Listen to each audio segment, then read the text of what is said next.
Volume 4. It looked like the orc attendants had all been killed. Shihoru was crying, tears of relief, and Yume was hugging her, saying, there, you did great, just great. As she patted her on the head, can you get up? Mary asked. Yeah, no, I can't. Haruhiro was about to tell that lie, because it seemed like Mary would treat him gently if he did, but he didn't. I can manage, yeah, Haruhiro said, getting up. Though, really, before you help me, why is he just standing there? Haruhiro wondered. Everyone was dancing, chatting, having the priest treat them, or doing something, but Maguzo was just standing there. There's something weird about it, Haruhiro thought. Maguzo wasn't holding a sword. His arms were slumped at his sides. It's incredible that he's standing at all, though, Haruhiro thought. I'm amazed he can stand. That he managed to stay on his feet, especially in that state. Like, his helmet, it's not just crushed, it's not even fully on. There's blood dripping off him here and there, too. Suddenly, Maguzo slowly fell over, like when something big and heavy suddenly loses its support and collapses. That was the sort of fall it was.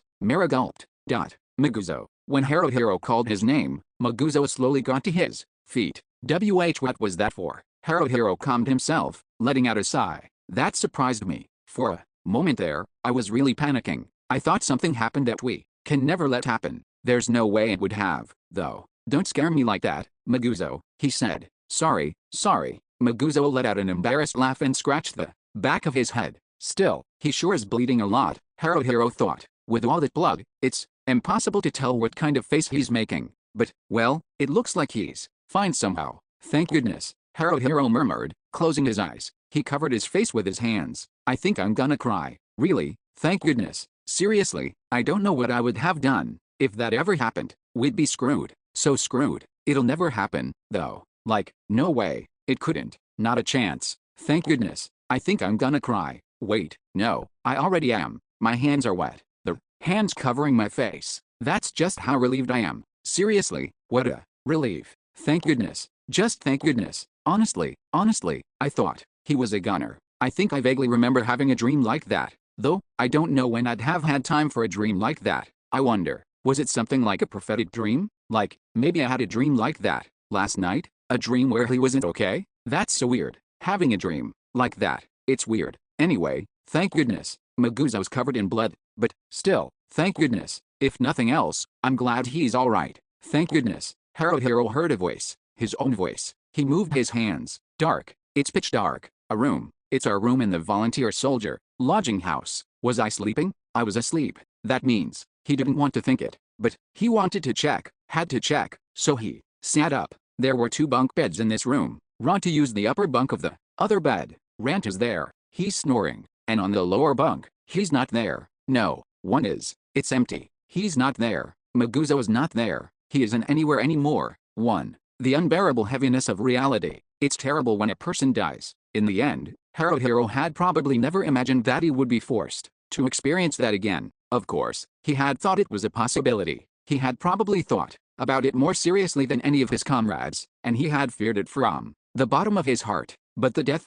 the loss, that Haruhiro had expected wasn't like the reality. This was very different from what happened with Minato. That time, it had come without them really understanding what was happening, and by the time they had noticed, all that was left was pain. They had carried the body back to Alterna, had the body burned at the crematorium, then buried his ashes on the hill where the tower with no entrance stood. Those memories hadn't blurred in the least, but it all went by, strangely quickly. That was probably because Renji and the others had helped them out, so things had moved along without any hitches. However, from there on, it was terrible. Haruhiro's comrade, his friend, was dead. They had burned him, reducing him trash and bone, and now he rested eternally on that hill where no one would disturb him. Maguzo was lost to Haruhiro and his friends now. Though Maguzo was gone, there were still traces left behind that showed he had once existed. His equipment, for instance. There was his heavily dented plate armor and his crushed helmet, along with the chopper, that sword they had taken off Death Spot's. They couldn't burn those things with him. Even if they had wanted to, they were made of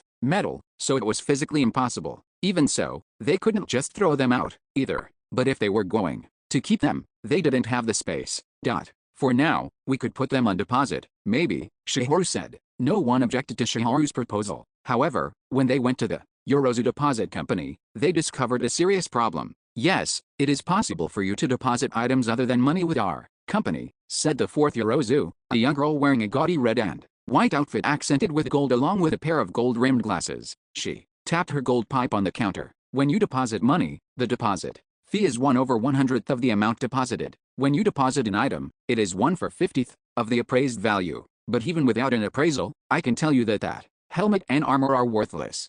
Why? Haruhiro asked. Do you need it explained to you, insolent one? Ever since the first day they'd met, Yorozu had kept calling Haruhiro insolent one. It was awful. That helmet and armor are useless, she said. Even if you were to spend the money to repair them, I question whether they could ever be useful again. Anyway, I suggest you go to a blacksmith and have them take that scrap metal off your hands. Hey, you. Watch your tongue, Ranta screamed. Haruhiro did at least hold Ranta back from jumping over the counter, but he felt the same as Ranta did. Scrap metal? What are you calling scrap metal? That's my comrade's armor. I'll have you know, it's a memento. You can't call it scrap metal. You don't know a damn thing, so don't give me that crap. However, that wasn't quite true. Yorozu narrowed her eyes, then shrugged her delicate shoulders. They are mementos of your comrade, correct? Information of all sorts tends to find its way to the Yorozu. You see, I am aware of your situation, but at this company there are some rules that even the fourth Yorozu cannot bend. No matter what the reason, we cannot give you special treatment.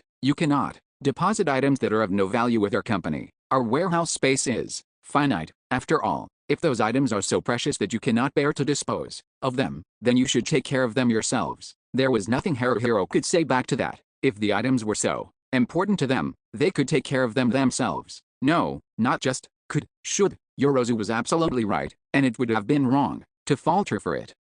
Well, how about the sword? Asked Chiharu. Yorozu nodded. That you can deposit with us, of course. However, it once belonged to the Death Spots, did it not? It will not be cheap. When they had one of the specialist clerks appraise it, it actually did come out to an incredible price. It was 25 gold. The deposit fee would be 1/50th of that, so 50 silver. While it wasn't beyond our means, it was enough to give them pause. Yume's thinking maybe we don't need to decide right now, said Yume. Haruhiro agreed. Practically speaking, putting it off still left them with the problem of what to do with the items. It felt like, in the end, they were going to have no choice but to deposit it anyway. Still, they didn't need to decide immediately. They could do it tomorrow, the day after, or even later. They had other things that they would need to do. Yorozu said, while you're here, out of concern, let me ask you, what do you wish to do with the deceased's assets? Assets? Haruhiro asked. The deceased had money on deposit with our company. Only he himself would normally be able to withdraw it, but in the event of death, it is possible for someone else to do so by going through the proper procedures.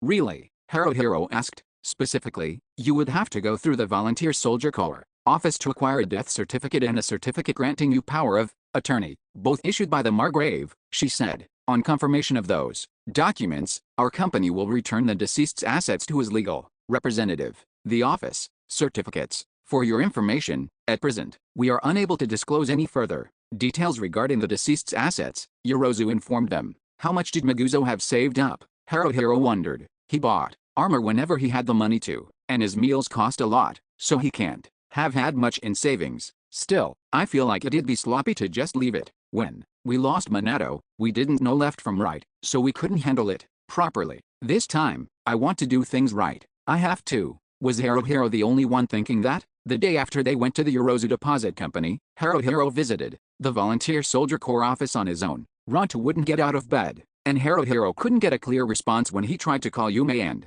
Chiharu. As for Mary, she wasn't even in the same building. Haruhiro had no choice but to come alone. When he went to talk to Brittany, aka Bree-chan, about the paperwork, Brittany called out to him first. Oh, it's you. Fabulous timing. Let's talk bounty money.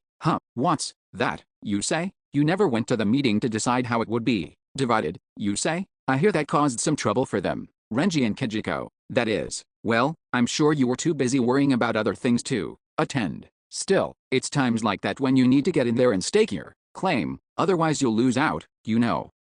Bounty money, Haruhiro muttered.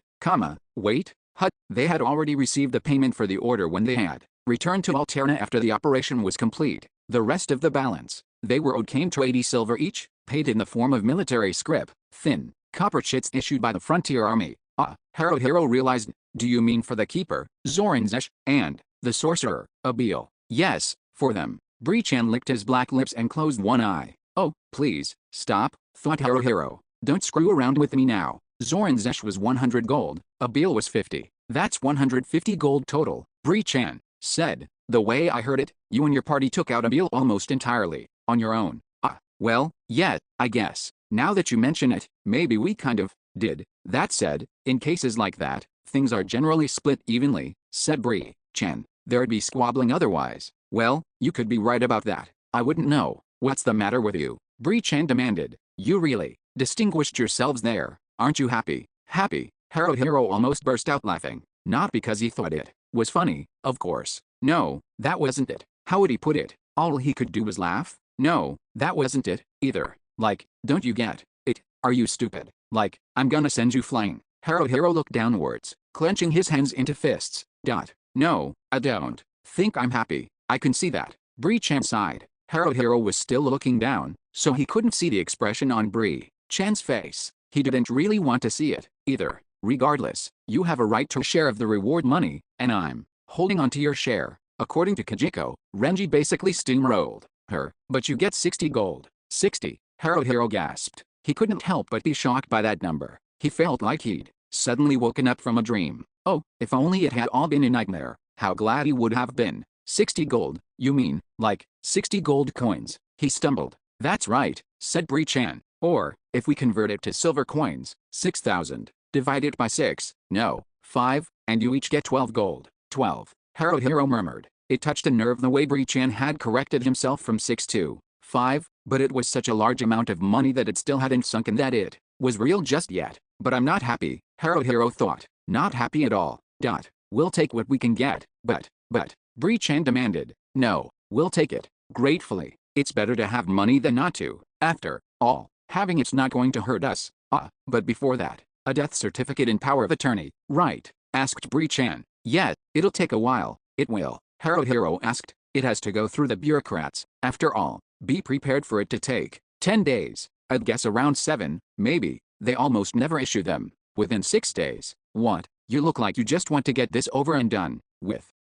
Honestly, I may feel that way a bit. Yes, said Haruhiro. It's not going to be that simple. If you were blood relatives, you could go to Tenburo Tower and sign the papers yourself. But volunteer soldiers aren't family. If he'd been married, it would be a different matter. Married. That was another word that just didn't feel real, and Haruhiro couldn't help but think about how Maguzo would never be able to get married. He never can, because he died. It feels like a lie. I lifted Maguzo's motionless body with my own hands, carried him all the way to the crematorium, and even saw the bones and ashes that were left afterwards, and I still can't believe it. I don't want to believe he wasn't yet, right? Bree-chan asked. Married, that is. Yet, he wasn't. For a volunteer soldier who's single, they're without any relatives, so the Volunteer Soldier Corps office is the one that confirms their identity. Oh, need signatures from all of you, huh? Not just from me, Haruhiro asked. Yes, the whole party, said Bree-chan, and I'll need you all to sign it in front of me. That's the law. So, then, Haruhiro began. Come back later. As he walked away from the office dejectedly, Haruhiro was at a loss for what to do. Ranta, Yume, and Shihoru would be fine. But what about Mary? Now that I think about it, up until now, we've never really talked about plans, thought Haruhiro. We just gathered at the North Gate every morning, as if that was the natural thing to do. After Maguzo died, did we talk at all about what to do the next day? Wait, no, that's just it. The day it happened, we had to take care of the burial and stuff, so Mary stayed in Yume and Shihoru's room that night. I think it was around noon. The next day, when I saw her at the lodge, we got talking about what to do with Maguzo's things. Then we went to the Yorozu Deposit Company, and when we split up in the evening, I don't feel like the topic of what to do the next day came up. I wonder what Mary's doing, he thought. Yume and Shihoru might know where Mary's renting a room. Guess I'll have to try asking. Actually, it might be better to have Yume and Shihoru go instead of me. At times like this, it might be better if they were all girls. Either way, I need to find a way to get in touch and meet up with her. Haruhiro was holding onto a chit for 60 gold. He needed to split it between 5 people, 5 people, 1 short. Split it 5 ways? I can't split a chit. I've got to exchange it for money first. If I recall, I should be able to trade it in at the Yorozu Deposit Company. I wish we'd gone to the office before we went to Yorozu's. Still, we only found out about the procedure we need to go through from Yorozu, so I guess it wouldn't have worked. As Haruhiro dragged his feet down the road back to the lodging house, he started to feel sick of everything. What a pain. I want to stop and stand still. I want to crouch down and clutch my head. Capital I. Want to curl into a ball and stay like that forever. Suddenly, he remembered Choco. He'd totally forgotten. Haruhiro was appalled with himself. I'm seriously terrible. So terrible. All I can really do is laugh. Choco died, didn't she? Choco's party, too. They were probably wiped out. I wonder what happened to Choco. Did someone give her a proper burial? The plan was driven by the Frontier Army to begin with. I doubt they'd leave bodies lying around after the battle. Burial.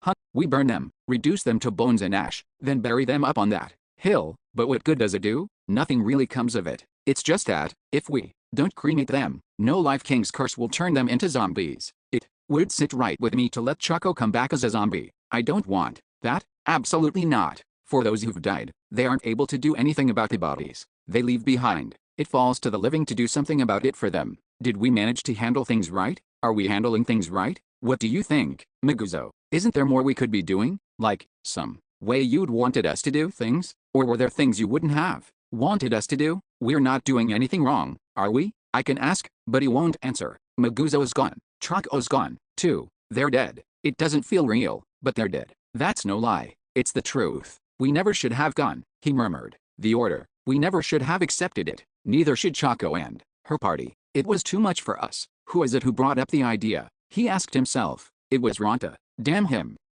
But I was the one who made the decision. If Haruhiro hadn't voted in favor, they might not have accepted the order. No, there was no might about it. They probably wouldn't have. If he hadn't talked with Choco about how her party was going to accept the order, Haruhiro probably wouldn't have convinced himself to do so. Back then, he should have done whatever it took to stop Choco. He should have told her that it was dangerous, it was reckless, that she couldn't go. If her party hadn't been willing to change their minds, she could have left them. He should have persuaded her to. Haruhiro should have voted against. No matter how much of a fuss Ronta would have kicked up about it, they could handle what they couldn't handle. It was too dangerous. The risk was too great. But, at the time, Haruhiro had thought the risk wasn't that high, so he'd voted in favor. I know, he thought bitterly. Hindsight is always 20/20. Once something like this happens, it's natural to think that everything I did was a mistake. Capital I. Want to blame someone, even if it's myself. Even though that's pointless. No matter what I do, Maguzo is not coming back.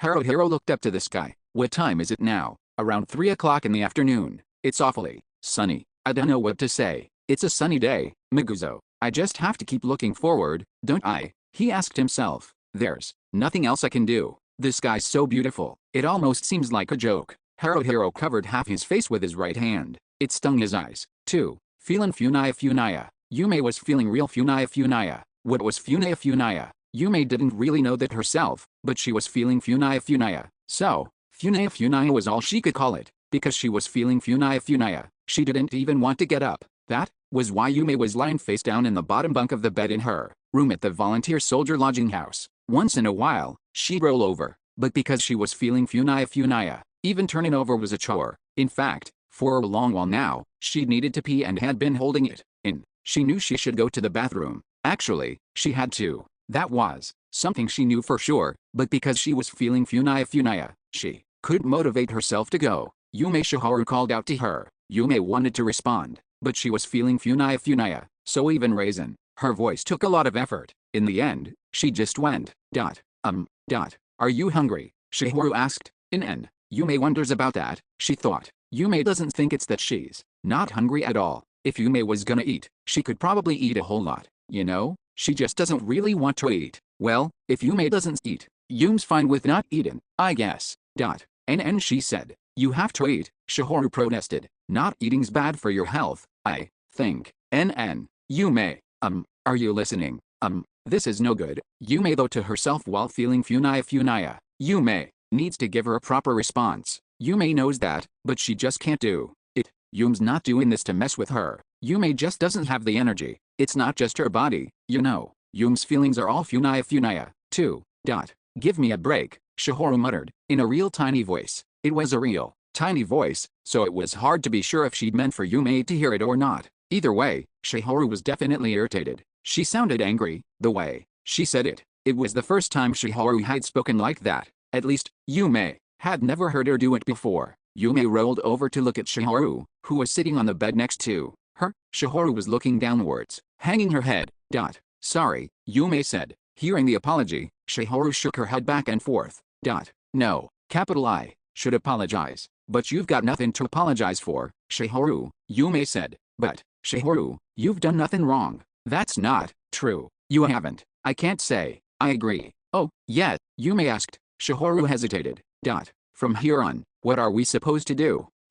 Yume tried thinking, but she couldn't think straight. Her thoughts would just suddenly stop. Still, she kept thinking. Yume was thinking desperately, at least by Yume's standards. She tried to find the words. Hey, Shihoru. Yeah, Yume, she's not good at handling this sort of stuff, said Yume. What do you call it? Hard stuff, painful stuff. She really hates it. Everyone does. Dot. Yeah, well, listen, this is just an example, but imagine it rained really hard. Okay, Shihoru said slowly. So, it's raining real hard, and you can't walk around outside, so you've got to stay indoors, you know. Well, the thing about rain is, even if you ask it to stop, it's not gonna. Yes, said Shihoru. It's like, who would you even ask? Asked Yume. So, at times like this, there's really no helping it, you know. There's no helping it, Shihoru murmured. You think so? Well, you could say we couldn't help things turning out like this, and now that they have, there's no helping it. That's what Yume meant. It all feels like it's gotta be a lie, though. Yume never thought things would turn out like this, you know. Yeah, same here, Shihoru said sorrowfully. Why didn't Yume think of it? Yume asked. It's not weird at all that it happened, you know. Yume should have known that. This wasn't the first time it had happened, it was the second. But, still, she hadn't even imagined it, that they could lose a comrade. That Maguzo would die. Yume's so stupid. Yume lay on her front. Her whole body felt funia, and awfully heavy. Dot. Yume, she's too stupid, you know. Because, Yume's too stupid. That's probably how things ended up like this. Shihoru didn't say anything. Yume was getting kind of tired, but she was sure she wouldn't be able to fall asleep. Yume tried lying on her back. Her body felt even more funia than before, and heavy. She didn't want to move. She didn't think she'd be able to move for a while. 3. Unlimited. Hey, Pops. At another order of Saruzo, Ranta shouted, spraying noodles and broth from his mouth as he did. He raised the index finger on his left hand. 2. In the village of stalls next to the craftsman's town in the southern district, there was a stall that was the only place in Alterno where he could get a noodle dish called Saruzo. Saruzo was a dish of meat thrown into salty broth with yellow noodles that were made by kneading wheat flour and then cutting it thinly. If someone were to ask him if it was delicious, he'd have had a hard time saying definitively that it was. It was the sort of dish that tastes would probably be divided on, especially for that first mouthful. However, every time he ate it, it became more and more delicious to him. Once some time passed, he'd begin to crave it again. After all the times he'd eaten it, he was completely entranced with the stuff. Once every 10 days. No, every 5. No, if possible, every 3 days, he wanted to eat it. There was a pile of large bowls stacked up in front of Ranta. 7. In total. Ranta was about to polish off his 8th bowl of Saruzo. The 9th bowl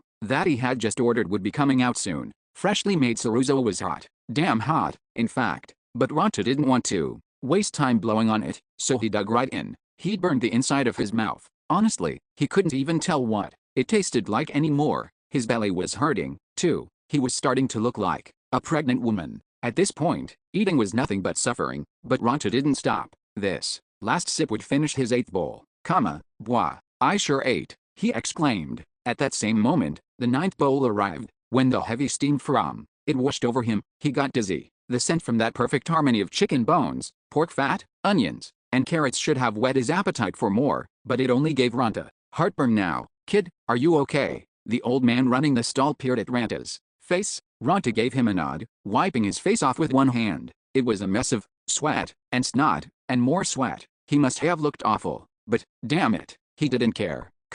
Okay. Ranta got to work on his 9th bowl. With each noodle he slurped down, he felt a little nauseous. When it felt like it was all going to come back up, he quickly covered his mouth. I'm not gonna puke. I swear I won't puke. Like I'd let myself do that. I've gotta eat. I'll eat, and eat, and eat some more. I'll eat everything. Someday, let's do it. Open a restaurant. Ranta's comrades. No, his partner's face came to mind. That time, Maguzo, he thought. Seriously, he had a better look on his face than I'd ever seen before. But, me, I don't want to open a Saruzo place. I want to make ramen. I'll save up money, study, and when I can make ramen that tastes just right, let's do it. Let's open that restaurant.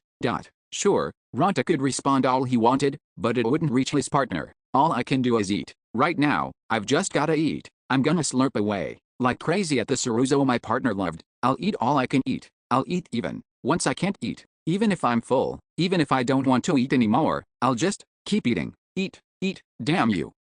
Because Xiao can't eat anymore. Ranta wailed. Right, partner, he thought, grief-stricken. No matter how much you want to eat, you can't eat anymore. Ranta was going to eat his partner's share. What was the point in that? Like he cared. He didn't know what the point was. It didn't matter. Ranta just thought it was what he ought to do. He couldn't help but think it, and so he could better not to do it. Pops, one more bowl. But, come on, kid, the geezer protested. It's fine. Just hurry up and give it to me. Ranta shouted. Oh okay, bowl number 9. Ranta screamed. Just a little more, and he'd be done with his 9th bowl. Ranta spurred himself to go faster. He was trying to speed up, but for some reason the amount of noodles just wasn't going down. His hands stopped. A dark wave of nausea struck. He couldn't breathe. He felt like he was going to suffocate. Then, he suddenly realized there was a lot of noise around him. When he looked, there were craftsmen and volunteer soldiers all around him. What? They're all staring at me. What for? Hey, that guy, his next bowl will be his 10th, you know, someone pointed out. Whoa, seriously, no way. Is that normal? I couldn't do it. Awesome. I mean, isn't that crazy? Still, he'll start struggling soon. You said it. Of course he will. 10 bowls? I don't think he can do it. I just can't see it. Not 10 bowls. That's tough. Yeah, that has to be too much. Not 10 bowls. HMPH. Ranta snorted. He felt something weird when he did. Was there something caught in his nose? He went fishing for it, and it turned out to be a chorizo noodle. He considered throwing it away, but his partner never would have done that. Ranta threw the chunk of noodle he'd excavated from his nose back into his mouth. Hey, take a good look, guys, he said proudly. 10 bowls? That's not even an obstacle to me. It'll be easy. This is nothing. I'm going for it. Getting himself back in gear, Ranta rapidly polished off his 9th bowl. The 10th was coming. He felt dizzy, but that was no big deal. Bring it on. Ranta stood up and brought the bowl to his mouth, pouring the damn hot noodles and broth together into his stomach. The crowd roared, encouraged, or egged on by those cheers. Ranta finished that 10th bowl in a little over 10 seconds. Not just the noodles and other ingredients, every last drop of the broth, too. How do you like that? Hut, he screamed. Pops, get me the next one. Coming up, the old man called. Woo, he did it. This guy's incredible. That's ridiculous. Keep going. Go as far as you can. Go. Do it. Damn straight. Ranta shouted, giving the thumbs up. I'm Ranta. All of you, shout my great name. Ranta. Ranta. Keep it up. Ranta. Ranta. Ranta. Pops, hurry it up. Ranta bellowed. Righto. 1 bowl, ready to serve. The old man called. Wahahaha. 11 bowls. With a laugh, Ranta started on his 11th bowl of chorizo. For a moment he wondered why he was doing it, but what did he care at this point? Eat. I'm gonna eat. Watch me, partner. Even if this is all I can do. Bwant. Ranta suddenly choked on something. A noodle shot out of his nose, and the crowd burst out laughing. He nearly snapped at them, but Ranta let out a big laugh instead. Just how much can I eat? I'll take this to the limit. I'm eating till I drop. Because someday, I'm gonna open up a restaurant. It'll be a ramen joint. Not chorizo, just like my partner wanted. I've already decided on the name. It'll be Ranta and Maguzo's Ramen Shop. No, make that Maguzo and Ranta's. 4. The conditions for being the worst. Don't you think you've had enough? It felt like someone had said that to her. Who? Probably the man next to her. She had no idea who he was supposed to be, or what his face looked like. She squinted her eyes and looked at him. He was too blurry. What was with this guy? Why was he sitting next to her? She didn't get it. Who are you? She asked. What do you mean, who? He asked. What are you doing there? She asked. No, don't ask me what I'm doing here. We came here together, remember? To this place. You and who? Me and you, Mary. Why? She asked. The man looked exasperated. Somebody's had too much to drink. Who has? She asked. You, of course. Have I? Mary paused for a breath, then lifted her cup. She tried to take a swig, but it was empty.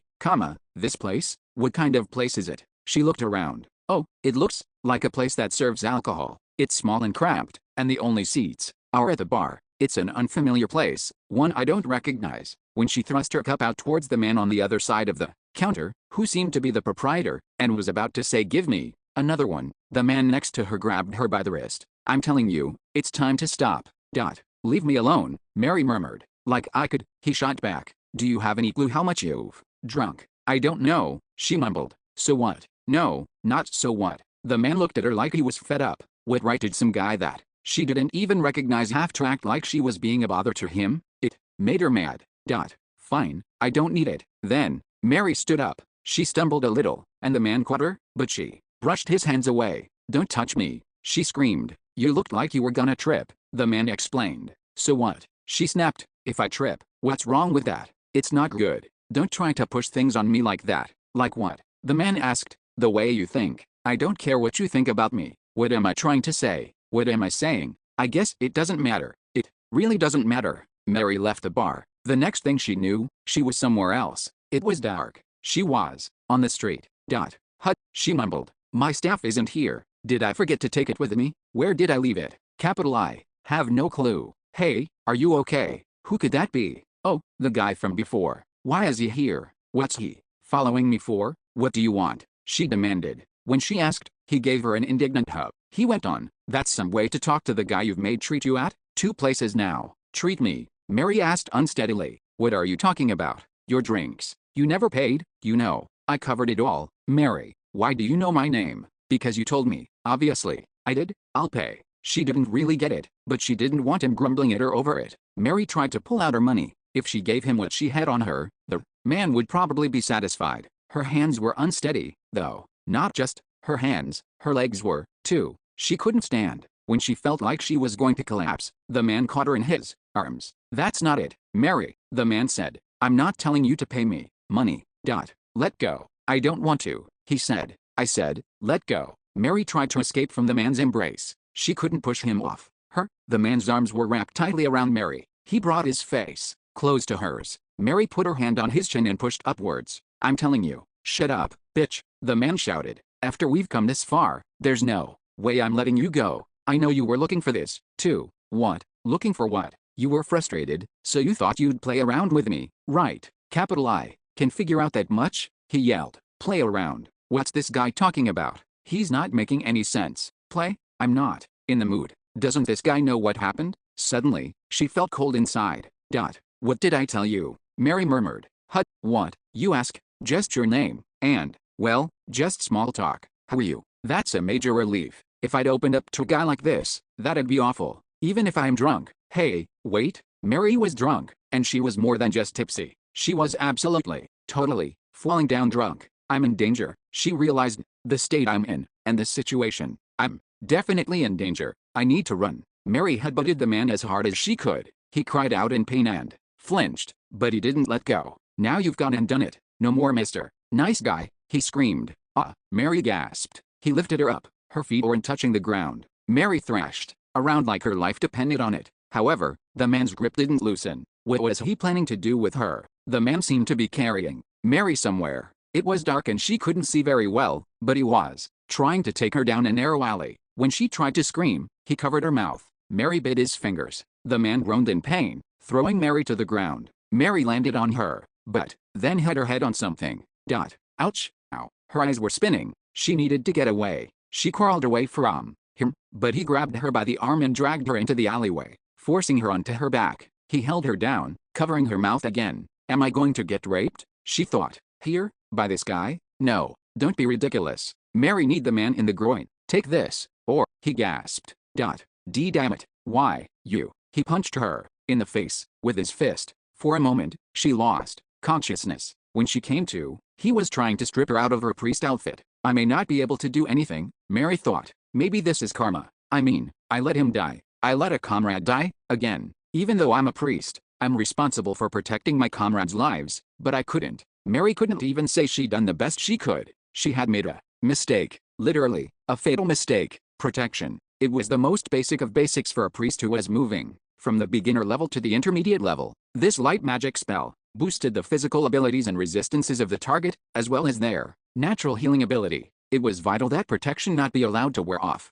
in combat. Little differences like that could mean the difference between life and death. In a fight, there were any number of things that could happen. That was why, the instant the 30-minute duration expired, it was time to recast protection. This was something every priest had to know. It was something they had to never forget. And yet, just give up already. The man laughed perversely, pulling on her uniform. The sound of a seam tearing echoed through the alley. I doubt this is your first time. This'll be easier on you if you try to enjoy it. Yet, no, there's no way she could enjoy this. Another man's voice broke in. The scumbag on top of her turned his head to look at the newcomer.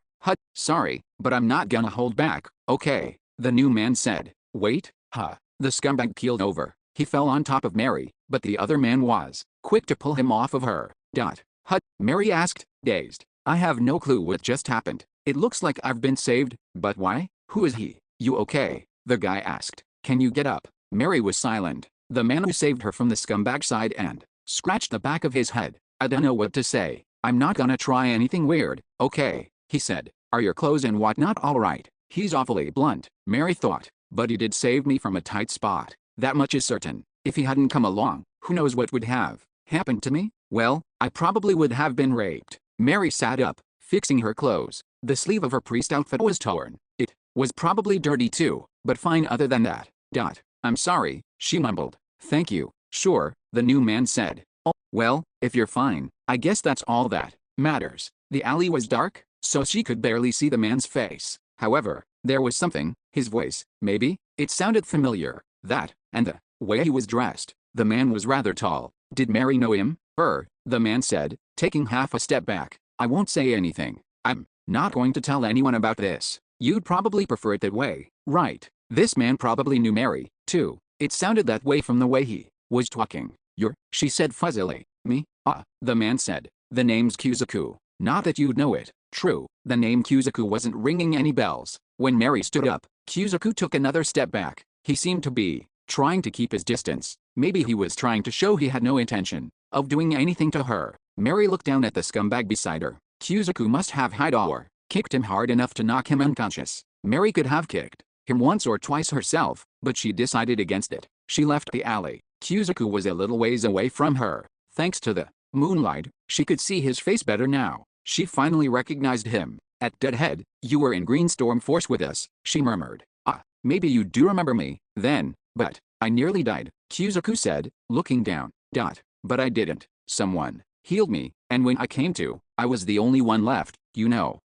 I see. Kuzaku said uneasily. What? Mary asked. Sorry, he said. I should have stepped in sooner. To tell you the truth, I was watching. When you two left the bar, something struck me as wrong, so I followed you. Then, well, you know what happened. I must have been pretty awful, Mary mumbled. Nah, he said. Not really. I mean, I was drinking, too. Kuzaku-kun. Mary bowed her head. Let me apologize one more time. I'm sorry, and thank you. Kuzaku fell silent for some time. Then, finally, okay, was all he said in reply. Goodbye, Mary said. She raised her head and quickly walked past Kuzaku. Of course, I still haven't sobered up. I'm nauseous. Just how much did I drink? I don't remember at all. Too much? This is the first time in my life that I've drunk so much that I can't remember what happened. That guy should have messed me up while I still didn't know what was going on. If that had happened, maybe I'd have been satisfied. Maybe I drank so much because I wanted that to happen. Maybe that's why I didn't chase off that scumbag when he came up next to me. Kuzaku got on the way. He didn't need to get involved. But if that scumbag really had raped me, just the thought of it makes me sick. Disgusting. I can't stand people touching me. He touched me a lot. He groped me all over. He's the worst. This is the worst. With an unbearable wave of nausea sweeping over her, Mary stopped walking. She wanted to throw up, but she didn't. She couldn't. She crouched down. She felt awful. She wanted to die. She just wanted to lie down and die. After all, others already had died. Here was an incompetent priest who let her comrades die not once, but twice, and she had the gall to think that she wanted to just lay down and die. How could she think that? I'm the worst, Mary mumbled. 5. This mess. It's the middle of the night, that much I know, but what time is it now? Haruhiro thought. That's not clear to me. All I know is that we've been here for quite a while. They were on Flower Garden Street in the northern district of Alterna. Why was it called Flower Garden? Haruhiro had no idea, but maybe there had been flower beds or something similar along it a long time ago. Stretching out from the market, Flower Garden Street and its side streets had lodging houses running all the way up and down both sides of them. Near the entrance to the street there were a number of buildings that provided temporary accommodation for those passing through. As you got further from the market, the number of large buildings increased. Past those expensive looking lodging houses with their majestic appearance. There were decent lodging houses, so-so lodging houses, and then finally the squalid outskirts, filled with the rundown old lodging houses. Haruhiro and one other person were in front of a kind of decent lodging house not far down one of the side streets. They had been standing in front of it at first, but now one of them was sitting with his back against the outer wall of the building. That was Haruhiro. The person with him was still standing. They were both silent. When had they last talked to one another? It felt like it had been a while. He didn't remember what they had said then, either. Neither Haruhiro nor the person with him were the talkative type. They were both reserved, you could say, or passive. Hunching over and hugging one of his knees, Haruhiro thought, that's why we're not a good match. Probably. Neither Haruhiro nor his partner would take the first step, so nothing happened. The conversation never started. This is awkward, he thought. If the other person would say something, anything, to spark a conversation, he'd do his best to keep it going. The person with him likely felt the same way. They were probably both thinking, why aren't you saying anything? Say something. Okay, Haruhiro thought. I get it. Fine, I'll do it. I'll totally do it. I'm so going to do it. Shiharu, he ventured. Hut, she asked. Are you tired? He asked.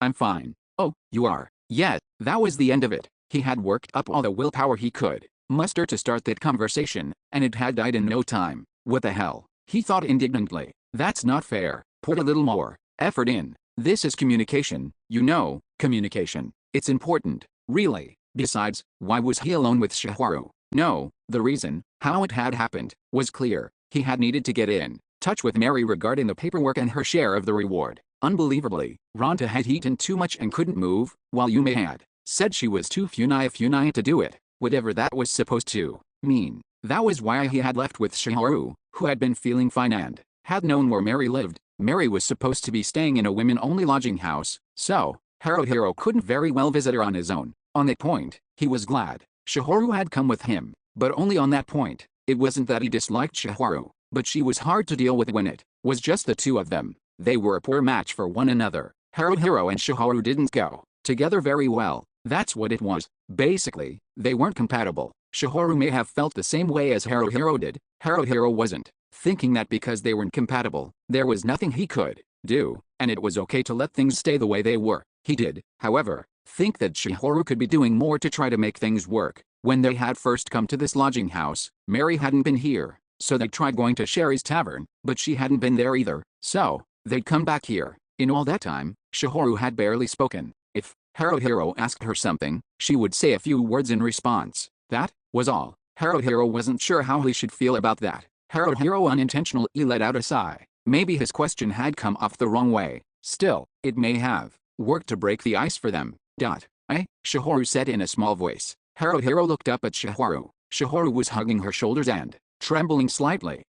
Listen, if I tell you this, you may think I'm a horrible person, but I'm mostly feeling fine. Feeling fine? Wait, what do you mean by that? Haruhiro asked, dumbfounded. I'm not like everyone else, said Shiharu. I'm not going through as much shock. You aren't, he asked. Isn't that horrible of me? She said. Even I think it is. If anything, more than being shaken up by Maguzo's death. I'm not that sad that Maguzo died, and I'm shocked at myself for that, and it depresses me. I realized I'm really an unpleasant person. That's not, true, Haruhiro wanted to say, but could he really? Maguzo died, yet she's not that affected by it? That's crazy. I mean, he was one of us. We were together through good times and bad. Maguzo was our precious, all too precious comrade, and he was the core of the party. Why isn't she shocked by it? Then again, Shiharu seems bewildered by that herself. She ought to feel a heart-rending, mind-numbing sadness and sense of loss, but she doesn't, and she feels there's something abnormal about that.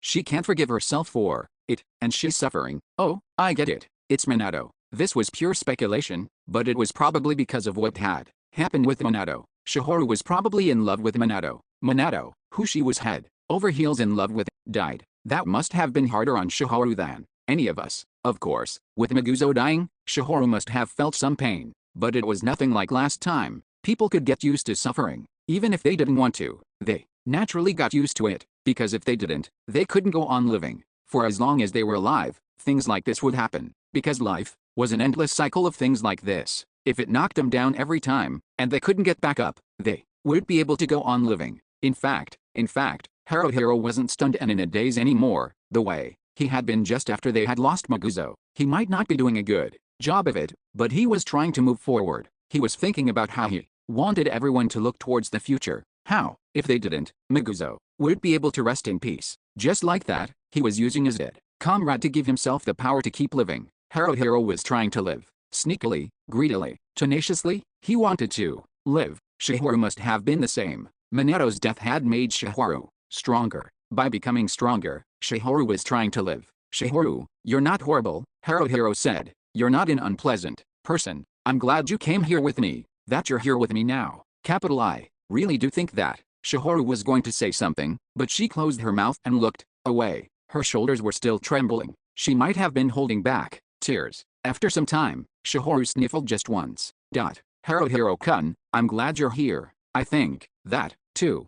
Well, yeah, Haruhiro said. That's better than you not wanting me here. Haruhiro covered his face with his hands. He felt incredibly embarrassed. He felt guilty that he was able to be bashful now. Honestly, whenever he ate, whenever he drank, whenever he slept, he wanted to apologize to Maguzo. Not that apologizing would change anything. Someday, this prickling pain in his chest would fade, then disappear entirely. He would get used to this suffering. He wanted to live, so he would get used to it so that he could live on. Mary sure is late, he said to cover his embarrassment. Where's she gone off to? Really, I don't know Mary all that well, so I couldn't say, said Shihoru. Yeah, I know, right, Haruhiro said. But, I mean, I'm a guy. It's hard for me to be close with her. I don't think that just being the same gender means we'll be able to be close, Shihoru said quietly. Is that how it is? Haruhiro asked. You know what I'm like, said Shihoru. If I were bubbly like you, maybe it would be a different story, he said. I don't think being bubbly will always help though. You know, I mean, Yume's fine. She seems like she could get along with just about anybody, so long as it isn't someone like Ranta. Ranta-kun might be an exception, Shihoru agreed. That guy's an idiot. Seriously, what the hell is he doing, overeating like that? I don't get him. He was probably eating Saruzo, don't you think? Shihoru asked. This is just a guess, but maybe he was trying to eat Maguzo's share, too. Haruhiro tugged at his hair. I see. That was it. I didn't understand a thing. I wasn't seeing anything. It was Ranta's way of paying his respects. Haruhiro laughed just a little. He felt a pang in his heart. Yeah, you're definitely not an unpleasant person, Shihoru, he said. It's amazing for you to be able to understand another person's feelings like that. Shihoru shook her head. Then, she crouched down. I think, Mary, she said, forcing the words out. She has more regrets than any of us. She's in the most pain, because she's the priest. Haruhiro nodded. He felt that he understood that much. After all, it's her second time. Mary had lost a comrade, multiple comrades, once before. The weight of that responsibility had changed her, and Mary wasn't the same person she had been before that. After teaming up with Haruhiro and the party, she had finally started to show a smile every once in a while, but just when she'd started to, she had lost another comrade. On top of that, Mary was a priest. As the one who had light magic that could heal wounds, she was the party's lifeline. That was to say, she was in a position where her comrades' lives were her responsibility. It would be little wonder if she blamed herself entirely for what happened. It might have been presumptuous of him, but right now Haruhiro was more worried about Mary than anyone else. I just hope she hasn't gotten any strange ideas, he said out loud. Now that he'd said that, he worried about it all the more. That was why, when he heard footsteps, looked up, and saw a figure in white clothes there, he felt an incredible sense of relief. Mary. Why? That was all Mary said before turning heel and walking the other direction. Haruhiro gasped. Wait, Mary, you're running. Haruhiro-kun, we have to go after her, cried Shihoru. Right. Luckily, Mary wasn't very fast at running away. Actually, Mary wasn't steady on her feet at all. She wasn't so much running as somehow managing to keep going forward despite being ready to fall over. When Haruhiro caught her, she immediately brushed his hand off. But Mary didn't try to run any further. Maybe she couldn't have run even if she tried. Mary turned her back to Haruhiro and Shihoru, collapsing to her knees. What? Do you need something? Something? Yeah, we kind of do, said Haruhiro. But, wait, Mary, have you been drinking? Is it wrong for me to? She mumbled. Well, no, there's nothing wrong with it, he hesitated. Leave me alone, she mumbled. Don't concern yourself with me. I can't just leave you alone, Shihoru said, crouching down next to Mary. I can't do it. Why not? Mary demanded. because it bothers me seeing you in this state. I can't just pretend I don't know anything. I didn't want to be seen, mumbled Mary. Not like this. Why are you here? We came here to see you, Mary, said Shiharu. I don't want to see you at all. We don't feel the same way. I don't want to see you, Mary shouted. She was coherent, but Mary was obviously very drunk. Well, of course, she wouldn't want them to see her like that. That was natural. Haruhiro didn't want to see Mary like this, either. It might have been better if he hadn't, but he had. He couldn't pretend otherwise. Mary, he said. What? She asked unsteadily. 8 o'clock, in front of the north gate, he said. Maybe you're not going to be able to make it. Looking at you now. Haruhiro tried waiting. No matter how long he waited, Mary gave no response. She didn't say a thing. Instead, she stood up and walked away. It looked like she planned to go back to her lodging house. Shiharu tried to follow Mary. Haruhiro stopped Shiharu and called after. Mary, we aren't done yet. It's okay to stop and stand still, but we have to move forward. Mary went inside without responding. 6. Even if we falter, the morning of the next day, actually, the same day, come to think of it, they waited for the time it took the bell to ring once, or until 10 o'clock. But Mary didn't appear at the north gate. The next day, they waited for 2 hours again, but Mary never came. Ranta proclaimed loudly that they should storm into Mary's room, but Haruhiro and Shiharu firmly opposed the idea. As for Yume, she was still feeling funia, but she was getting better. Then, on the third day, Haruhiro and the others arrived at the north gate, just before the 8 o'clock bell rang. Oh, Ranta said, surprised. Shiharu inhaled sharply. Yume said, meow. Haruhiro smiled just a little, covering his mouth with one hand. Every time he smiled, the dull pain returned in his chest. There was a woman in priestly garb leaning against the short staff she was carrying for support standing in a corner by the north gate. She was looking down, as if she were counting the toes on her feet. She wasn't especially petite, and yet she looked very small right now. Mary, Haruhiro called. Mary looked up and turned to face them. She looked back down right away, though maybe she was nodding. I guess it doesn't matter which, Haruhiro thought. Yeah, it doesn't matter which. Mary's here. We didn't force her to come. We didn't beg her to, either. Mary came of her own free will. Haruhiro and the others ran up to Mary. Shiharu walked up to Mary, first, shaking her hand without a word. Mary didn't reject it. Yum suddenly gave Mary a flying tackle hug. Eek. Mary screamed, apparently scared out of her wits. Well, Haruhiro was taken aback, too. Of course she'd be surprised. Sorry about that, Mary-chan, Yume said, hugging Mary as tightly as she could and rubbing her face up against Mary like a cat. Really? Sorry? Huh? What for? Mary stammered. For leaving you alone, said Yume. Sorry about that. Yume had Shiharu there for her, but, Mary-chan, you didn't have anyone with you at an awful time like this, too. Sorry, Yume won't leave you alone anymore, so she hopes you'll forgive her. Yum's gonna be by your side. Mary said, her eyes darting around. At first, Haruhiro thought she was just confused, but it seemed that wasn't the case. Mary's face was hot and flushed. She was red right up to the tips of her ears. Mary gritted her teeth. She looked like she was enduring and doing the best she could to hold it in. Maybe she's about to cry. Is that it? Haruhiro thought. She began. It's okay, Yume declared. Mary-chan, no matter what you say now, Yume, she's already made her mind up. She's not going to leave you alone anymore. Yume, from now on, she's gonna stay at the same lodge and houses. That's what Yum's decided. Shiharu's gonna be with us, too. Haruhiro looked at Shiharu. You are? I think so, Shiharu said, wearing an awkward expression that was somewhere between a forced smile and utter confusion. I might recall talking about that last night. Vaguely, huh, said Haruhiro. How? Ranta brushed his nose with his thumb. Well, if that's how it's gonna be, then there's only one choice. I'm gonna rent a room at Mary's place, too. You can't. Mary turned an icy cold look towards Ranta. As a general rule, the place I'm rooming at is off limits to men. What? Ranta yelped. See, can't you do something? Hey, wait, if it's a general rule, that means there can be exceptions, right? I was born special, so I must be an exception, obviously. The only exception is for small children, she said coldly. That means mothers with children are fine. Alrighty then. Fine. From today forward, Mary, I'm gonna be your son. It'd be weird to say I'm your real son, though, so we'll say I'm adopted. Yeah, adopted. How is that? Now, there's no problems, right? Haruhiro muttered. There are nothing but problems with that. Shut your face, Perupero. It's not for you to decide. Now then, Mary, you're my mama starting today.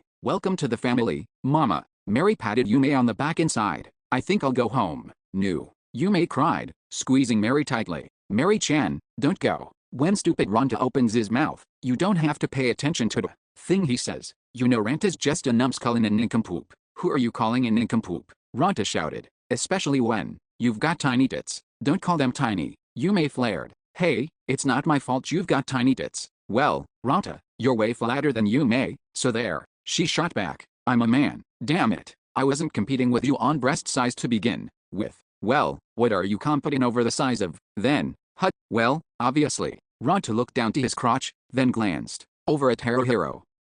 Right. No, don't look to me for agreement here, said Haruhiro. HRMM. Yume tilted her head to the side in confusion.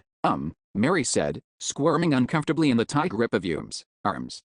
I won't leave, so, for now, could you let go of me? What? Was Yume hurting you? Sorry about that. Yume let go of her. Yume, she's pretty strong, you know. Lately, her arms were been getting real beefy, and she's gonna have a six-pack one of these days, she was telling Shiharu. If that happens, Shiharu was saying, maybe if Yume's chest muscles grow, her boobs might get bigger too. Why Yume? Shiharu stammered. That's enough about that. Why? It's not something to talk about in front of the boys. It's not. Yume asked. Huh. Ranta laughed nasally. You've got no delicacy. Yume. That's your problem. Yume doesn't have any telepathy, but neither do you, Ranta. She shot back, as if I would. Besides, it's not telepathy, it's delicacy. Delicacy. Good grief. Things sure have gotten lively here, Haruhiro thought, scratching the back of his neck. But, well, thanks to Ranta and Yume, the mood has lightened up. First, Haruhiro talked to Mary about business. They decided they would all go to the Volunteer Soldier Corps office after this to fill out the paperwork. Then they'd need to take their 60 gold worth of military scrip to the Erosa Deposit Company, convert it to gold, and divide up the money. He figured it would probably be a good idea to deposit the chopper, as well, so, the question is, what we do from here on? Haruhiro asked, keeping his tone as light as he could manage. The reality they were facing was a harsh one, and they were all feeling like they might be crushed under its oppressive weight.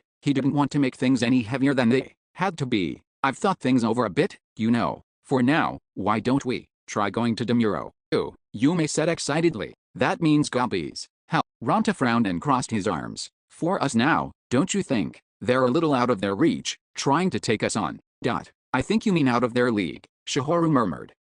Did you say something, Shiharu? Ranta asked loudly. Never mind, she said. Forget it. I know there's no cure for stupidity. Hey, I definitely heard that one, you know. Ranta complained. Demuro, Mary said, casting her eyes downwards. They've been calling us the Goblin Slayers all this time. After all, Haruhiro said it jokingly, but Mary's expression didn't lighten at all. It's too much to expect it right away. It's going to take time. Take it step by step. Rushing things won't help. We've been frequenting the Cyrene mines lately, so we've gotten used to kobolds. But if we go there, we have to go down at least 3 floors, he said. I think that's risky. I hear the temporary state of emergency in the old city of Demuro seems to have been lifted, and we know almost every nook and cranny of the place. If we choose our locations well and don't overextend ourselves, I don't think it should be that dangerous. The way you think is as passive as ever, huh? Haruhiro, Ranta asked, with an exaggerated shrug of his shoulders. But it's okay, I guess. I think it's not a bad idea,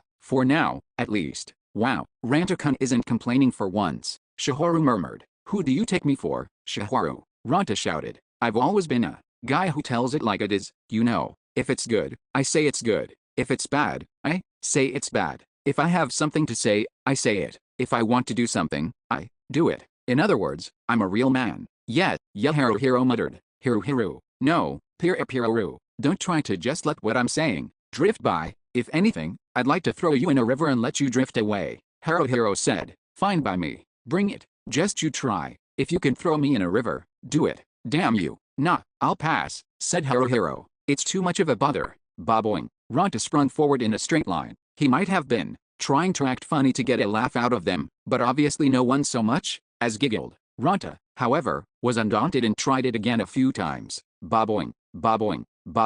The repeated attempts not only didn't get a laugh, they were only making everyone less and less amused, so it was impressive that he could keep doing it without his heart breaking. Ranta started working funny faces into his boing jump routine. Yume let out an exasperated sigh and shook her head. Mary was looking at Ranta with pity at this point. Shiharu shuddered.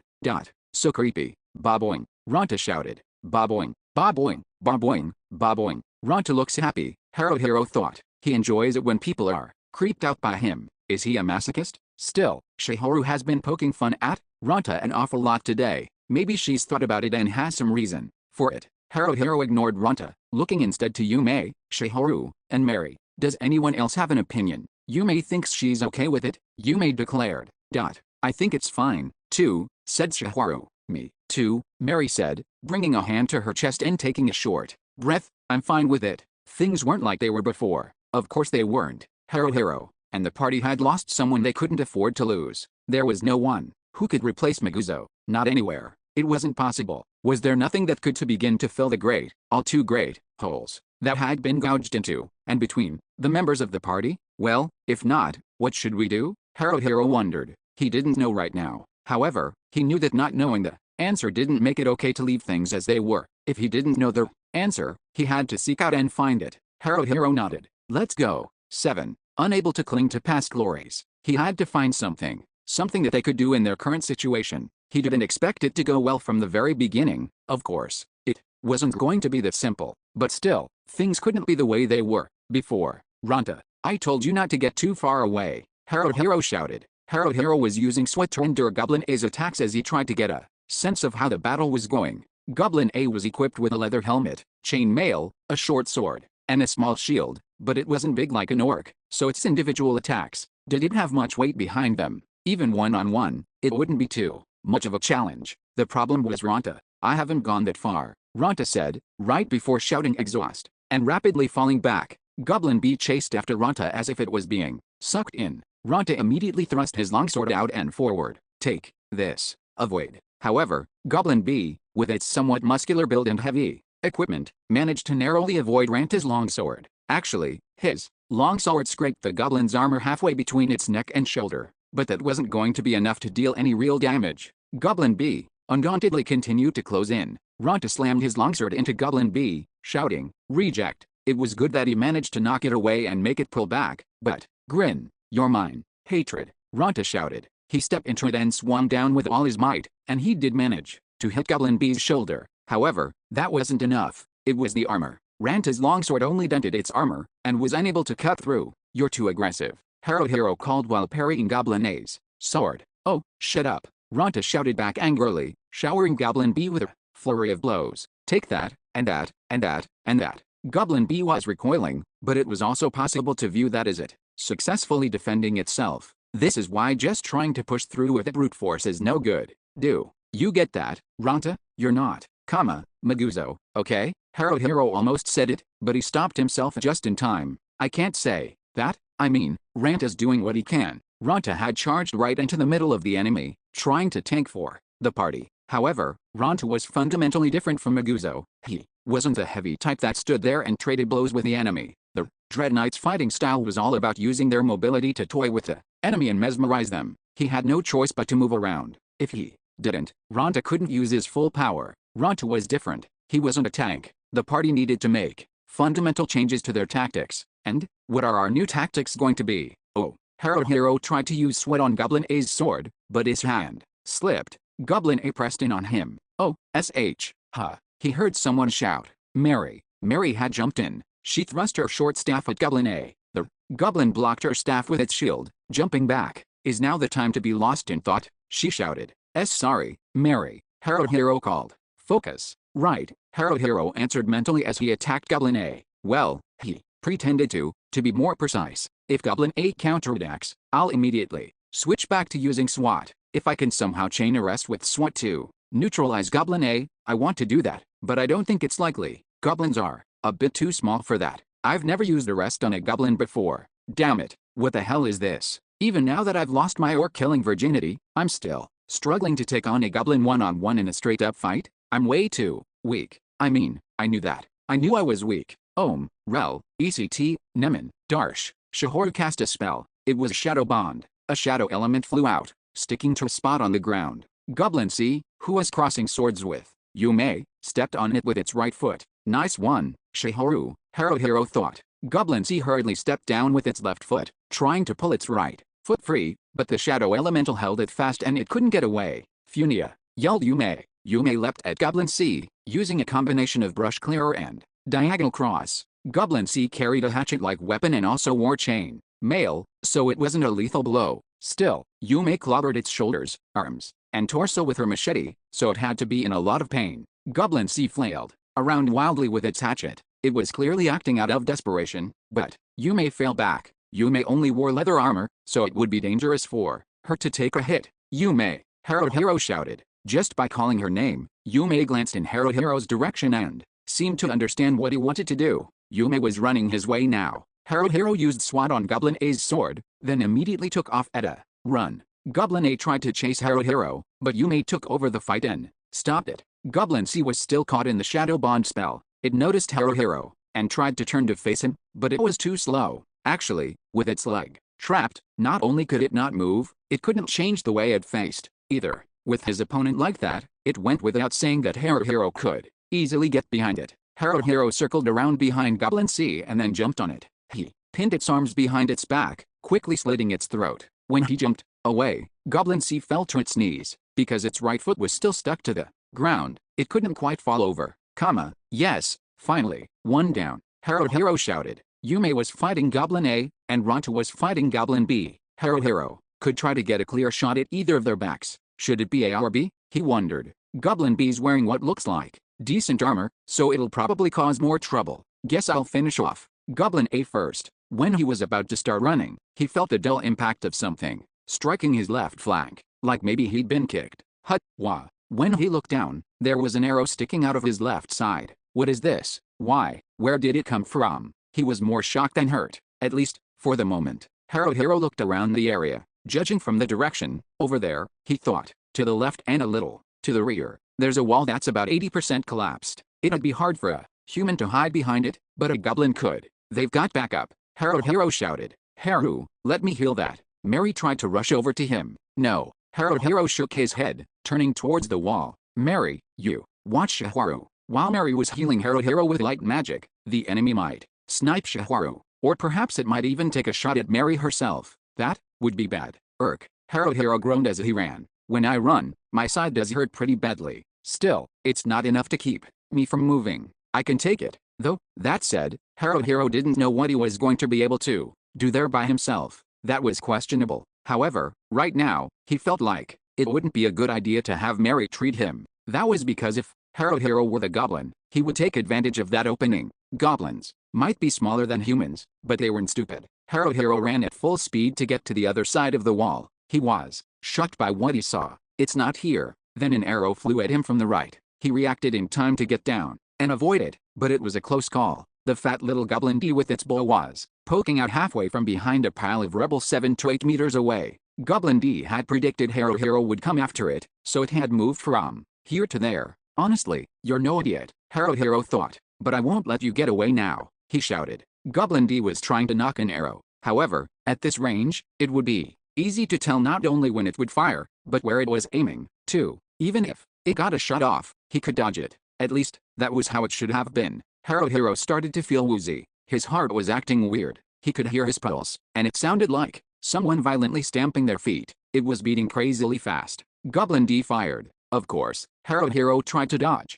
but, well, he couldn't move quite the way he intended to. The arrow stabbed into the left side of his chest, just below the shoulder, and Haruhiro fell on his butt. Whoa, I've taken 2 hits now. Poisoned arrows. Haruhiro shouted as loudly as he could. Goblin D threw its bow aside, pulling out a short sword and jumping at him. What now? Use SWAT? I can't. Not a chance. Goblin D pushed Haruhiro to the ground and mounted him. It was trying to stab him in the face with its short sword. Maybe he had dropped it, he wasn't sure, but Haruhiro didn't have his dagger. He could only try to cover his face with his arms. Goblin D's short sword sliced into his arms and hands. Haruhiro was desperate. He shouldn't have had time for thinking, but he thought, damn, I messed this up. Maybe I shouldn't have come here myself. Maybe it would have been better to leave it to Yume, but that didn't occur to me. Maybe I only think that now because I've seen the result. This is the result. It was all too quick. When you make a mistake, this is how it goes. Still, to think I'd be taken out by a goblin. No, that's not a sure thing just yet. That's right. It's not. It's really not. Goblin D swung its short sword down again. Haruhiro used the bones in his right arm to sweep it aside. There was a proverb, let your flesh be cut in order to break an opponent's bones, but he had used his own bones to defend himself instead. Rel, ECT, Vel, Darsh, Magic, Shihoru, it's Shihoru. Shihoru stuck her staff practically in Goblin D's face, unleashing her Shadow Beat spell at point-blank range. Haruhiro heard its characteristic Vwong sound, and immediately Goblin D's head was thrown backwards. The Shadow Elemental, which looked like a black ball of seaweed, had struck the side of Goblin D's face. Shihoru wasn't the only one who'd come to save Haruhiro. Mary bludgeoned Goblin D with her short staff. Goblin D was knocked flying, but it soon got back up. It ran. It even managing to pick up its bow as it did. Shihoru pointed her staff at Goblin D's back. Rel, ECT, Vel, Darsh, another shadow beat. Goblin D, however, suddenly jumped behind cover and avoided the shadow elemental. It depended on where you were, but the ruins of buildings and walls were all over the place in Demuro's old city. There were a lot of them in this area. Why did we choose this place as our hunting grounds? Haruhiro wondered. Had we failed from the moment we made that decision? How are you? Huff. How are you? How are you? That's some terrible breathing. Whose is it? Oh, mine. It was Haruhiro himself. Haruhiro lay on his back. He could see the sky. That and Mary's face. She pulled the arrow out. Ow, that hurts. I'll dispel the poison first, Mary said. Haruhiro nodded. Is she going to make it in time? He wondered vaguely, as if it were someone else's problem. Hopefully I won't die. Alright, may Lumiris's divine protection be upon you. Purify. Dispel the poison, he thought. That means she's erasing the poison. Now, has it disappeared with that spell now? The poison. I don't really know. I wonder if Ranta and Yume are okay. And what about the goblin that ran off? Haru, keep a firm hold of your senses. Alright, may Lumiris's divine protection be upon you. Cure. Senses. My senses. I have to keep a hold of them. Firmly. Yeah, I get it. Capital I. Get it, Mary. That's right. This is pitiful. I'll look ridiculously lame. But I can't let myself die. I can't die. If I die, it's all over. Not just for me. For my comrades, too. All of us. I'm gradually starting to feel better. He realized, magic's amazing. How about over there? Ranta called out from somewhere. No sign of it. Yume responded from far away. What are those two doing? Shihoru was next to Mary as she treated him. Their eyes met.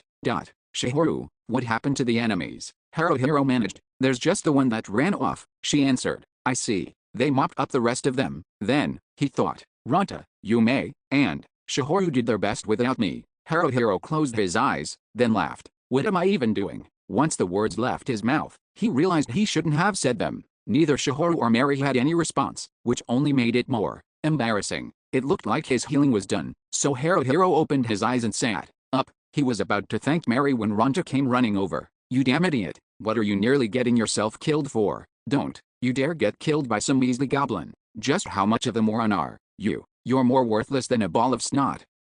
I don't really have a comeback for that, said Haruhiro. But you don't need to lay into me quite so hard. No, I know, I deserve it. This time, so I can't complain if you want to insult me. I messed up. That's what it feels like. Not only that, but I had to do it here, on today of all days. This was supposed to be the day the party set out anew. It was an important day. They absolutely couldn't afford to fail. That's why they had chosen this place, Demuro's old city, the place where they once earned their nickname, the Goblin Slayers. It may have been half teasing, or, rather, 9 parts mocking and 1 part astonishment, but Haruhiro and the party had frequented Demuro's old city long enough that people had started to call them that. Maybe this had happened because Haruhiro and the others had killed too many goblins. They had shifted their hunting grounds to the Sireni mines because the goblins had wound up on high alert, but they knew this place like the back of their hands, even without Maguzo, a pillar, no, the central pillar, of the party. They should have been able to handle it somehow. Had they gotten careless? They might have.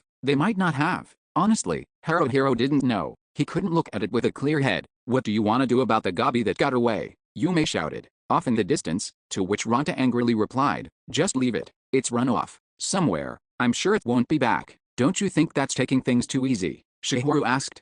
Did you say something, Shihoru? Ranta shouted. I said, I think that's taking things too easy. Did you not hear me? What's that supposed to mean? Ranta demanded. You trying to say I'm being too short-sighted or something? If you want to sum it up, that might be it, Shihoru said. You're being awfully confrontational, Ranta snapped. If you want to pick a fight with me, I hope you're ready for the consequences. Right. Don't talk like you're trying to threaten me, Shihoru said. I'm not threatening you. You were getting saucy with me, so I'm just a little pissed. I don't think that's any excuse. Why should I have to make excuses? Ronta demanded. Don't give me that. I may be a tolerant guy, but even I have limits. If you don't cut it out, Yume rushed over and bonked Ronta on the head. Ow. Damn it, Yume. What do you think you're doing? He shouted. What's a what? Don't go talking nonsense. Yume shot back. You're the one who's nonsensical. There's no way I make less sense than you. Ronta hollered. Oh, be quiet, you dolt. Yume shouted, hugging Shihoru tight. You were bullying Shihoru just now. Where do you get off doing that? Hut, Ronta. Yume'll murderize you, you idiot. I'm not bullying her. We were just having an exchange of opinions. Clearly. Ronta shouted. How? Shihoru muttered. Ronta glared at Shihoru, then clicked his tongue. If you've got something to complain about, come out and say it to me straight. It pisses me off when you act like that. Mary looked like she was about to say something, but then she looked down, glancing at her left wrist. There was a shining hexagram there. It showed that her protection spell was still in effect. Come to think of it, Mary's been checking that shining hexagram every chance she gets. And, wait, her weapon's a short staff now. What happened to the priest's staff with the rings that she had before? Haruhiro wondered. No.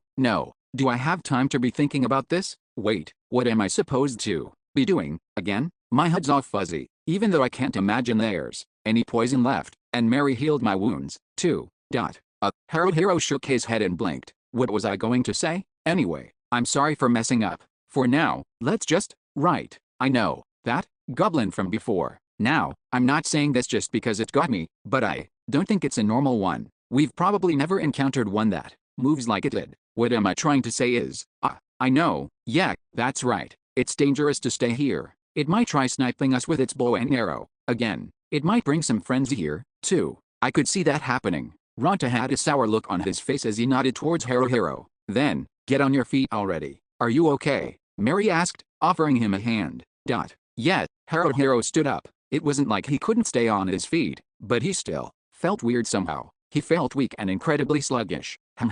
Yume crouched down, and when she took a peek at Haruhiro's face, her eyes went wide. Haru-kun, you're looking awfully pale. Shihoru looked at Haruhiro too and furrowed her brow. She's right. It's because he lost a lot of blood, Mary said, supporting Haruhiro. I've closed his wounds with magic, but that doesn't bring back the blood he lost. For today, we should, hey,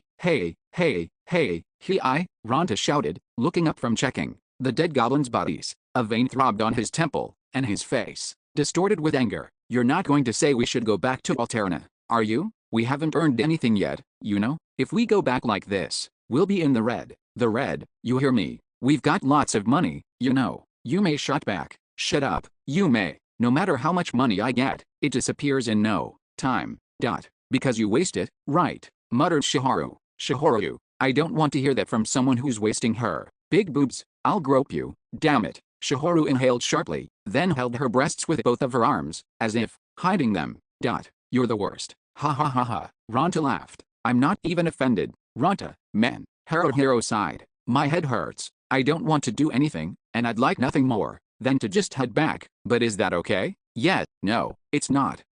Sorry, Haruhiro said. Let me rest for now. Somewhere away from here. If I can take a break, I think I'll get at least a little better. Can we decide what to do after that? I guess that's fine, said Ronta. We can do that. But, still, Ronta pointed to him. Let me say this, Haruhiro. This is all your fault. You'd better realize that, because, for all your faults, you're still our leader. 8. In an unchanging world. In the end, after that, they killed 4 goblins, stripped them of all their worldly possessions, then headed back to Alterna early because Haruhiro wasn't looking so good. Well, we needed to go to the office to fill out the paperwork anyway, is what Yume and Shihoru said to try and comfort him, but Haruhiro was still frustrated. He couldn't help but blame himself. Even so, beating himself up over it wasn't going to help. He couldn't erase his failure, but luckily he'd survived, so it gave him material to reflect on, and he could improve how he handled things in future. In fact, he had to improve. So, with their business taken care of, everyone headed off to Sherry's tavern, but when they started to review how things had gone that day, things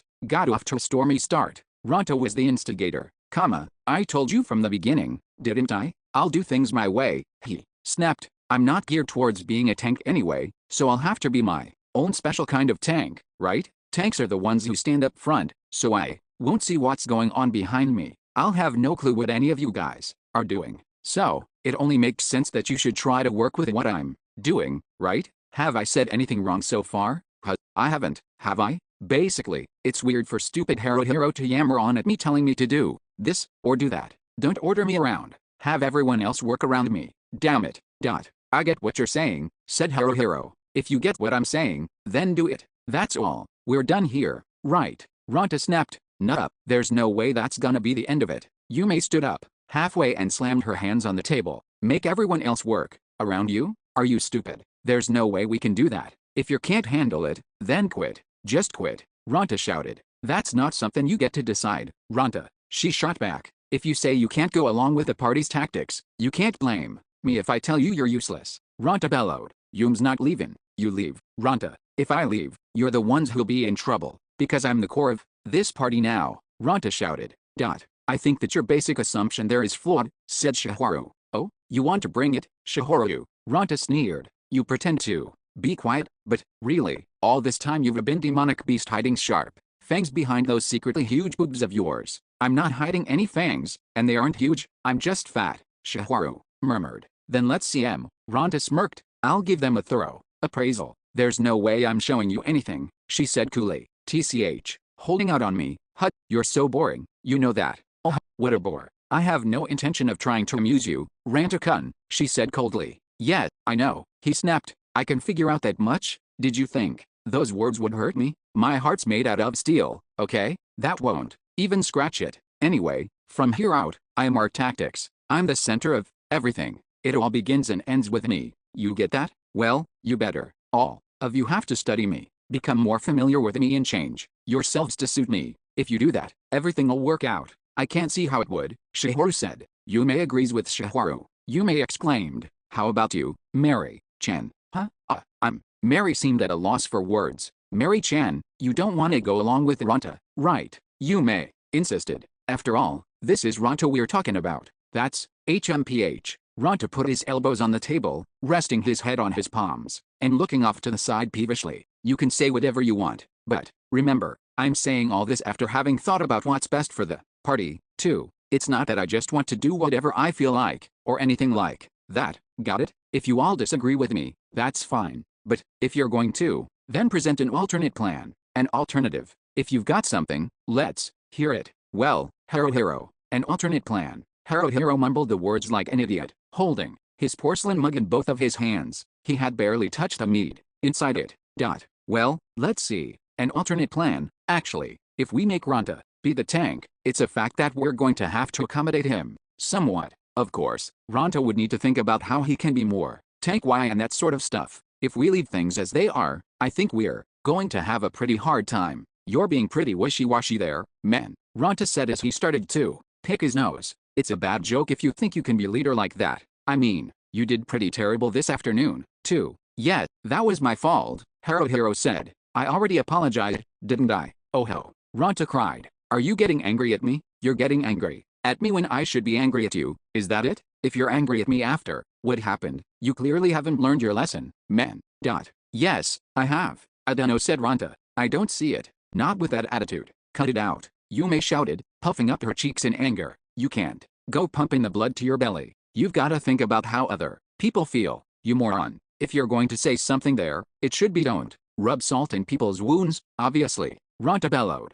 Come on, how would I pump blood to my belly? That's not even possible, he shouted. And maybe it's possible, if you try real hard. Yume cried. Fine, do it. Do it right now. Do it right here. If you manage it, I'll do a kowtow. I'll do a naked dance and then kowtow for you. Hurry up and do it. Ronta bellowed. HNNNGH. Yume's face turned bright red and it looked like steam might come out her ears. An alternate plan. Haruhiro lifted his cup to his lips and was about to take a sip of his mead, then he stopped. An alternate plan. That's right. I need to think of one. An alternate plan. I mean, I don't really want to have Ronta calling the shots, but, in order to prevent that, I need to put forward a decent idea. I need to come up with fixed roles for each of my comrades, like, at such and such a time, they do this, if such and such happens, they do that. Capital I. Need to have that decided to some degree. When Maguzo had been with him, Haruhiro hadn't needed to focus on the details so much. Haruhiro and the others had lost Minato, gained Mary,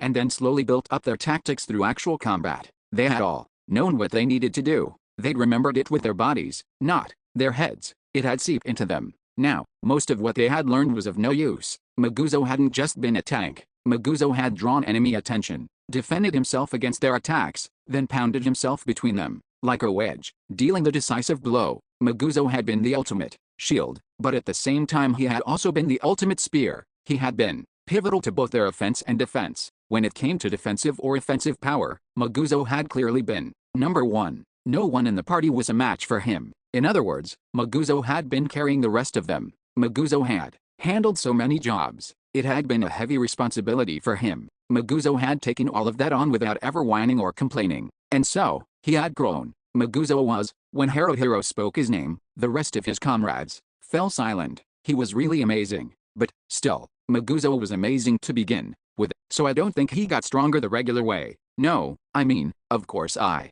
think he had an aptitude for what he did, but I don't think that was all there was to it. There's no way he wasn't scared, but he was always the closest to the front, fighting insane enemies. And yet, Maguzo never ran away. I think he probably did it for us. As he kept doing that, Maguzo got stronger. I relied on Maguzo too much. I should have noticed, Haruhiro thought, much sooner. I absolutely needed to notice it. It's like Ronta said, it's a bad joke to think I can be leader like this. I needed to lower the burden on Maguzo, Haruhiro said sadly. There must have been things I could have done. It's too late now, though. From here on, we need to take the huge burden that Maguzo was carrying and divide it between all of us. Each of us will need the ability to do more things. I don't think our current strength is going to be enough. Shihoru said, biting her lip once before nodding. I think I need to learn at least one powerful spell. Yume leaned forward, resting her chin on the table. Yume, well, it's gonna be hard, but she's gotta work on her attack power. She wants a wolf dog, too, though. Ronta spat out a contemptuous ha and crossed his arms. You can say that all you want, but listen, people can't do what they can't do. They've gotta stick to what they can. A lot of Dread Knight's skills are movement skills, or attack skills meant to be used after moving, so if I stay put, I can't show my true value. It's not like I can change jobs from Dread Knight to Warrior, either. Now that I've sworn myself to Skullhull, I have to stay a Dread Knight until the day I die. Changing jobs? Haruhiro brought a finger to his lips, glancing over to Yume. Meow, is there something Yume can do? She asked. No, he murmured. Yume's surprisingly strong, he thought. If she tried arm wrestling, she could probably put up a good fight even against men. She has guts, too, even though she's a hunter. She swings her machete around and crosses blades with our enemies far more often than she uses a bow and arrow. If I could just have her leave the Hunters Guild and become a warrior. No, I guess I can't. Yume's attached to being a hunter, and she has her goal of getting it. Wolf dog, too. I think it would be wrong to force her to change just because it's convenient for the party. Besides, having seen how Maguzo fought, I'd feel kind of bad making a girl go through that. No, not kind of bad, very bad. She'd be scared, wouldn't she? It's no good. I can't do that. I mean, if one of us were going to become a warrior and be the tank, Shihoru is obviously not warrior material. Mary, we need to have as our priest, and Ronta can't change classes, which leaves me. Haruhiro said in a whisper, trying to imagine it, just in case. He imagined himself decked out in heavy armor with a helmet, swinging around the chopper. Wow, that looks weak, he thought. Haruhiro himself would never want to rely on that lanky, weak-willed Wursy to be the party tank, weak-willed Wussy, he thought. That's right, Chako died, didn't she? No, forget about that. I don't have time now to dwell on it. I need to focus on us. It all came down to the tank. Without a proper tank, they didn't stand a chance. The two roles every party needed were a tank and a healer. Taking that argument to an extreme conclusion, so long as the tank and healer were solid, the rest could do whatever they wanted. As things stood, if someone was going to be the tank, it would have to be Ronta, who had always been the most heavily equipped after Maguzo. It was hard to imagine it now, but if he grew into the role with experience, that would be fine. But what are the chances of that? Haruhiro thought. Could it work? When they had lost Minato, they had brought a new healer into the party. Mary, was that the only option? Haruhiro had, of course, considered the possibility. It had been in the back of his mind, but he hadn't wanted to think about it. Haruhiro looked at Ronta, Yume, Shihoru, and finally Mary's faces. Each of the four wore a different expression, and each of them seemed to be deep in thought. They had probably all more or less considered the idea, but they didn't bring it up. None of them did.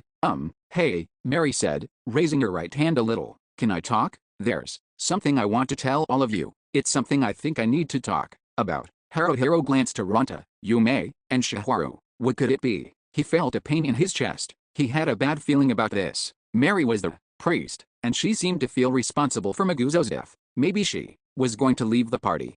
Sure, he said, his voice trembling. Of course. What is it? I've done something I can never fix. Mary's beautiful face was frozen, solid. Only her lips moved, stringing the words together in a low voice. Back there, I let the effect of protection wear off. I needed to recast it, but I completely forgot. In an intense battle like that, it's little things like that which mean the difference between life and death. If I had kept protection in effect, Maguzo might not have died. No, I'm sure he wouldn't have. It's my fault that Maguzo's dead. I let him die. But that's wrong. Ranta punched the table. You're dead wrong. Don't try to say it's all your fault. Actually, it's not just your fault. It's mine, too. He was my partner, but I couldn't fight shoulder to shoulder with him. I was weak. I'm not wrong, Mary said, shaking her head slightly. No matter how I look at it, letting protection expire was a basic and inexcusably clumsy mistake, and Maguzo died because of it. I've let 3 of my comrades die. Before this, I never wanted to let one die again. Now, I have. I have no right to be a priest. How could I think anything else? Mary-chan, Yume said with tears in her eyes. You can't go saying that. It's not about having the right, or whatever. Yume doesn't see it like that. I can understand, Shihoru said, crossing her arms tightly and resting them on the table. I get how you feel, Mary. It may be presumptuous for me to say that, but I'm always feeling the same way. Wondering whether it's okay for me to be here. Wondering if I'm any use to the rest of you. Wondering if I have the right to be here. You don't, Ranta said with a smirk. There's no way you would. You have no right. We were a group of misfits to begin with. From the beginning, none of us had any right to do anything. So what? Like we care. It's not our problem. We'll do it whether we have the right to or not. Isn't that how we've made it this far? Ranta's right, Haruhiro said, looking at Mary. Mary dropped her gaze to the table, seeming unwilling to meet his eyes. She's so distant, Haruhiro thought. Mary's right here, but she's so far away. You have no right to be a priest, and you don't need one, said Haruhiro. You're our comrade. That's good enough for us. Thank you. Mary's lips loosened a little. It was too slight to call it a smile. Even so, Mary had tried to smile for them, but I'd like some time. I realized something when we went to Demuro. The way I am now, I can't move forward with all of you. I'm scared. Too scared. I have no confidence. It doesn't have to be long. 10 days, even 7 would be fine, but give me some time. Sounds fine to me, Ranta said, shrugging, his elbows on the table. I wanted to learn new skills anyway. Well, if I've got 10 days, I bet I can power up a lot. Though, once the ultimate rant has been born, there may not be anything left for the rest of you to do. Heh. Yume's thinking maybe she'll learn some skills from her master, too. Yume agreed. She's got the money and all. I think I'll challenge myself to learn one of the other magics. Something other than Darsh Magic's shadow magic, Shihoru murmured. Okay. Haruhiro closed his eyes. Time. It was time. More than anything, what they needed was time. Haruhiro and the others had never been strong enough to rush forward without stopping. He opened his eyes. The scenery before him hadn't changed in the slightest, to the point that it was cruel. In this unchanging world, Haruhiro and the others would need to change themselves, little by little. Let's meet in front of the North Gate, 10 days from now at 8 o'clock, he said. 9. The coming of the angels. Sometimes people say they feel out of their element. That was exactly how Shihoru felt right now. Close to Flower Garden Street, there was a restaurant called Marika's. It wasn't like there was a sign out front, but the place was run by Marika-san, so that was what people called it. Marika's customers were about 9/10 or, actually, more often than not, 100% women. It wasn't that men were unwelcome, it was just that the mostly female clientele made it harder for men to approach. On the other hand, that made it easier for women to come in, and it was a relaxing environment for them. There weren't many places like this, or rather, Shihoru didn't know of any others, and the food was good, so when they were going out to eat with just the girls, Marika's was always their first option. It went without saying that women who ate out frequently, mostly volunteer soldiers or those in the service industry, tended to eat at Marika's, so it was always packed. Today they had avoided the busier hours, coming a little early, so there were open seats. Even so, Shihoru and Yume were forced into the corner of a large table, sitting next to one another. The food they ordered was brought out, and by the time they had half finished eating, the restaurant was already packed. So, how's it going for you, Shihoru? Yume asked. You learnin'? Yes, Shihoru said hesitantly. It took me 4 days to learn one spell. It's really going to be hard to get used to, I think. I've only ever used Darsh magic before this. After all, Darsh magic, Yume said. In magic, there's what's called mastery, you see. Shihoru began. Mustardy. No. Master why? Yume said. You meant mastery.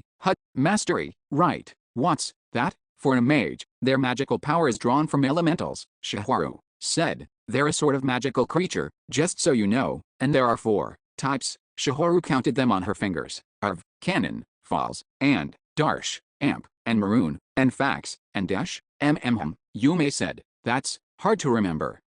Anyway, there are 4 types of elementals. The knowledge about each of them, the techniques to properly control them, and the experience you gain from doing so, all of that goes into what we call mastery. Each type of elementals has its own quirks. There are some similarities, but other things are completely different. So, then, are there 4 masteries, or something like that? Yume asked. That's right, said Shihoru. For instance, the mastery for Arv and Darsh are separate. For me, I've been using Darsh all this time, so I have some mastery built up, but it doesn't carry over to other magics, so it's like starting from scratch. Yume said. Sounds tough. Yume, she's a hunter, so there are only so many options for her. There's her bow, her machete, and then, what? Hunting skills? That's all. Wow, that's 3 whole things. But Yume, she's not got any hunting skills, you know. Does keeping a wolf dog fall under hunting skills? Shihoru asked. Yep, but, you know, Yume's thinking she may have to give up on it. Yume's got the money, but if she wants to raise one, it has to be from when it's a puppy. She'd want to take proper care of it, you know? It's possible to leave it with someone else, but Yume doesn't really want to have to do that. In our current situation, it might be hard for you to give a puppy all the attention it needs. Shihoru agreed. Yet, Yume was thinking that, too. Even if Yume were able to raise it, she'd feel bad for the poor thing. It's not easy taking care of an animal. That's right, Yume said. It takes determination, maybe? So, anyway, if you train a wolf dog well, it'll never betray its master. It'll defend its master to the death. I wish I had someone like that, said Shihoru. Oh, Shihoru, you'd rather have a pet person than a pet dog? Oh, no, I didn't mean it like that. Shihoru used her fork to push around what little food was left on her plate. Yume was kind of dense when it came to this stuff, or just completely uninterested, so sometimes she didn't quite get what Shihoru was talking about. When she looked at Yume, Shihoru sometimes worried that she herself was abnormal. She couldn't help but divide people of the other gender into 2 groups, those she could fall in love with, and those she couldn't. Shihoru felt a little disgusted by that part of herself. She wished she could be more ignorant of it, like Yume. When I do decide I like a boy, it only brings me suffering, she thought. Sadly, I'm better off never falling in love. Hey, you two, someone said. Shihoru hadn't expected anyone to call out to them, so she was really surprised. She turned to look towards the voice. She knew, no, that was a bit too strong of a word for it. She recognized the speaker's face, or rather, the way she was dressed. She was a muscular woman with a white feathered stole wrapped around her neck and her hair tied back with a bandana that, naturally, was also decorated with white feathers. The name's Kikuno, but I guess you wouldn't know that, the woman said. We've never really been introduced before. Still, I know about you, too. We've fought together at Deadhead. Yet, Yume pointed at Kikuno. You're one of those wily angels, aren't you? It's the wild angels, Kikuno said. And don't point at people. It's rude. Yikes.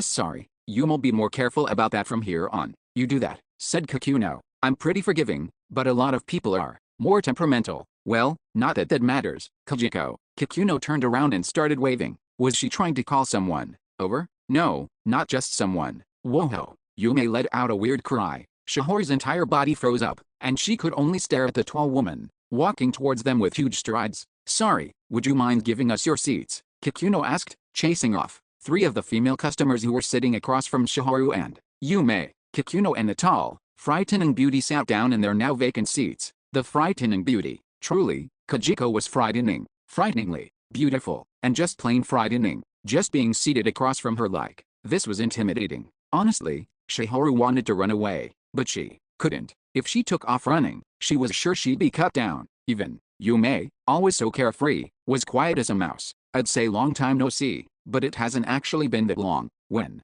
Kajiko smiled, Shihoru felt like a cold blade was being pressed up against her heart. I'm Kajiko, head of the Wild Angels. It's Shihoru and Yume, right? Shihoru nodded silently and mechanically, like a puppet.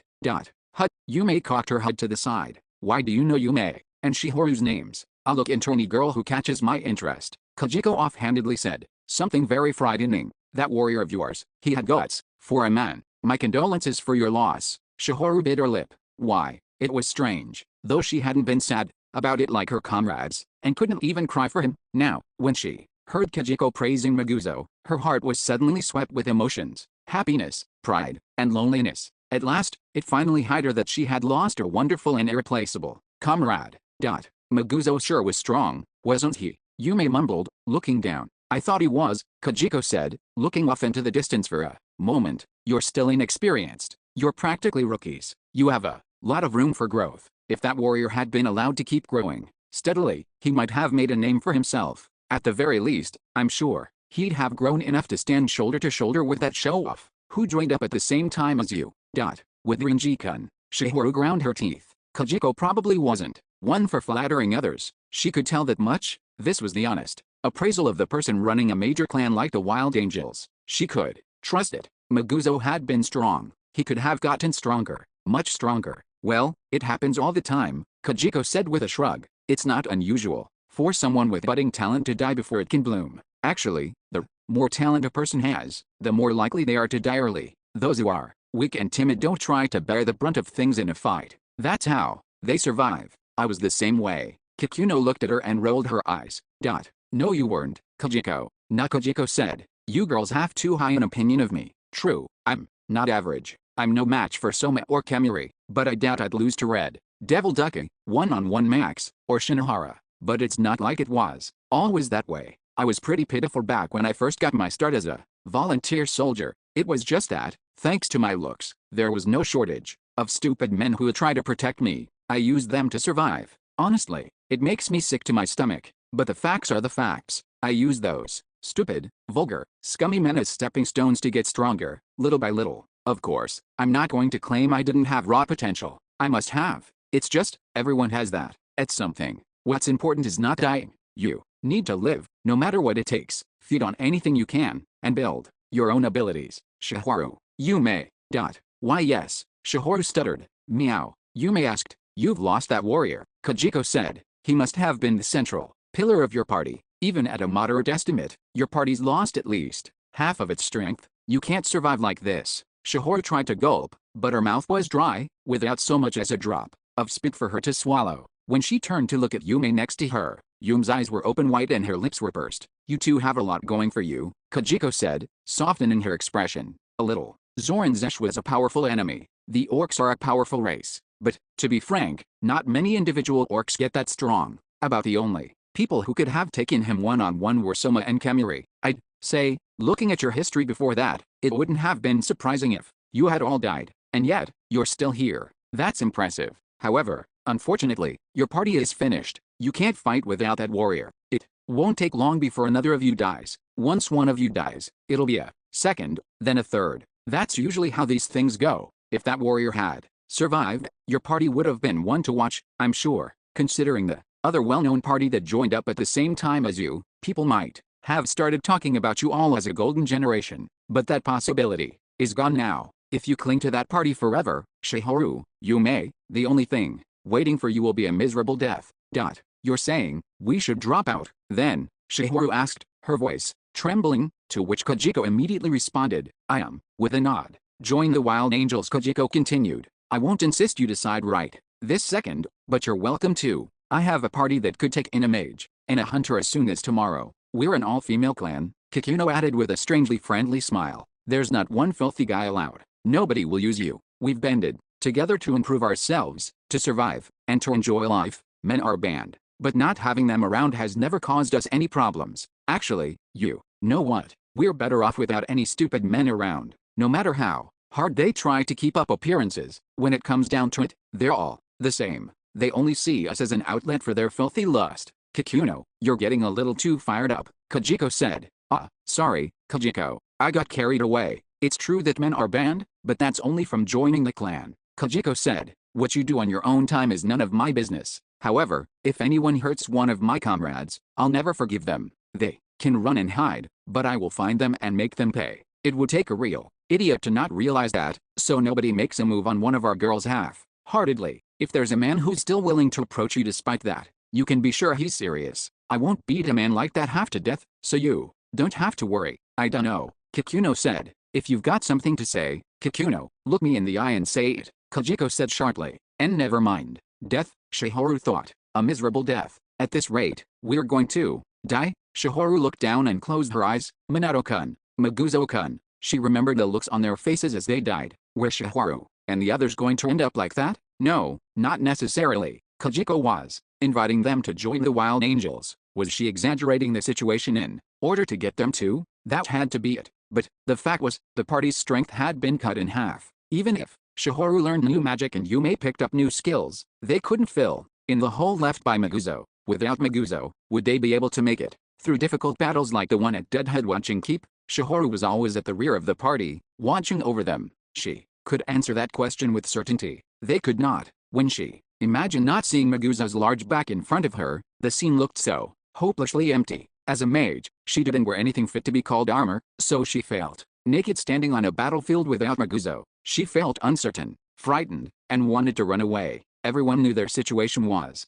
hopeless, and they were desperately trying to do something about it. They were trying to walk a thorny path. If they joined the Wild Angels, Shihoru and Yume wouldn't have to walk that path anymore. Shihoru opened her eyes, looking to see Yume's expression. Yume would probably decline right here. Sorry, it's kind of you to invite us, though, she'd say. When she did, Shihoru would probably come to the same conclusion. That was what she thought. However, Yume furrowed her brow and stuck her lips out like an octopus. She was thinking. She didn't seem to know what to do. Even Yume was at a loss for what to do.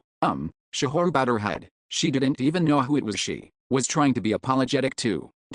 Give us some time to think about it. 10. Those who remain and those who are left behind. Oh, man, Haruhiro groaned, rolling over in bed. Just changing his position was enough to cause unbearable pain all over his body. I'm gonna die? After mumbling those words, no, he rejected them. I shouldn't use that expression so lightly, but still, it really hurts. You're a real ogre, Barbara-sensei, he moaned. Not that I didn't already know that. There was a skill called assault. It was one of the thief fighting skills. The name made it sound strong, but as for the kind of skill it was, well, it was a desperate attack. You accepted being hit by any counterattack in return for landing a combo on the enemy. You didn't even consider defense or evasion. You just attacked, and attacked some more. It wasn't just a matter of swinging wildly, though. You used weapons efficiently, creating as little of a gap between attacks as possible. Instead of taking defensive or evasive actions, you reduced the risk of a counterattack by keeping up a relentless assault. If there was a counterattack, there was nothing left that you could do. You'd have to graciously accept death. You had to kill before being killed. It was a manly skill. Haruhiro was resting his exhausted and hurt body in the top bunk of his bed back in a dimly lit room at the volunteer soldier lodging house. The new equipment he had bought, a new, good quality dagger and a bludgeoning weapon called a sap, were lying at his side. The sap was a short club made of a flexible material, about 30 centimeters long, with the end of it being heavier. The whole thing was wrapped in leather cord, the end of which would wrap around the user's hand. Haruhiro had prepared the new dagger and sap to use while learning assault. In other words, to power himself up, Haruhiro had chosen to learn assault and adopted dual-wielding style. Haruhiro was, of course, not ambidextrous. He was right-handed. It wasn't simple to use a weapon in his left hand. When you factored in that he would be using a weapon in both hands, it became even more difficult. Barbara-sensei had told him to just get used to it. It should be natural for you to hold your weapons the entire time you're awake, and I want you holding them while you're asleep, too, she had said. Haruhiro held his dagger and sap, holding his weapons around the clock. Was too much, but he tried to touch them like this whenever he had time. The 6 days he had spent learning assault had been as punishing as they always were. For the first 2 days, he had just spent a lot of time experiencing Barbara-sensei's assault firsthand. For the 2 days after that, he had practiced the patterns for assault basically without sleep or rest. For the last 2 days, he had sparred with Barbara-sensei. Ultimately, Haruhiro had never successfully hit Barbara-sensei with assault, but she'd hide him with her wooden swords more times than he could count. He had fainted several times and had to be healed by a priest that Barbara-sensei called in. So, technically, I'm unharmed, Haruhiro thought. Or, rather, I've healed. My body still hurts all over, though. And it feels heavy. This goes way beyond just feeling sluggish. Rant is not back, he murmured. Shihoru and Yume aren't at the lodging house, either. They had both left to learn new magic and skills. Is that what Ranta's doing, too? Haruhiro suspected Ranta was off goofing around, but apparently he wasn't. Haruhiro had plans to go to the Thieves Guild again tomorrow to learn another skill, but with his body in this state, was he going to be able to do it? I'm not convinced, he started to think, but that's not something I can afford to be saying, he finished, aloud. My body feels horribly sluggish, but I'm hungry. I should eat something before I go to sleep. Haruhiro willed himself to get up, sheathing his dagger and fastening his sap to his belt. As soon as he got down from the bed, he quickly drew his dagger and sap, and fell into combat stance. Too slow, he said. This isn't good enough, he thought. He put away his dagger and sap once more, then drew them. He tried it several times, but it just wasn't feeling right. Well, I guess it's fine. No use rushing it. You don't have enough spirit, Barbara-sensei had scolded him many times. Vigor, spirit, backbone. I know that, though, Haruhiro thought. Even if I want to change, even if I try to change, it's not that easy. I want to, though, to be more positive, always bright and energetic, the kind of guy who can drag everyone along with him, but to still be cautious and be able to get going when the going gets tough. That's the kind of leader I want to be. But I'm just an old cat, after all. Chako's trade name was Cheeky Cat. When Haruhiro suddenly recalled that, he felt like he had to sit down. What good is sitting down going to do? He wondered bitterly. Chako's gone. We might have been able to become close, but any hope of that is completely cut off now. Dwelling on it won't do me any good, but I can't help but think about it occasionally. I need to stop. Haruhiro put away his dagger and sap. Food. It's time for food. I should eat. If he got something good to eat, he was sure that would cheer him up. The moment before he stepped out of the room, he sensed a presence. There was something out in the corridor. Ranta? No, if it was Ranta, he'd come in. Shihoru or Yume? If it was them, they'd at least call out. Mary would do the same. So who is it, then? This is creepy. There's no such thing as being too careful. It could be a thief. Not likely, though. He used sneaking to kill his footsteps as he approached the door. Now, what? He decided in an instant. He drew his dagger in his right hand and opened the door with his left. The guy was standing right on the other side of the door. He was pretty tall. Haruhiro jabbed his elbow into the guy's solar plexus. Without missing a beat, Haruhiro circled around behind him, and was about to stab the man in the neck, when, wait, I know this guy. You're alive? Haruhiro asked. Ow. The man was holding his belly with one hand and grimacing, but there was no doubt about who it was. It's Mr. Twal, Haruhiro thought. From Chako's party. A ghost? No, that's not it. It can't be. I thought he died at Deadhead watching. I was sure Chako's entire party were wiped out. Was I wrong?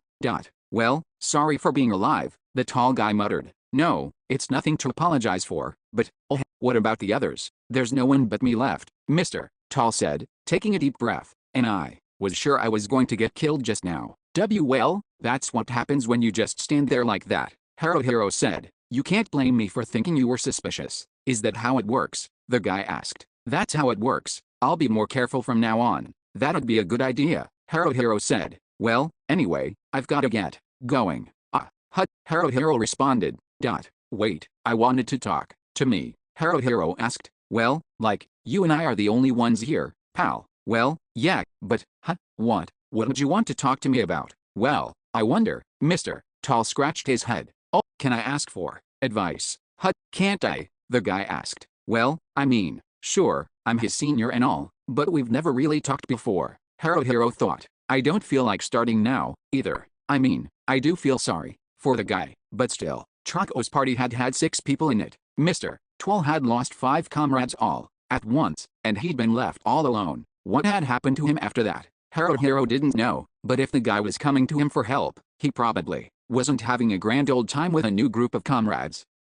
We can talk a bit while we eat, if that's fine, said Haruhiro. That'll do. Okay, Haruhiro said. It'll be my treat. I have to question why I'm trying to play the good senior here, but a little sympathy for the guy probably won't hurt me, he thought. I mean, I know what he must be going through. The food stall village near the craftsman's town was close to the lodging house, so they decided to look for something there. For the moment, chorizo was off the menu for Haruhiro. He might never eat it again. They went to a stall with every variety of fried meat and vegetable skewer imaginable and ate a bunch of them. Mr. Twal just ate the hot skewers Haruhiro offered him, not trying to say anything. Well, that's fine, Haruhiro said. Wait, no, it's not. Didn't you have something to ask me about?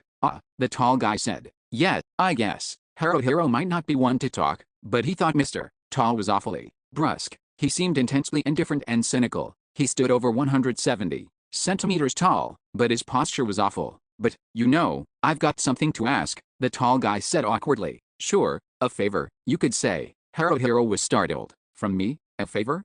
What? It's really hard to say this, the tall guy said uncomfortably. Dragging it out won't help. Guess not. It may be rude to say it, Haruhiro said, but you're kind of a pain. You know that, Kuzaku, the guy said. Your name? Haruhiro asked. Yeah, my name. You're Haruhiro-kun? Yeah, well, yeah, I am, Haruhiro said. He's talking to me casually now? Well, it's fine. I really don't care. Haruhiro was definitely Mr. Tall, or Kuzaku's senior, but it wasn't like he'd had a year or two more experience than him as a volunteer soldier, and, of the two of them, Haruhiro probably looked younger. Besides, he didn't like being overly formal. You can drop the kun, said Haruhiro. So, what's this request? It's about a party, said Kuzaku. Okay, whose? Yours, Haruhiro-kun? No, Haruhiro. Mine, Haruhiro asked. I mean, I'm alone now. I see. I've been thinking I need to join up with some group, explained Kuzaku. Gotta keep myself fed and all. You're not going to get anywhere without an income. Yeah, agreed,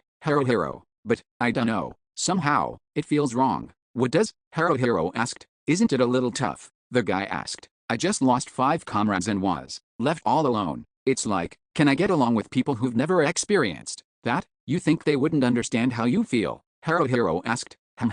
Yeah, not quite, but it's the same, I guess. Kuzaku held his jaw and let his tongue hang out of his mouth. My jaw's exhausted. Haven't talked this long in a while. Like that's my problem, Haruhiro thought. This isn't going to work. I can't see myself getting along with Kuzaku. Why? Something's bugging me. That's it. Back then, Kuzaku had been fighting an orc, his back to the wall as he'd tried to protect Chako, but he hadn't been able to protect her. Kuzaku had been taken down by the orc, and then Chako had been killed. Haruhiro sympathized with Kuzaku's situation. But, buddy, you failed to protect Chako, you know? And despite that, you're still alive while Chako's dead. What's with that? It wasn't that Haruhiro thought that in any clear way. Still, there was something that rubbed him the wrong way. That was probably it. Chako was dead, but Kuzaku was alive. Kuzaku may well have done his best. Kuzaku might have been more miserable than any of them about what happened. There might not have been anything Kuzaku could have done, but Haruhiro couldn't deny that he felt some antipathy towards him. What have you been doing? Haruhiro asked. Since then, learning skills, that sort of thing, said the tall man. I had some money, my inheritance, you could say. Kuzaku pulled on his earlobe, a slight, forced smile on his face. Other than that, I've been doing a lot of thinking. And so, you want to join my party? Haruhiro asked. Yeah, silly. Are you a warrior? Haruhiro asked. No, a paladin. My party's lost Maguzo, our tank, so you're thinking you'll take his place? Haruhiro asked. I'm not thinking that. Kuzaku looked offended. I don't think I could, either. You guys are my seniors. You're on a different level, in terms of experience and stuff. We do want a tank, though, Haruhiro admitted. Honestly, when he'd been at the Thieves Guild being put through the ringer by Barbara-sensei, that was the one thing he'd kept thinking during his rare breaks, that, really, they were going to need a tank. After all, that there might be no choice but to find a warrior or paladin to join the party. Haruhiro shook his head and sighed. But, this is just my thoughts on the matter, but it's too soon. We haven't come to terms with it yet. Besides, it's not something I can decide on my own. I can't give you the response you want. Sorry, I see. Kuzaku bowed his head a little. I'm sorry, too. It's not that it doesn't pain me to do this, Haruhiro thought. But, honestly, I never want to see Kuzaku again. Maguzo is gone. What a serious blow that is. 11. Egoist. Gwahadwaha. Ronta guffawed loudly. It felt like the first time in a long time that he'd seen the light of day. Actually, it had been a long time. The Dread Knights Guild was underground, in the sprawling slums of Alterna's West Town. Ronta had stayed there for a while to learn 2 skills. For 9 days, he hadn't set foot outside of that dank, jail-like guild. No, it wasn't just jail-like. He couldn't have left if he'd wanted to. If he'd insisted on leaving, he would have left as a corpse. On that point, at least, it was a jail. The sun should have warmed Ranta's body, but instead he shivered. Damn, I know I say this every time, but the lords were scary. Within the Dread Knights Guild, there were a number of Dread Knights, with a position of lord. He didn't know the precise number, but Rontu had probably met 7 of them. Why probably? Because the lords hid their faces, and they never gave their names. he could only distinguish them by their voices and height. That meant there were 7 that Ranta could tell apart. Every last one of them was damn scary. They didn't show even a hint of kindness, and they were way too merciless. To be blunt, Ranta couldn't see the lords as fellow humans. If people mastered the way of the Dread Knight, did they turn out like that? They're damn cool, though, Ranta said. I wanna be like that, Lord. Ranta, hut, hairhead. Ranta held his throat, coughing to clear it, then tried imitating their voices. Call me Lord. You are Lord Skullhull's slave, and I am Lord Skullhull's slave who will show you the way. There is no need for names for either of us. Oh ho, that was cool. Was that cool or what? Just now? It was so damn cool. Ow. Ranta was whacked in the back of the head,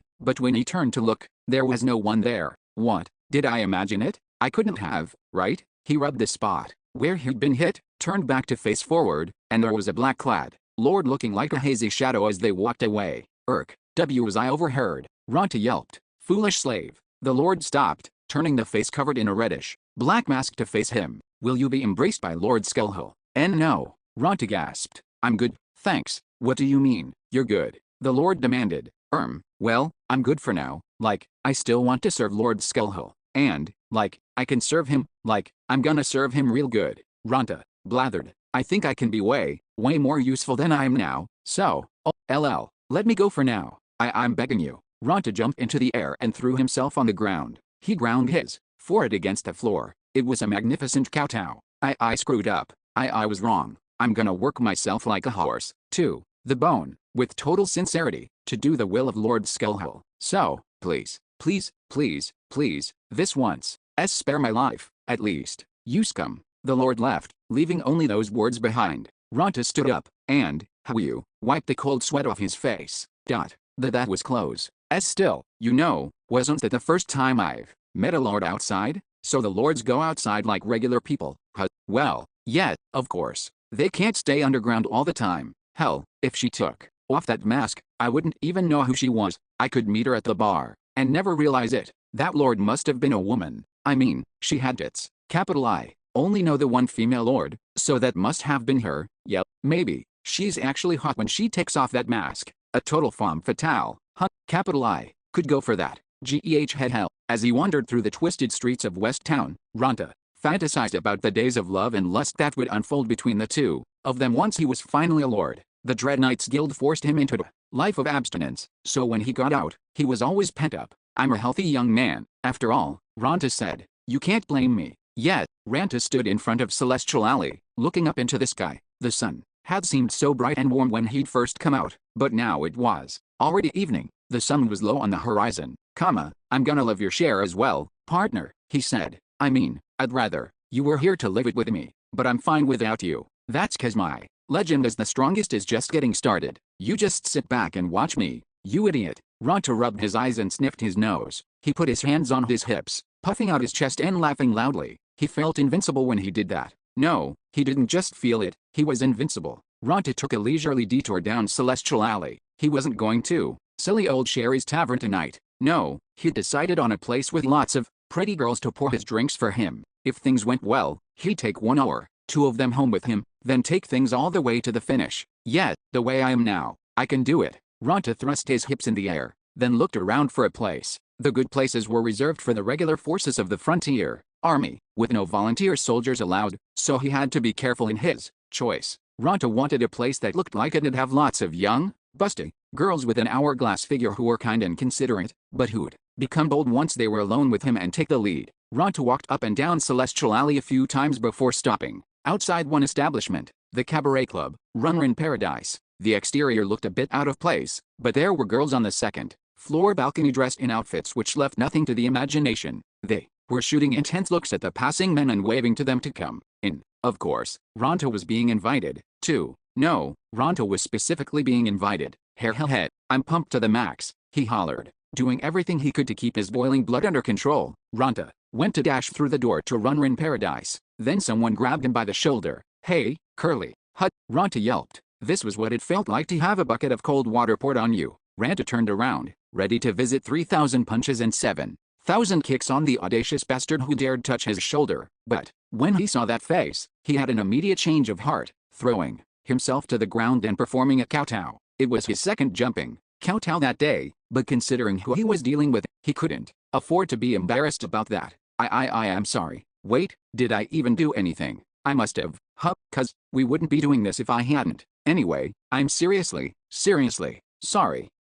What are you apologizing for? Renji asked. Well, I don't really know why I'm apologizing. Ranta cried. Huh, is that not it? I don't need to apologize. Wait, what are you doing here? Renji. No, not Renji. Renji-san. Maybe you're going to Runrin Paradise, too? No, not just going there, but you're a regular. Runrin Paradise. When Renji looked up to the second floor balcony, the girl squealed and shrieked. That wasn't all. Ranta saw it. He witnessed it. One of the girls pulled back the already revealing chest portion of her dress, giving him a peek of her killer boobs. Her makeup was a bit heavy, but she was a pretty girl, and the way Renji didn't bat an eye at it, just calmly denying it with a no, was seriously manly. I've never been in this place, Renji said.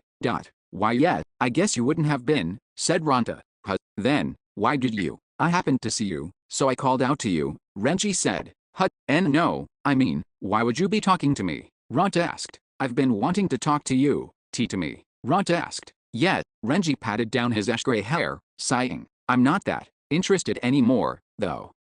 Because of Runrin Paradise. No, because of how you act. Oh, of course. Ranta stood up with an awkward laugh, quickly giving himself the sniff test to make sure he didn't stink. No, wait, he's not a girl, he's a dude. Like, the dude turned all dudes. Capital I. Don't need to do this. Or rather, he makes me a million times more nervous than any girl. What did you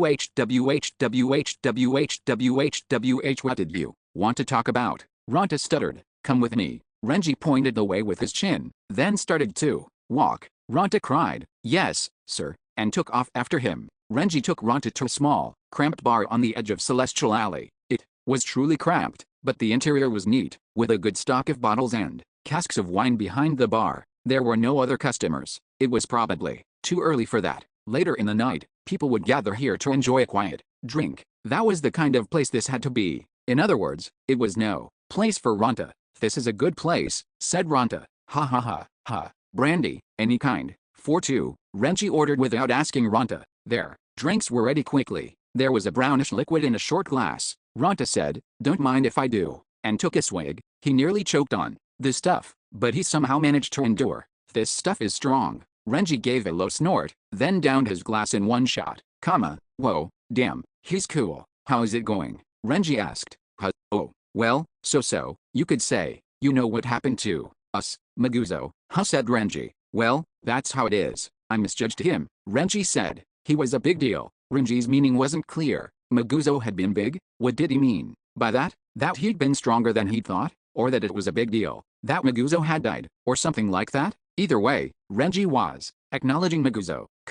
Man, you've got Renji acknowledging you now, partner, Ranta thought, proudly. Not that being recognized after your death does you much good, though. But, well, he's gone now, Ranta said. It's not going to do us any good to moan and complain about it. We've got to get by on our own now. That's how we're taking it. What about Haruhiro? Asked Renji. What about him? There's not much to say, Ranta said. Well, he's trying hard in his own way. Not that he's much of a leader. True enough. He can't be like you, Renji-san, Ranta added. Cut it out with a san. Righto. Renji it is. Ranta took a little sip of his brandy. This is good stuff, if you take it a bit at a time. Still, it's strange to be here, talking to you, like this. You alone. Work is work, said Renji, and you want to keep it separate from your time off. Yeah, kinda, said Renji. If you're with people all the time, they get annoying, Ranta agreed. You wanna be alone once in a while, even you feel like that, Renji asked archly. I'm fine all by myself, you know, Ranta said. I don't really get lonely in this business. You can't go it alone, though, so I need comrades, a group.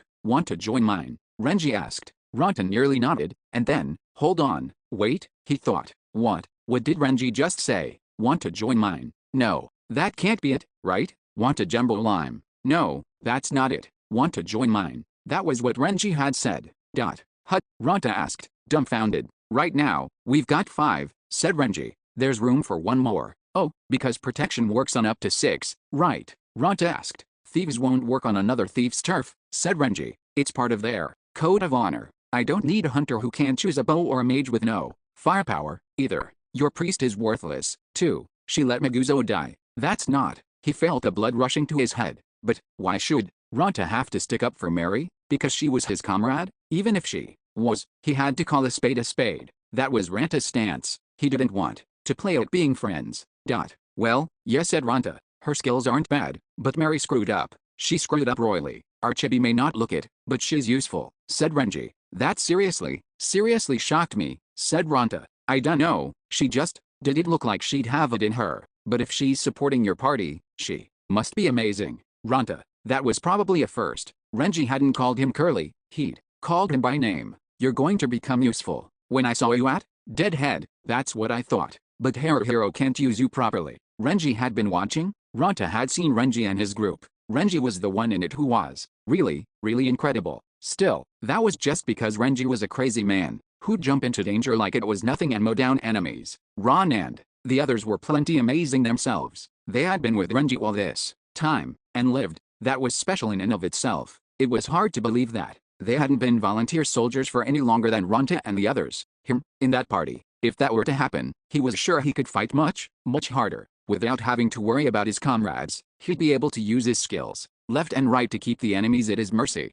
That was how a Dread Knight was meant to fight, not how he was now. He had to worry about all sorts of stuff. There were too many limitations. If only they still had Maguzo. If his partner were there, he could have focused on fighting like a Dread Knight. Of course, that wasn't possible anymore. If he considered the party, Ranta had no choice but to become the tank. He wasn't suited for it, but he could do it. Ranta meant to come up with his own ways of doing it, too. Even if that meant having to kill who he really was, he had no choice. Is there really no other choice? He wondered. I'm a selfish guy, Renji said, downing his second glass of brandy in one gulp. I take care of those who can be useful to me. I don't care about anyone else. In the end, I think most people are the same. If you live for others, it just means you die for them, too. Yeah, I get that a lot, Ranta said. They say I'm selfish and egotistical. Let them. You think I can get strong? Ranta asked. If I'm the one using you, said Renji. You want me to be your pawn, is that it? Bingo. Renji wasn't lying.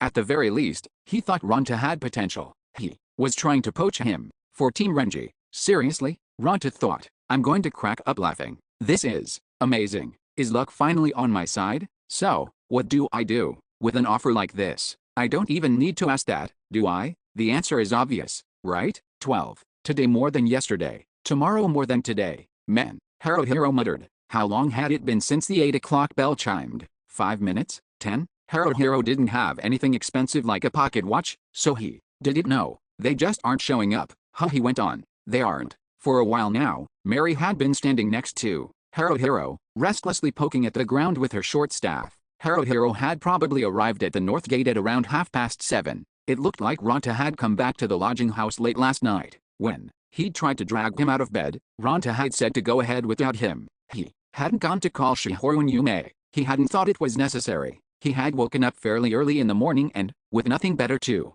do, Haruhiro had decided to leave the lodging house early. Mary had shown up at the north gate around 10 minutes after Haruhiro. Of course, he had been relieved to see her. Thank goodness, he'd thought, from the bottom of his heart. Mary had learned Sacrament. It was a top-class light magic spell that healed serious wounds in an instant, and it could have been considered mandatory for any priest of mid-tier or higher. Mary could still only use it around twice per day, but Sacrament was sure to be a great boon to the party. If it came to it, they could return from the brink of death. Having that sort of trump card would no doubt let Mary approach her battles with composure. Haruhiro had learned another skill from Barber-sensei in addition to Assault, Shatter. This was a skill that was chained after SWAT to strike the enemy's knee, with two options that he could use following a SWAT, Arrest, and Shatter. It would give his attack patterns more variety. Instead of just using SWAT to hold out, he could look for opportunities to go on the attack, then go in for the kill with Assault. That was the strategy Haruhiro had in mind. Well, I doubt it will be that easy, but we each need to expand what we can do, and take it as far as we can, he thought. If we do that, probably, no, definitely, we'll find a way forward. Haruhiro was optimistic. Or, at the very least, he was trying to be. He wasn't a good one, but he was this party's leader nonetheless. A leader needed to hold his head high, moving forward one step, or even one half step, at a time, or no one would follow him. In fact, if the leader wasn't moving forward, there was no way for anyone to follow. It wasn't a question of whether he could do it or not. He had to start by just doing it. Nothing would start until he took that first step. If nothing ever started, there could be no results. Once there were some results, he would accept them, use them as nourishment, and move forward a little more, however, they're so late, Haruhiro murmured. Yes, but, Mary said. Yeah, maybe they slept in, she suggested.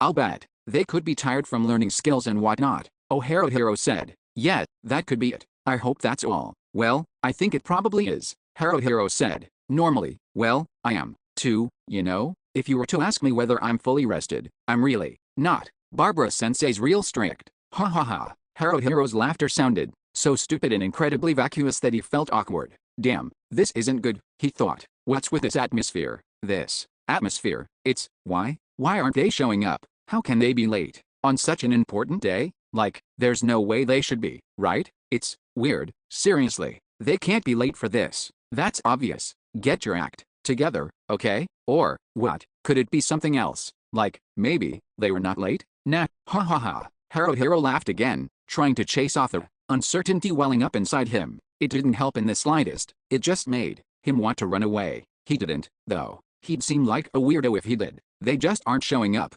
Haruhiro repeated. They aren't. Mary agreed. What do I do now? Haruhiro thought. Mary's looking pretty worried, too. What's with this? Seriously, what's up? Ranta, I get. He didn't even try to get out of bed this morning. I mean, he's Ranta, but Shihoru and Yume, too. Seriously? Yume may not be that punctual, but Shihoru takes things seriously. She's never been late to a meetup before. Not once. This is the first time. In that case, something must be up, and that's why they aren't here yet. That's the logical conclusion. After what happened to us, and with all of us like this, now this happens. Mary mumbled. When he looked at her, Mary was looking across the street. Haruhiro cast his gaze in that direction, too. Shihoru or Yume or Rancha must have come. What? They're finally here. Haruhiro thought. He was wrong. There was a man who was quite tall but had poor posture walking towards them. He wore a breastplate, gauntlets, and a few other pieces of plate mail, but all of it looked second-hand. The breastplate had Lumiras's hexagram engraved on it. Hey, the man stopped in front of Haruhiro, giving him a nod. Though Haruhiro wasn't one to judge, he thought the guy looked awfully gloomy. He seemed out of place on such a fine morning. Kyuzaku, he said. Why are you? Mary looked down, fidgeting awkwardly. Wait, her face is red? Why? Haruhiro thought. What happened? Oh. Kyuzaku brought his big hand to his forehead, scratching his right temple with his little finger. Yeah, let's say that never happened. Then don't say anything to begin with. Mary exploded. Yeah, I guess I shouldn't either. Kyuzaku agreed. Haruhiro butted in, unable to keep quiet.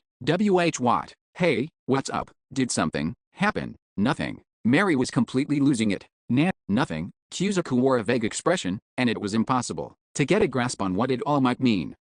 Yeah, something happened, Haruhiro thought. Something definitely happened, but what is that something? How do these two even know each other? Are they acquaintances somehow? Kyuzaku's our junior, so that's hard to imagine. Still, I can't be sure they aren't. Mary goes out drinking alone at night, so could they have met one of those times? And then, something happened? If something happened, it would have to be that. Mary's looking down and gripping her staff. Kyuzaku, on the other hand, he's acting like he feels awkward, but not really. Like, it wasn't really a big deal. Like, it happens all the time. Like, it was a one-time adventure. Adventure! Exclamation mark. What's that? Did they do it? Haruhiro slapped and rubbed his own chest, blinking repeatedly in confusion. Yeah, well, you know, whatever Mary does, that's her business, right? Capital I. Have no right to stop her, or even to pry. Yep. Kyuzaku's a tall guy, and as gloomy as he looks, his face itself isn't bad. If you look at him the right way, he's pretty cool.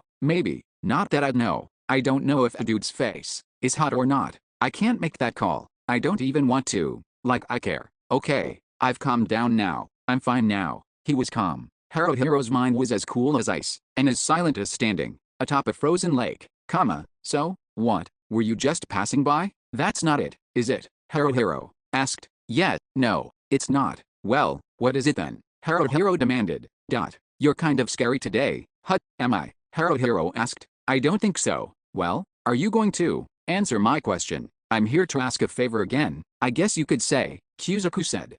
The party. I'm asking you to let me join. Wah, Haruhiro said. You were saying, Kyuzaku said, saying something about not being able to decide alone. That if the others were around, you could ask their opinions, or something like that. You guys seemed like you'd be gathering somewhere, He's annoyingly persistent, Haruhiro thought. I turned him down, right? Like, I gave him a pretty clear no, didn't I? He said I see in response, right? That was supposed to mean, okay, I get it, I'll give up, wasn't it? Haruhiro felt something like irritation and hostility swirling inside him, but he let it sit for a moment. He couldn't just unleash it on the guy as it was, it wouldn't be good. He was the leader. Maybe it was because he was the leader that he couldn't do that. He wasn't sure, but a voice inside Haruhiro was ordering him to smooth things over and keep up appearances. I said that, yeah, Haruhiro said. I did. I said that, but that's got nothing to do with this. How so? Kuzuku asked. Well, you know, that's that and this is this. What is this? Kuzuku asked. This is. Oh, crap, Haruhiro thought. I'm not thinking straight. I'm not keeping up appearances at all. What's going on here? Am I losing my cool? Like, totally? I can't deny that. Haruhiro, man. Kuzuku glanced over to Mary. Did you talk to your comrades about me? If you did, some of them might be in favor of it, right? Capital I. Would no, though. No, I didn't, Haruhiro said. Mary sounded shrill, but she coughed to clear her throat. I might not be in favor of it, really. Haruhiro grinned. See, what do you mean? See, a rude voice broke in. What do I mean? Haruhiro jumped back in surprise. Whoa, Ranta, no need to act so surprised, Ranta said. Is there something wrong with you, man? Ranta, Haruhiro thought. When did Ranta get so close to me? He's right beside me. No, it's not just Ranta. Shihoru and Yume are here, too. They look surprised. I'm the one who ought to be surprised here. What? Ranta said, digging the earwax out of his ears and narrowing his eyes. Who are you, pal? No, I know that face. One of our juniors. Yep. Man, didn't you die at Deadhead? Are you a zombie? I'm still breathing. Pretty sure I'm alive. Whoa there, Ranta said. You're acting pretty uppity for one of my juniors. You wanna go? I'll take you one-on-one. Nah, I'll pass. No reason for it, Kuzuku said. Ho ho, Ranta laughed. So that's how you're gonna be. That's how you're gonna be.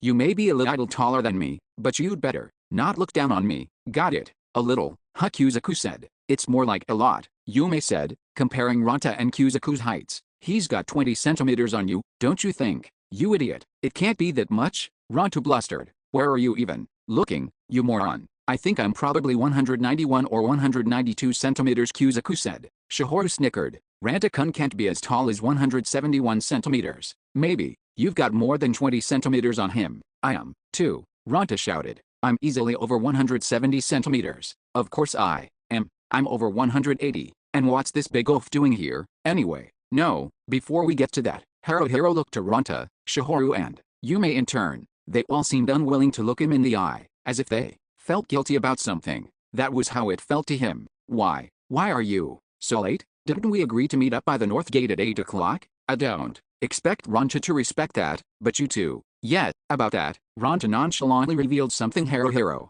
could believe he was hearing. Thing is, I've got an invite from Renji. He was asking if I'd join Team Renji. Oh, Haruhiro nearly fell over. Yume and Shihoru got one, too, you know, said Yume, too. They were saying we could join the Wild Angels. Kajiko-chan tried to recruit us, oh crap, oh crap, oh crap. Haruhiro felt weak in the knees and ankles. I'm gonna fall over. Seriously, no, not over. Down, into the depths of hell. Haru. Mary moved in to support him, so he managed to stay on his feet, but he felt like he might not be able to go on like this. No, not might. He couldn't. What was it for? He wondered. What have all our struggles up until now been for? What have we worked so hard for? Don't they care? Does all our hard work mean nothing? No matter how hard we strive, we can't make something work if it's not going to work. Is that it? I mean, we were a group of rejects, after all. No, someone had decided they needed Ranta, Shihoru and Yume. Ranta, that Ranta, and it was Renji, of all people. This meant Haruhiro was worse than Ranta. It meant that Haruhiro was the real reject. Mary, too, but Mary was a priest. If she just kept her mouth shut, someone would call her to join them. There was an overwhelming difference in the level of demand for a thief and for a priest. Haruhiro's future looked bleak. There was nothing but utter darkness. He was in the darkness. Whoa, Kuzuku looked at them, furrowing his brow. Looks like you've got other problems before deciding whether to let me in. He's right, Haruhiro thought. He's so damn right. I don't have time for him. Sorry. Thanks, Mary. Haruhiro moved away from Mary, taking a deep breath. Now, then, he thought, what am I going to do? From here on out, I need to think about what I'm going to do with myself. I know, I was never volunteer soldier material to begin with, so maybe I'll take up a trade. Find someone willing to take me on as an apprentice. It sounds like hard work, and I doubt I can handle doing business. But if I work at it diligently, maybe it'll work out. It's not like I'll die if I mess up, so it's easier than this. You want to join up? Ronta looked Kuzuku up and down, from the top of his head to the tips of his toes. A paladin? I see. Oh. For some reason, Yume slapped Kuzuku on the arms and shoulders, as if testing how hard they were. What's a paladin do? Well, fight with a sword, and stuff. Kuzuku was taken aback. Also, we can use light magic, so we can do some healing. We can't heal ourselves, though. Other than that, we can defend with a shield. They can do all sorts of stuff, Yume said. Sortsa? Well, I don't know about that, said Kuzuku. I don't think so. Basically, you're a tank, right? Shihoru asked hesitantly. Kuzuku gave a vague nod. Yeah, something like that. You're not very clear on that, Ronta said, scoffing. If you want to join our party, you need to be clear on this stuff. How else are we supposed to decide? Mary blinked repeatedly, her eyes darting around from person to person. Haruhiro's head was still all fuzzy, so he thought something was strange, but he wasn't really sure what. Ronta cast a suspicious glance over towards Haruhiro. What? You're acting way too weird. You're creeping me out, man. No, I don't know what it is, but I don't want you, of all people, calling me creepy, said Haruhiro. I'm only saying you're acting creepy because you are, said Ronta. If you don't want to be called creepy, then don't be creepy. What's creepy is all a matter of perspective. That's just your. No, that's not it. Haruhiro burst out. What? Ronta asked. No, I mean, Renji. He invited you to join him, right? And Kajiko did the same with Shihoru and Yume. If you were all late because of that must mean. Sorry about that, Yume said. I knew it. Haruhiro couldn't help but think. What else was there to think? See, look at that. That's how it is, in the end. I was ready for it, so I'm fine, though. Only there's no way I was ready for it, and I'm totally not fine. Yume, to tell you the truth, when Kojiko-chan invited her, she really didn't know what to do, Yume said. I'll bet, Haruhiro said with a forced smile. I mean, it's Kojiko. She's famous. She was being very kind, Shihoru said, shrinking into herself.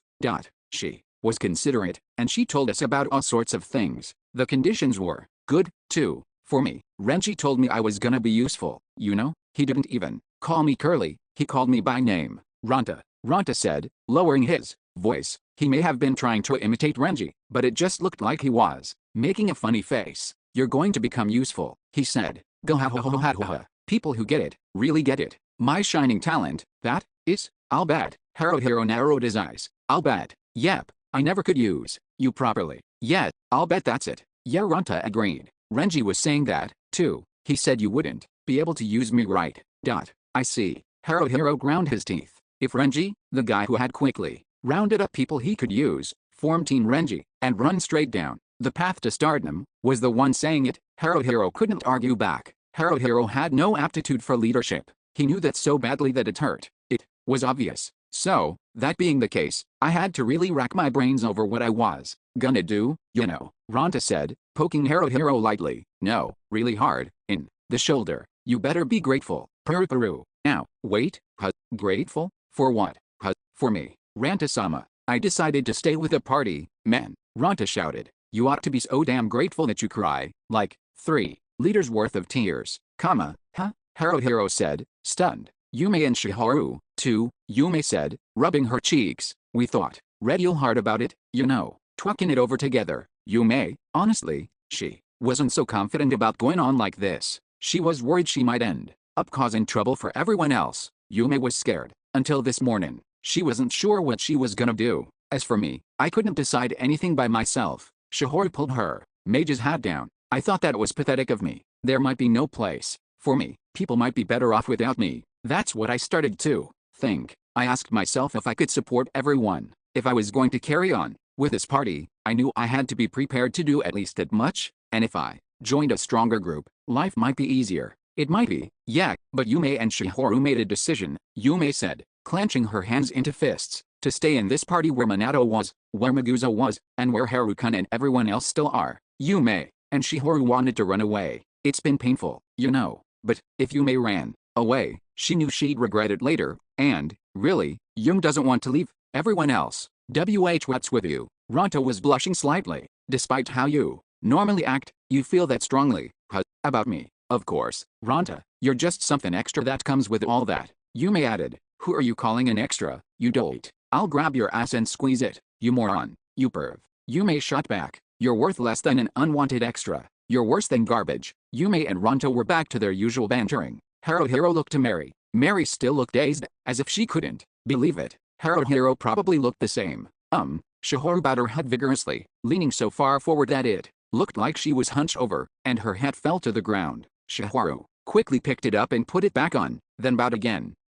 Sorry for being indecisive, but I didn't want to lie. If I hadn't been clear about things, someday it would definitely have created a rift, you could say, or something bad would have come of it. I thought, if I hadn't come out and tell you about everything, including my weakness, I didn't think I could move forward. HMPH. Ronta snorted and crossed his arms, looking away from her. If you've got a chance to take the next step up dangling in front of you, it's only natural to want to take it. What are you apologizing for? Haruhiro cocked his head to the side.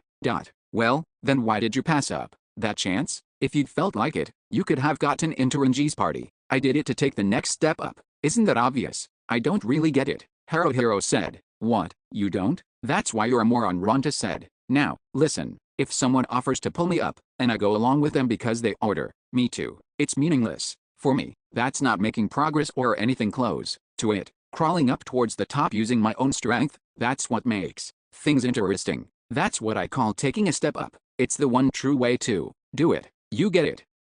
Vaguely, Haruhiro said. Don't just understand it vaguely, understand it completely. Besides, I don't care if it's Renji, or Kenji, or Jejijiji, but it's presumptuous as hell for him to think he can lift me up. If anyone be doing the lifting, it'd be me. So, basically, I'm saying I'll lift you people up a level or two. Try not to do anything that'd embarrass me while I'm at it. That's your duty. Let's hear your response. Yes or yes. Yes or yes. Yume asked, puffing up her cheeks and pouting. If you say it like that, they're both the same, aren't they? Yeah, that's kinda the point.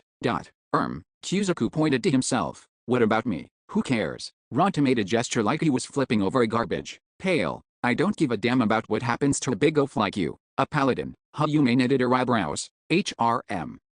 It's kind of sudden, Shihoru said, trying not to look at Kuzuku. Ronta may have been holding a misplaced grudge against him over the height difference thing. Yume and Shihoru didn't know how to react when it had been brought up so suddenly. Mary didn't seem that keen on the idea, because of something that had happened between them, and Haruhiro didn't want to complicate matters when they had just managed to sort things out. Kuzuku, Haruhiro said, I'm sorry, but I really can't, please. Kuzuku bowed very, very deeply. When he put his hands on his knees, leaning forward more than 90 degrees, it carried great intensity. Please. I'm not asking this with half-hearted feelings. I'm serious. In my own way. Well, yeah, I'll bet you are, Ronta snorted. We've all got to make a living somehow, but you can't do it alone. We're missing a tank right now, and we're the lowest of the low. If anyone's going to take you, it'd be us. Is that it? That's not it, Kuzuku said. Yeah, then what is it? Ronta demanded. I want to join you people. Kuzuku raised just his face, looking at Haruhiro with upturned eyes. I was watching you all at deadhead. Honestly, I didn't think you were strong at all. If anything, you seemed unreliable. And yet, you helped us, and by the end, you were fighting on the front lines. Me, I almost died, so my memories are hazy, but I could hear things. Your voices. For one, I thought you were amazing. It would have been easier to understand if you looked strong, but even though you didn't, you were still able to put up a good fight. I thought that was cool. I thought I was going to die there. So, I was thinking, I wish I could have been like you. Why was I so irresponsible and half-hearted? I wish I'd taken things more seriously. That was what I was thinking, all while I was listening to your voices. I should have died. But when I came to, I was alive. All my comrades were dead, but I was the only one still alive. Haruhiro couldn't look away from him. Damn it, he thought. This guy's serious. He was laying his honest feelings out for Haruhiro and the others. Haruhiro couldn't just brush that off. If he was going to reject him, he would need a suitable, justified reason that he felt strongly about. Did he have one? A reason that was good enough to send Kuzuko away? If he said he just didn't like him, or that it was too soon after they'd lost Maguzo, would Kuzuko be satisfied with that? Could Haruhiro convince himself that it was okay to have done that? I'm cool, huh? Ronta brushed a hand through his curly hair, then grinned. He didn't mind the praise, or rather, he seemed to be feeling pretty good about it. Kinda, I guess, though, being told the plain truth like that doesn't make me feel all that happy, you know? But if you can recognize my coolness, you've got some serious potential. No, I didn't mean just you, I meant everyone, said Kuzuku. Don't contradict me there, you're supposed to agree. It's blatantly obvious that's better for both of us. A proper tank, Shihoru spoke hesitantly, is something we need, I think. Yet, Yume crossed her arms and nodded repeatedly. If Ranta's the tank, it'll be a real mess. Gotta do something about that. Haruhiro looked to Mary to gauge her reaction. Mary furrowed her brow and bit the corner of her mouth a little. If the party needs it, I don't really care. Boo it. Ranta leveled a finger at Kuzuku. It's only temporary for now. Temporary. During the probationary period, if you're not up to our level, or you can't keep up with the rest of us, or you can't understand my sophisticated gags, or you don't worship me, or you don't pay me tribute, or if any problem comes up that can't be resolved, you're fired. Fired. Got it. Don't just decide things on your own, Haruhiro muttered. Shove off, Haruhiro, Ranta shouted. I'm making the decision because you don't have it together enough to. You need to be decisive from here on, or I'm not going to be shy about taking command. You'd better get ready for that. That's no good. Yume clung to Haruhiro. Haru-kun, get your act together. If Ranta gets to do whatever he wants, it'll be totally awful. Yume, she won't be able to stand that. Shihoru raised her hand.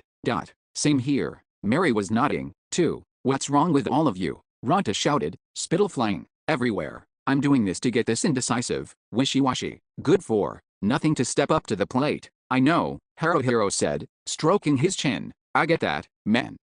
You do, Ranta stammered. If you get it, well then, there are way too many problems with the way you're saying it, though, Haruhiro said. Though, in your case, you've got a difficult personality to begin with, so I guess there's no point in complaining. Oh, shut up, Ranta shouted. Just be quiet. Seriously, Kuzuku, Haruhiro said. When Haruhiro ignored the far too noisy Ranta and called his name, Kuzuku was still bent over and looking up at him. Maybe he's a surprisingly decent guy, Haruhiro thought. I can't say anything for sure, though I guess it only makes sense that I wouldn't know. I can find out from here on. If we're working together, I'm sure I'll start to see that with time. That goes for whatever happened with Mary, too. No, I don't care about that. I need to think about work and their private lives separately. I'm not going to put you on probation like Ranta said, but I don't expect you to really fit in at first, said Haruhiro. You're a paladin, and we'll be making you act as the tank, so you'll be carrying a lot of the burden. It's going to be hard, I'm sure.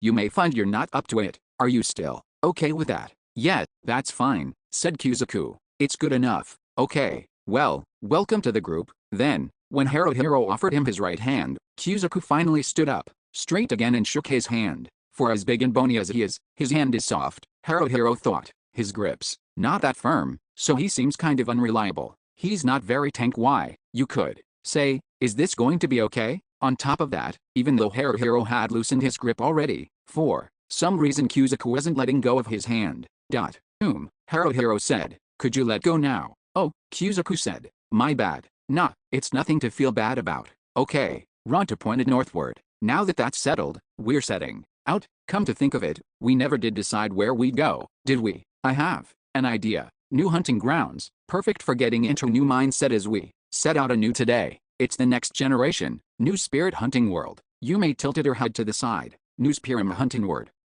Why Yume? Shihoru tugged on Yume's arm. Oh, Shihoru, what's up?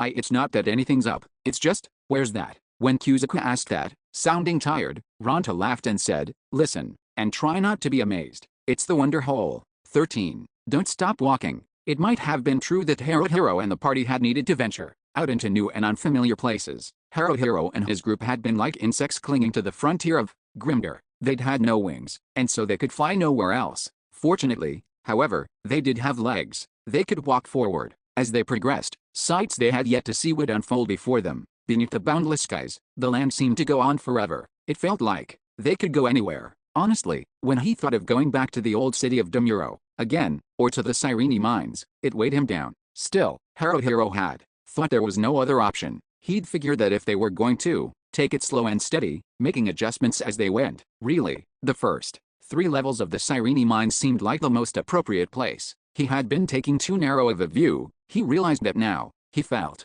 like he had come to a dead end. but he neglected to gather information. It all made Haruhiro keenly aware of how mediocre he was. As a thief and as a volunteer soldier he was average, and as an individual, he was plain and lacking in imagination. He could only look at things from an all-too-common viewpoint, unable to make the logical leaps he would need to see things another way. Calling that having a grounded outlook might make it sound good, but not only could he not make those leaps, he didn't even think to try. That was why Ranta's flights of fancy were so valuable. It was a terrible idea to let Ranta run wild and free, but Haruhiro ought to integrate some of the idea Ranta had come up with, the one that he would never have thought up himself. Okay, the quick-wind planes. Yeehaw! Ranta bellowed. Obviously, no matter what happened, he would never imitate the idiotic way Ranta was shouting like a moron and running full tilt towards the planes. Yahoo! Hilu! Quick-wind planes. Wahahahaha. Hot damn, I'm excited. Wow, gwahahaha. Can I ask something? Kuzuku asked Haruhiro, pointing to the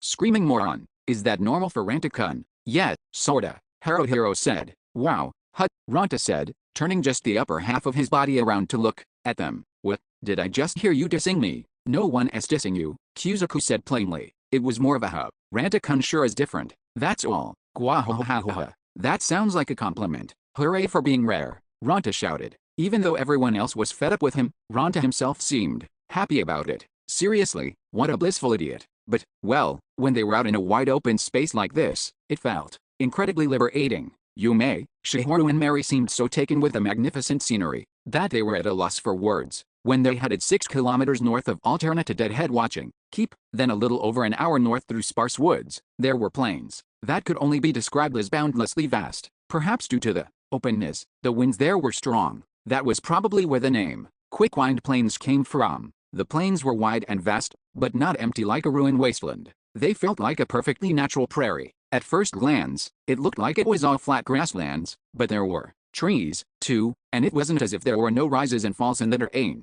It was just, with the vastness of it all, the trees looked like no more than slightly tall grass, and the slight hills here and there were a rounding error at best. Just how far did these plains go on for? Did they even have an end? Ranta shaded his eyes with his hand, looking around. He tilted his head to the side. You know, I don't see anything out there. Like, there are no animals. You'd think there would be. Now that you mention it, Haruhiro squinted and looked off into the distance. Not only were there no signs of people, there were no signs of any living creatures whatsoever. That was pretty strange, come to think of it. Do you think they were hiding? No, there's not really anywhere to hide out there. Ah, cried Yume, pointing out into the distance. There's something out there. Hut. Haruhiro looked in the direction Yume was pointing. Where? Maybe, Shihoru mumbled. You mean that? Mary asked, seeming to have found it, too. Kuzuku said, his face twitching a little. My eyes aren't so good, you know. What? Where? Ranta was as annoyingly loud as ever. Where is it? I don't see it. Are you sure you're not imagining things? You guys gotta be hallucinating, right? If I can't see it, that's gotta be. Wait, is that it? Oh, Haruhiro had found what everyone else had probably meant. It was rather far off in the distance, on the other side of some bushes. There was something there, something that was something. That was too vague to be any use, but, well, it was a long way off, so he couldn't say anything definitive about it. That's, Haruhiro began, something living, maybe. Ranta finished for him. He was squinting so hard, his eyes were like slits. It feels like it's moving to me, so it's gotta be alive, I guess. It's moving. Yet, Yume was technically, no, not just technically, she actually was a hunter, and she had been trained in archery, so she could see further than the rest of them. It's moving. That's probably what you'd call it. It's walking, maybe. Walking. Shihoru was practically clutching her staff. Then, is it bipedal? It's long and thin, Mary murmured. Even to Haruhiro's eyes, the silhouette looked long and thin, or rather tall and thin. At the very least, it didn't seem to be a four-legged beast. But, you know, Haruhiro said, those bushes, the bushes in front of the thing in question, were they really bushes? After all, those bushes were pretty far away from here. Maybe those weren't bushes, and they were actually a copse of fairly tall trees. On top of that, the ground that copse of trees was on was slightly elevated. In other words, that would mean it was walking on the other side of a copse of trees on a little hill. Haruhiro's eyes went wide. It's kinda huge, isn't it? That thing. Nuwa. Ranta jumped back in exaggerated surprise. Seriously, now that I think about it, that thing's gotta be gigantic. Human. Yume said suddenly. That thing, To Yume, it's looking like it's human-shaped, you know. Nah, Kuzuku said with a wry laugh. That can't be right. A giant, Mary said in a low voice. I've heard of them before. There are giants living on the Quickwine Plains. Hey, Ronta suddenly cupped both his hands around his mouth like a horn, then shouted, "The hell are you doing, man?" Haruhiro thought. Before Haruhiro could come up with a witty comedic jab, Mary whacked Ronta in the back of the head with her short staff. Gwa, what are you doing, Mary, you bitch? Ronta yelled. Are you an idiot? She shot back. Hut, who are you calling an idiot? You know what? There's an ancient rule that says it takes one to know one. What are you going to do if the giant comes this way? Mary retorted. If it happens, it happens. I'll figure it out then. It's no big deal. You've got me here. If it wants to pick a fight, I've just got to cut it down to size. Ho, Yume backed away. Why the giant, it just stopped. Maybe, run for it. Ronta had taken off at a dash before the words were even out of his mouth. Kuzuku watched, looking dumbfounded. He changed his mind awful quickly. That's just what he's like. Shihoru sighed. Let's run. Haruhiro shouted, waving an arm and gesturing for everyone to move. Ronta was already looking pretty small off in the distance. He was fast. When it came to running away, Haruhiro let Yume and Shihoru, Kuzuku, and Mary go on ahead of him, serving as the rear guard. He turned to look behind him, never stopping his legs. Was the giant getting closer? Was it not moving at all? Haruhiro could tell with his mediocre vision, but it didn't feel like it was getting any further away, so he figured they had better keep running for now. To the west, far to the west. The Frontier Army's Lonesome Field Outpost was around 35 kilometers. To the west of here, Lonesome Field Outpost served as the operating base for Blue Snake Force, the unit that handled the attack on Riverside Iron Fortress.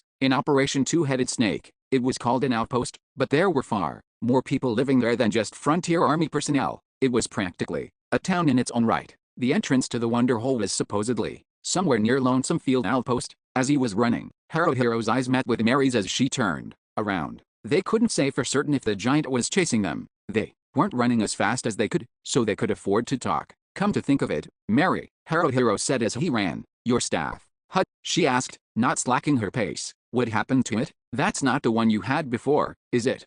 This is. Mary glanced up ahead. Unless Haruhiro was mistaken, she was probably looking at Kuzuku. I sort of lost it. See, Haruhiro said. It was time to buy a new one. Anyway, she said. My old one wasn't very practical in combat. He said. Do you think the new one's easier to smack stuff with? Yes, she said. That's it. This one is simpler than my last one. It's better as a weapon. Well, it's a good thing you changed. Then, he said. It is a good thing. I see. Good. Haha. I feel like she's trying to pull the wool over my eyes about something. Still, what happened between her and Kuzuku? I can more or less imagine, but I don't want to imagine it. They probably spent 20 to 25 minutes running, Yume said. She could still see the giant in the distance, but Haruhiro and the others no longer could. Figuring they were probably safe now, they switched to walking. From that point on, they walked across the fields of grass. At first glance, it looked flat, but there were bumps here and there, and the ground was softer or harder, so sometimes it was easy to walk and sometimes it wasn't. It was surprisingly tiring. Technically, there were roads that went to Lonesome Field Outpost. Haruhiro and the others just couldn't find them. They ought to have been heading in the right direction, so that was somewhat disconcerting. Eventually, they started to see groups of animals here and there. It must have been because of the giant that they hadn't seen any earlier. Most of them seemed to be herbivores, but they knew there had to be carnivores which preyed on them, so it was a little bit scary. However, being a hunter, Yume had studied the different animals to some degree, so she was knowledgeable about them. While there were definitely some that were dangerous, she said, they didn't have to be too worried. If the route there was 35 kilometers, traveling at 4 kilometers per hour, they could make the trek in a little under 9 hours. It seemed possible that they would arrive today, but they'd left prepared to camp out. Partly due to that, they hadn't been able to leave Walterna until after lunch, so they weren't going to be able to make it there today. After all, as it gradually grew darker, they made a decision to camp out, though. That said, all that meant was eating preserved food, wrapping themselves in blankets, and then going to sleep. They talked about maybe setting a campfire, but it seemed like too much trouble to gather things they could burn, so they gave up. The curtain of night descended over the Quickwine Plains in no time. Though, with a red moon out, it wasn't totally dark. It may not have been pitch black darkness, but it was dark enough to feel oppressive. The wind had grown weaker starting in the evening. Now it was more of a gentle breeze. Somewhere out there were animals making their various sounds. After they heard her howling off in the distance, Shihoru called out to Yume, asking, what was that? A horde-maned dog, maybe, Yume asked. They're like wolves, and they go hunting in packs at night. That's what Master said. Will they hunt for us? Shihoru asked. Not sure about that, Yume answered. Master said they don't attack humans that often, though. Not that often. There's nothing absolute in nature, so be careful, Yume explained. That's what Master was saying. Nothing is absolute, Shihoru murmured. Listen, you, Ranta said, sounding sleepy. Don't say things that are going to stir up anxiety, because Shihoru's a wimp, right? Wimpy? I'm right, aren't I? I wish the dogs could come and drag off just Ranta. Did you say something, wimpette? I didn't say anything, Shihoru said. I can't sleep with you being noisy, so would you please be quiet? Yeah, fine. I'm tired, too, he yawned loudly. Fwa. After that loud yawn, Ranta was snoring in no time. At times like this, one had to envy his audacity. Mary was silent. Kuzaku, too. Were they sleeping, or not? Shihoru kept turning over. It seemed like she couldn't get to sleep. Yume was breathing shallowly as she slept. The later in the night it got, the more awake Haruhiro felt. He could hear the horde-maned dogs howling every once in a while, and could sense something moving not far away. It wasn't going to be easy sleeping like this. Even so, with his comrades sleeping, he couldn't make a fuss about it and wake them. All he could do was sit still, thinking, whoa, that's scary. It's seriously scary. Then an event occurred that forced him to act. It wasn't the horde-maned dogs howling. He heard a low roaring sound. No, not a sound, a voice. From a carnivore. He wasn't sure, but he had the vague sense that it was probably from one of the big cats. It felt like it was relatively close. As he was trembling, there it was again. Roar, oh crap, Haruhiro thought frantically. Not good, not good, not good, not good, not good, not good. It's coming, it's coming, it's coming. That one was closer than the last. Seriously, seriously, seriously, is it coming to eat us? Time for a nice meal? We're gonna get eaten? Is this one of those things? Like, how I should wake everyone up? It's pretty clear I've got to this point. But, you know, if I move, it feels like it'll attack. Like, that'll be what triggers it to pounce? Now is a bad time? I should wait and see what happens? I dunno. Which is it? What's the right answer? And, hold on, I can't move. I'm too scared. No. While I'm wasting time, I could get killed. Haruhiro tried to draw his dagger and sap. Should I get up first? But, you know, I really do think moving too much could be dangerous. If I'm going to get up, it needs to be one quick movement. First, I should check the area around me. I'll move my head just a little, along with my eyes, to look around the area. I don't know. It's dark. It's dark, okay? Damn, it's dark. It's too dark. It's not there, or at least I don't think it is. I can't see in the darkness, so I can't say for sure. I'll listen closely. For the next one, I'll judge based on its next roar. Or, damn it, Ranta's snoring is too loud. Pipe down, would you, please? Its roar. Is it not doing it yet? Is it still not doing it yet? There. Haruhiro heard it. A tiny roar. It was tiny. Has it moved away? Seems like it. But it's too soon to relax. Capital I. Think. Probably. He tried waiting a while longer, but wait as he might, he didn't hear it. It was probably safe at this point. Haruhiro sat up, and a moment later, Mary groggily sat up, too. Now, she murmured. Just now, there was something here, right? Whatever it was. Why yeah, Haruhiro said. There was. Did you hear them? Those roars. I did, she said. It was scary. I know, right? Haruhiro agreed. I did, too. Hold on, everyone else. They're totally asleep. I haven't slept a wink, Mary said. Yeah, me either. It was dark, so they couldn't see each other's faces, but it all started to seem a bit funny, so they both laughed a little. Then the horn-maned dogs howled again, making them both jump a little. Haru, do you think it's safe now? Mary asked. I dunno, he almost said, but he stopped himself. Yeah, it'll be fine. Okay, Mary said. Why don't you get some sleep? Haruhiro asked. I'll be up until I get tired. We probably should have taken shift standing watch, when we're out like this. You're right, she said. Well, when I can't fight off the tiredness any longer, I'll wake Ranta, or someone, said Haruhiro. Or you could wake me, Mary said. Yeah, I might do that. Well, good night. Sleep tight, Haruhiro said. Mary, what? Listen. Haruhiro shook his head inside. Sorry, I forget what I was going to say. Okay, good night. Yeah, Mary lay down. Haruhiro stayed sitting. As he looked up to the red moon, it reminded him of Maguzo for some reason. He would never see Maguzo again, but that didn't make him feel sad or lonely, it just felt strange. That can't be right, can it? He thought. But that was reality. Around the time that the eastern sky began to brighten just a little, Kuzaku woke up.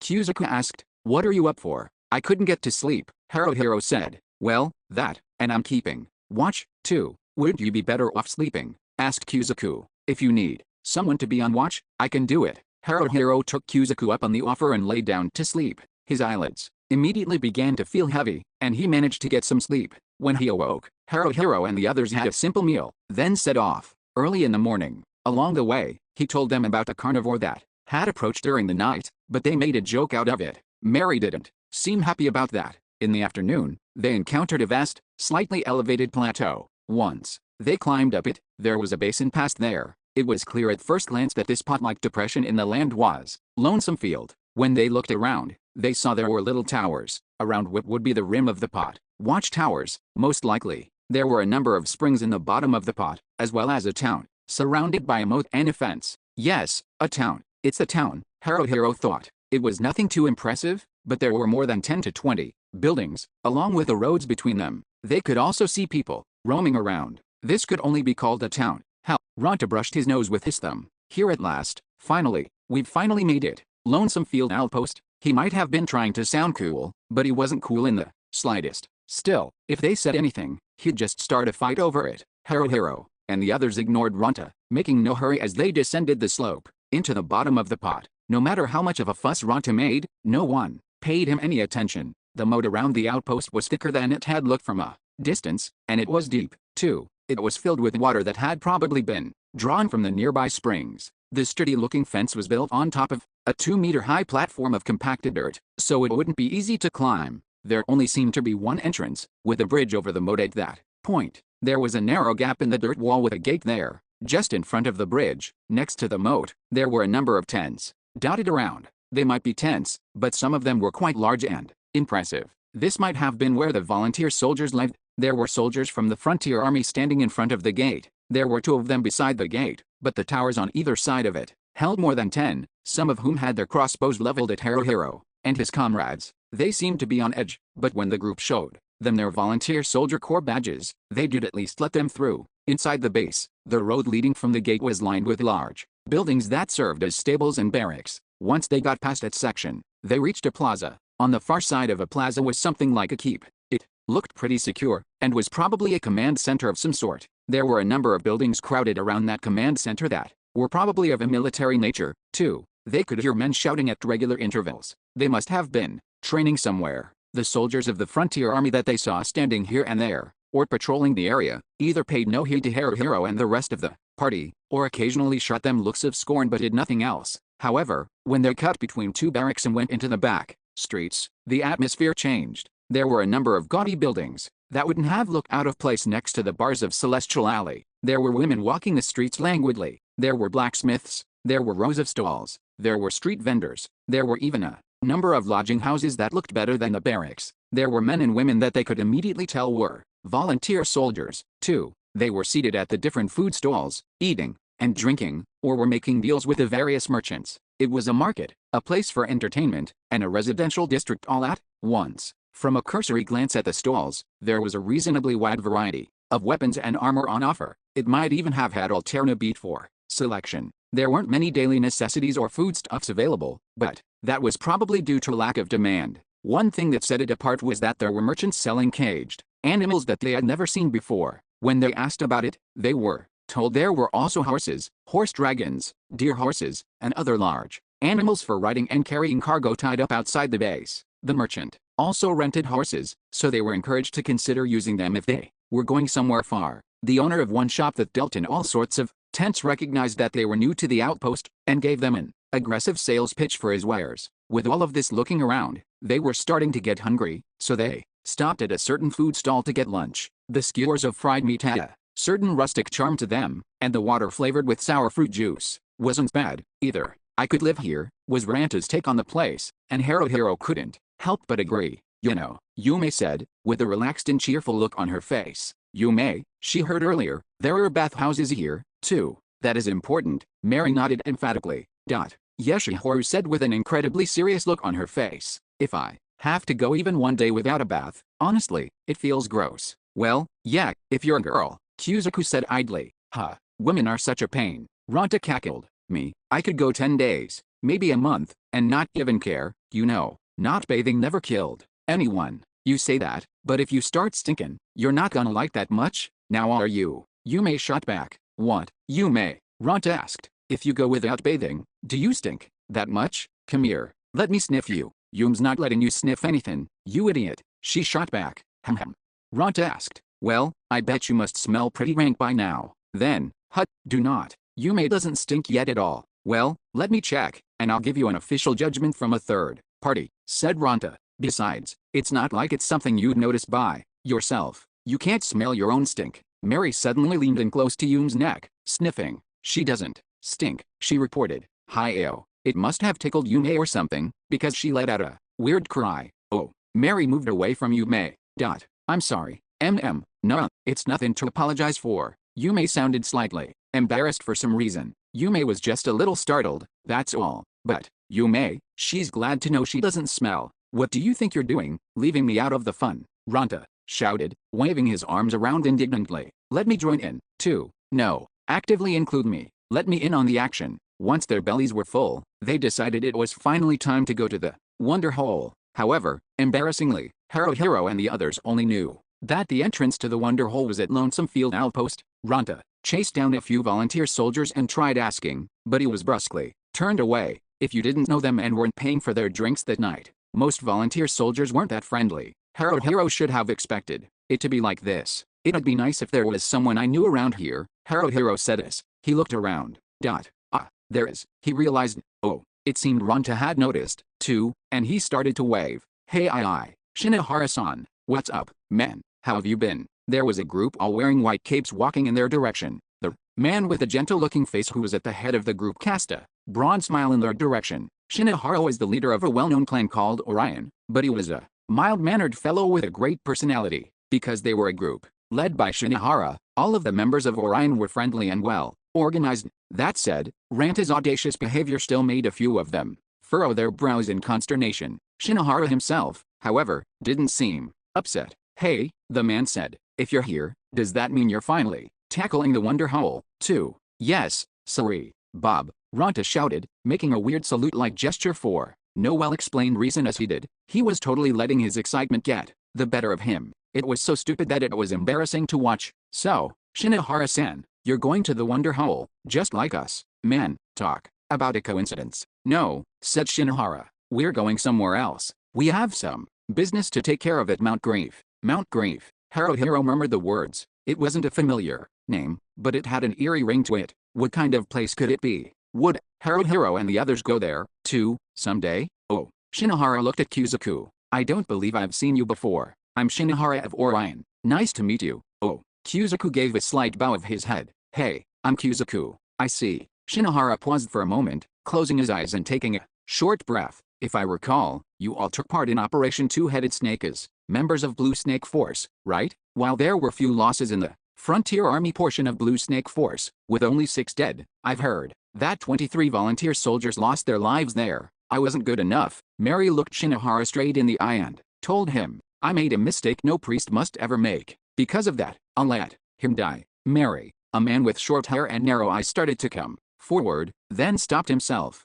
Hayashi, the man who had once been Mary's comrade. And yet, you're still here. Shinohara put a hand on Mary's shoulder. Rather than stop, you faced forward and continued to walk. You've found good comrades for yourself, Mary. Yes, Mary looked down at the ground. Her back was quivering slightly. I want to give her a hug, Haruhiro thought, and then got flustered for having thought it. No, I don't. No way. I can't give her a hug. That's so not me. He didn't think that was his role. After all, there was nothing between Haruhiro and Mary. You, too, Shinohara-san. Haruhiro cleared his throat. Good work with the attack on Riverside Iron Fortress. I don't know any of the details, but you guys won. Yeah, thanks to the work you guys did, we had a perfect victory, Shinohara said. For a moment, it looked like a single smile crossed Shinohara's face. However, it only lasted an instant. It wasn't a look that was typical for Shinohara, so Haruhiro might have imagined it. Things went the opposite way for Red Snake Force, he continued. The Frontier Army was dealt a painful blow, but there were very few volunteer soldiers lost. Soma's Daybreakers really carried the day. Thanks to them, we, in Orion, had an easy time of it. Man, Soma, hut. Ronta stomped his feet and pulled at his curly hair. Damn, that Soma's awesome. The Daybreakers, hut. Shinohara covered his mouth and smiled. Even though it was Ronta talking, Shinohara had a look on his face like he would when watching an innocent child. I hear that Soma's been operating out of this town lately, the man said. You might just run into him somewhere.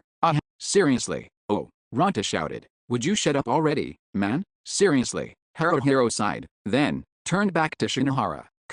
Oh, that's right. Shinohara-san, actually, there was something I wanted to ask you. What is it? Hopefully, I'll have an answer for you.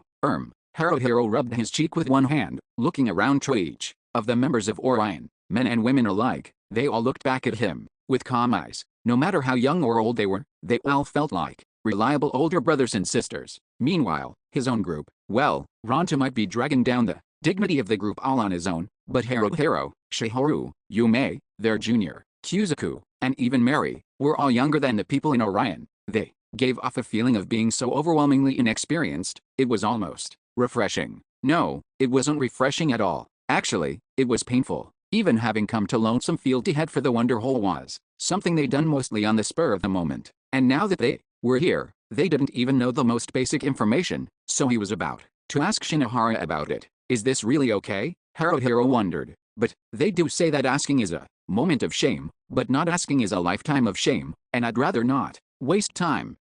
So, about the Wonder Hole, I was wondering where it is. 14. First impression of the Hole of Surprises. The Wonder Hole. Who had named it the Wonder Hole? When had it become the Wonder Hole? The Wonder Hole. Imagine for a moment that there was a supergiant mole on the Quickwind Plains. Now, this supergiant mole, being a mole like any other, would of course dig tunnels. This was a supergiant mole, so the tunnels it dug would be giant, too. Imagine that this supergiant mole started digging a giant tunnel around 1.5 kilometers to the north of Lonesome Field Outpost. The tunnel entrance wasn't vertical, it was diagonal. The supergiant mole had started digging a really long time ago, so the slope was covered in thick grass. How far the supergiant mole's giant tunnel went, how it spread out, no one knew for certain. That labyrinthine tunnel was so ridiculously huge that some people thought it might go on forever. Now, this was the Wonder Hole, also called the Hole of Surprises, or the Hole of Mysteries. According to one theory, the deepest point of the Wonder Hole was connected to another world. They said that was why the Wonder Hole was inhabited by bizarre and dreadful creatures seen nowhere else, and a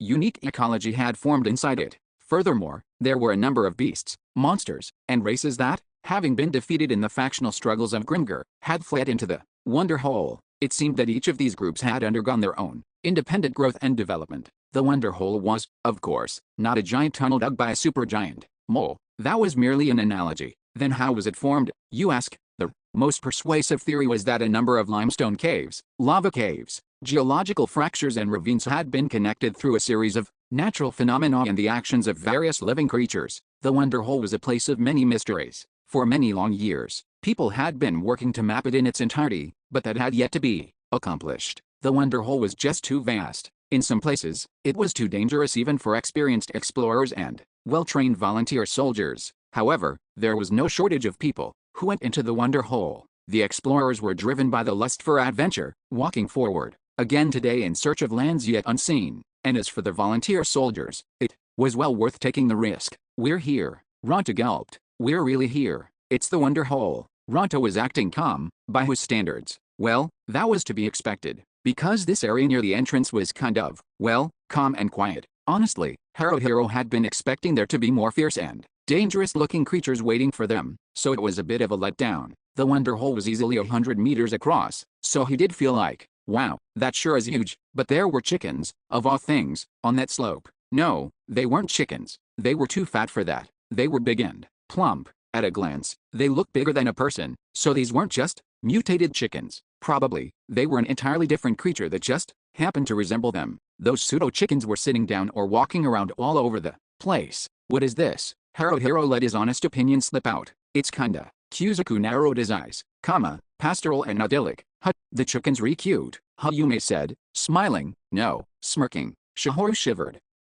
But they're a little scary. Yamari nodded. They're big, but still weirdly realistic. It was strange for her to say they were weirdly realistic, since they were living and breathing right there in front of them, and were, therefore, without a doubt, real. Still, Haruhiro sort of got what Mary wanted to say. If you took a fly or mosquito, blew it up to 10 times its normal size, and you could see all the little details of it clearly, it'd be pretty grotesque. It didn't feel any better seeing that done with chickens instead. Probably, that was what she was getting at. Well, that's just how the one-ho is, Ranta said, acting like an insufferable know-it-all. It's the sort of thing where it's pretty easy up by the entrance, and it gradually gets more hardcore from there. Like that's the design? We haven't even gone inside yet, so this is about what you'd expect. Fine, but what's this one-ho supposed to be? Haruhiro asked. Hut, Perupiro, you moron. It's short for wonder hole. Duh, you ought to be able to figure out that much? Use some common sense. I'm not sure a guy as far from normal as you should be talking to me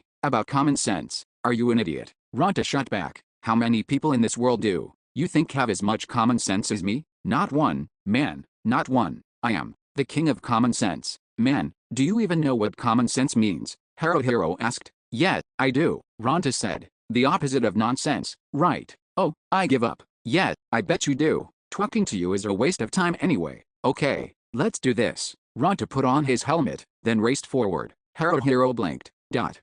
What? Man, wah. You Kuzuku put on his close helmet and lowered its visor. Seriously? Yume brought her index finger to her lips, tilting her head to the side in confusion. Unbelievable, Shihoru groaned, but she still got ready to fight. Mary shouted after him, stop it, you idiot. She was too late. Leap out, Ranta bellowed. Ranta charged fiercely towards one of the giant pseudo-chickens that was sitting on the ground. The sharp blade of Ranta's longsword caught the giant pseudo-chicken, or so he thought. Jiu, the pseudo-chicken leapt up at the last possible moment, flapping its wings. Bwah, Ranta's swing missed, and he looked up at the pseudo-chicken. Yes, looked up at it. What? You can fly, he shouted. Woo-jai-jai-jai-jai-jai. The pseudo-chicken was probably beating its wings in desperation. It was currently at an altitude of about 3 meters, but maybe that was the limit for it. The pseudo-chicken was moving backwards in midair as it descended. Gwahoha, you're making this more fun than I thought it'd be, Ranta bellowed. Ranta closed in on the pseudo-chicken before it could land, taking a swing at it. The pseudo-chicken didn't have arms, so it went after him with its legs. Instead, a kick. It was a kick. Jai-jai-jai-jai-jai. The chicken called. Whoa, whoops, there. Ranta's longsword hit the pseudo-chicken's leg. They collided. Blood flew. However, he hadn't cut it off. It looked like the pseudo-chicken had pretty tough legs. Not bad, Ranta called. Jai. The pseudo-chicken jumped off the ground, launching another kick at Ranta. This was different from its last mid-air kick. This was a strong kick, with real force behind it. Guan. Ranta intercepted it with his longsword, but it was pushed back. He was sent flying. I'm kind of supposed to be the tank, Kuzuku called, interposing himself between the pseudo-chicken and Ranta. Jiu jaya jaya jaya jaya. Jaya jaya jaya jaya jaya. The pseudo-chicken jumped into the air and kicked. It kicked with its right leg. It kicked with its left leg. It spun its legs around, kicking again and again in rapid succession. Oh, wow, whoa. Kuzuku was blocking it all with his shield, somehow, but he was totally being forced to back away. The pseudo-chicken might force its way past his defense and knock him over at any moment. Okay, Kuzuku, you're in charge of letting it wail on you, Ranta shouted. Ranta had let Kuzuku take his place. Now was he trying to circle around to the pseudo-chicken's side, or its back, if he was lucky? Mary looked over to Haruhiro. Yeah, I know, Haruhiro thought. Orders, right? You're looking for orders. I have to give them. Damn it. Screw you, Ranta. This is because you had to go and start this. I mean, what do we get out of killing some giant pseudo-chicken? Sure, we could probably eat the meat, but butchering it would be a lot of work. No, now is not the time to be thinking about that. Haruhiro quickly scanned the area around them. The other pseudo-chickens were keeping their distance and watching. They sure are cold, these pseudo-chickens, he thought. But for now, it looks like they won't be swarming us. Not yet, at least. We've gotta stay on our toes. Kuzuku, you stay there and hold out, he called. Ranta, Yume and I will surround it. Mary, look after Shihoru. Conserve magic. Haruhiro drew his dagger and sap and rushed forward. Ranta was already trying to get behind the pseudo-chicken. No matter what, I'm gonna be the one to decide this. Ranta hollered. Oh darkness, oh lord of ice, dread aura. Ranta activated his dark magic, and something like a blackish-purple haze enveloped him. Dread aura. It was a spell that gave the Dread Knight who used it a general power boost. Use that from the beginning, Haruhiro shouted at him mentally. Kuzuku grunted with exertion. Kuzuku's hanging in there, Haruhiro thought. But it's sloppy, the way he moves. Is he too tall, so it's throwing off his balance? His shield and sword are both too far out from his body, and they're not in sync. It's a mess. He's got too many gaps. Is he gonna be okay as tank like that? Regardless, while he'd been managing to hold out somehow, Ronto had gotten right behind the pseudo chicken and taken a swing at it. Hatred. Gyro. The giant pseudo chicken took to the air once more, dodging Ranta's slash. Once again, it was about 3 meters up, but that was high enough that Ranta's swings just barely couldn't reach it. Whoosh, Yume called, quickly loosing an arrow. Despite being a hunter, Yume wasn't good at archery, but she hit. It struck the flying pseudo chicken in the breast. Yay, Yume cheered, but the pseudo chicken didn't even flinch. It looked like it was pretty meaty, so 1 or 2 arrows might not hurt it much. Hit it in the face, okay? The face. Ronto bellowed, chasing after the descending pseudo chicken, swinging his sword around as he did. Kuzuku followed after him with heavy steps. When the pseudo chicken landed, this time it started running. It's running. Haruhiro was dumbfounded. At the same time, he thought, this isn't going to work. We can't catch it. I mean, it's fast. That thing's super fast. Hey, wait, you. Ronto hollered. Ronto was trying to chase after it, but it was getting further and further away from him. Kuzuku just stood there, while Yume was knocking an arrow. Jess, Yin, Sark, Fram, Dart. Shihoru cast a spell. It was one she had newly learned. It wasn't Darsh magic. It was a false magic spell, lightning. There was a flash of light, then a roaring sound, like the sound of tearing paper, only magnified tens or hundreds of times. It was lightning. Lightning came down, right at the feet of the fleeing pseudo chicken. In other words, she missed. Meow. Without missing a beat, Yume let her arrow fly. It didn't even graze it. Damn it. Ronto yelled. Ranta's still running, Haruhiro thought. It'd be stupid to go to the trouble of stopping him. I mean, when you get down to it, this was all his fault for suddenly starting a fight in the first place, Haruhiro added aloud. Whoa. Kuzuku looked down at the ground, shaking his head. I broke into cold sweat there. I've never fought anything like that before. I don't think that's your only problem here, Haruhiro muttered. Despite himself, Kuzuku raised his visor and looked in Haruhiro's direction. Nah, Haruhiro said. I've got something to say to him. I feel like I really ought to say it, but, as infuriatingly stupid as it is, I can't just leave Ronta alone. Hey, Ronta, get back here already. Don't waste your time, Haruhiro shouted. You're so annoying. Shut up, Parapillion, Ronta hollered. All he'd gotten in return was some verbal abuse, but it still seemed that even Ronta had realized how stupid he was being, or maybe he was just tired. That seemed more likely. Either way, Ronta finally stopped. I'm sorry, Shihoru said, shrinking into herself. I couldn't hit it with my spell. I know this is just making excuses, but I'm not used to false magic yet. Yume said with a grimace. That arrow hit, but it didn't end up doing anything. Mary had an incredibly dark look on her face, as if the world had just ended for her. She was depressed and at a loss for what to do. I couldn't cast it. Protection. Mary's got a complex about protection, Haruhiro thought. This is bad. Nah, it's not your fault, Mary, he hastened to reassure her, but the source of all this trouble had turned around and was on his way back, cursing all the way. I almost had it, but someone went and stopped me. You just had to go and make a nuisance of yourself, Ronta yelled. Man, Haruhiro muttered. The words making a nuisance of yourself are a better description of what you were doing, he thought indignantly. They were made to describe what you were doing. Your very existence is a nuisance. Give me a break. Quit screwing around all the time. Seriously, you do this every time. I wish you'd just die already. I wouldn't mind. Hell, I'd be thrilled. Haruhiro wanted to unload all of those feelings on him, but Ronta probably wouldn't change even if he did. If Haruhiro said anything, Ronta would argue back. It'd turn into a fight, and that would only be exhausting for him. Still, he had to warn him against one thing. No more messing with the pseudo chickens, Haruhiro ordered. Actually, you're banned from charging in without permission. Don't get cheeky with me, Ronta said. Who do you think you are, pal? It's banned. I asked, who do you think you are? Answer me. It's banned. Can you do anything other than repeat yourself? Ronta demanded. Are you a parrot? Are you a parrot? Yeah, you're a parrot. Fine then. From now on, your name is Parrot. Got it? You'd better get used to it. Haruhiro did his best to ignore Ronta and resist the urge to punch him. Haruhiro's ability to let things go must have gone up a level or two. I'm amazed that you can put up with him, Kuzuku said with clear dismay. It's because he's always like this, Shihoru explained with a wry laugh. Yume stuck out her bottom lip, making a pouty face. Still, when he's doing stuff to make you mad, he makes you real mad. Everyone, gather around. Mary raised her hand. I'll cast protection on us. This time, I have to make sure it doesn't run out. Haruhiro and most of the others gathered around Mary at once, but Ronta was dragging his feet. Oh, fine, if I have to, Ronta muttered. Honestly, you're absolutely hopeless. Seriously, seriously. It really made Haruhiro want to shout, come on, just get over here already, but he thought better of it. He added, realizing something. Ronta turned around.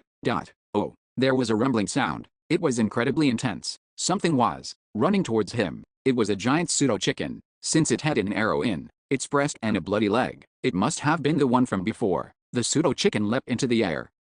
Oh! Ronta yelled. It let loose. The giant pseudo-chicken landed a flying kick on Ranta's chest. Gwa! Ronta yelped. It was a clean hit. Ronta was bowled over. Haruhiro couldn't help but think, serves you right. Alright, may Lumiris's divine protection be upon you. Protection. When Mary cast the spell, a hexagram of light appeared on Haruhiro and the others' left hands. Did it run away? Haruhiro readied his dagger and sap. We'll have to do this. Kuzaku. Yet, Kuzaku put his shield in front of him and charged at the pseudo-chicken. Yume knocked an arrow. Is Yume better off using her machete? He couldn't shout. I don't know anything about that. At her, like he really felt. So Haruhiro tried saying, your bow is fine. But was it really? He didn't know. Shihoru launched another spell, but missed again. Ronta wasn't getting up. He was just lifting his head and glancing over in Mary's direction, as if to say, heal me, please. Be nice to me. That ass. Yume's arrow didn't hide it, either. As for Kuzaku, it was all he could manage just to block the pseudo-chicken's kicks with his shield.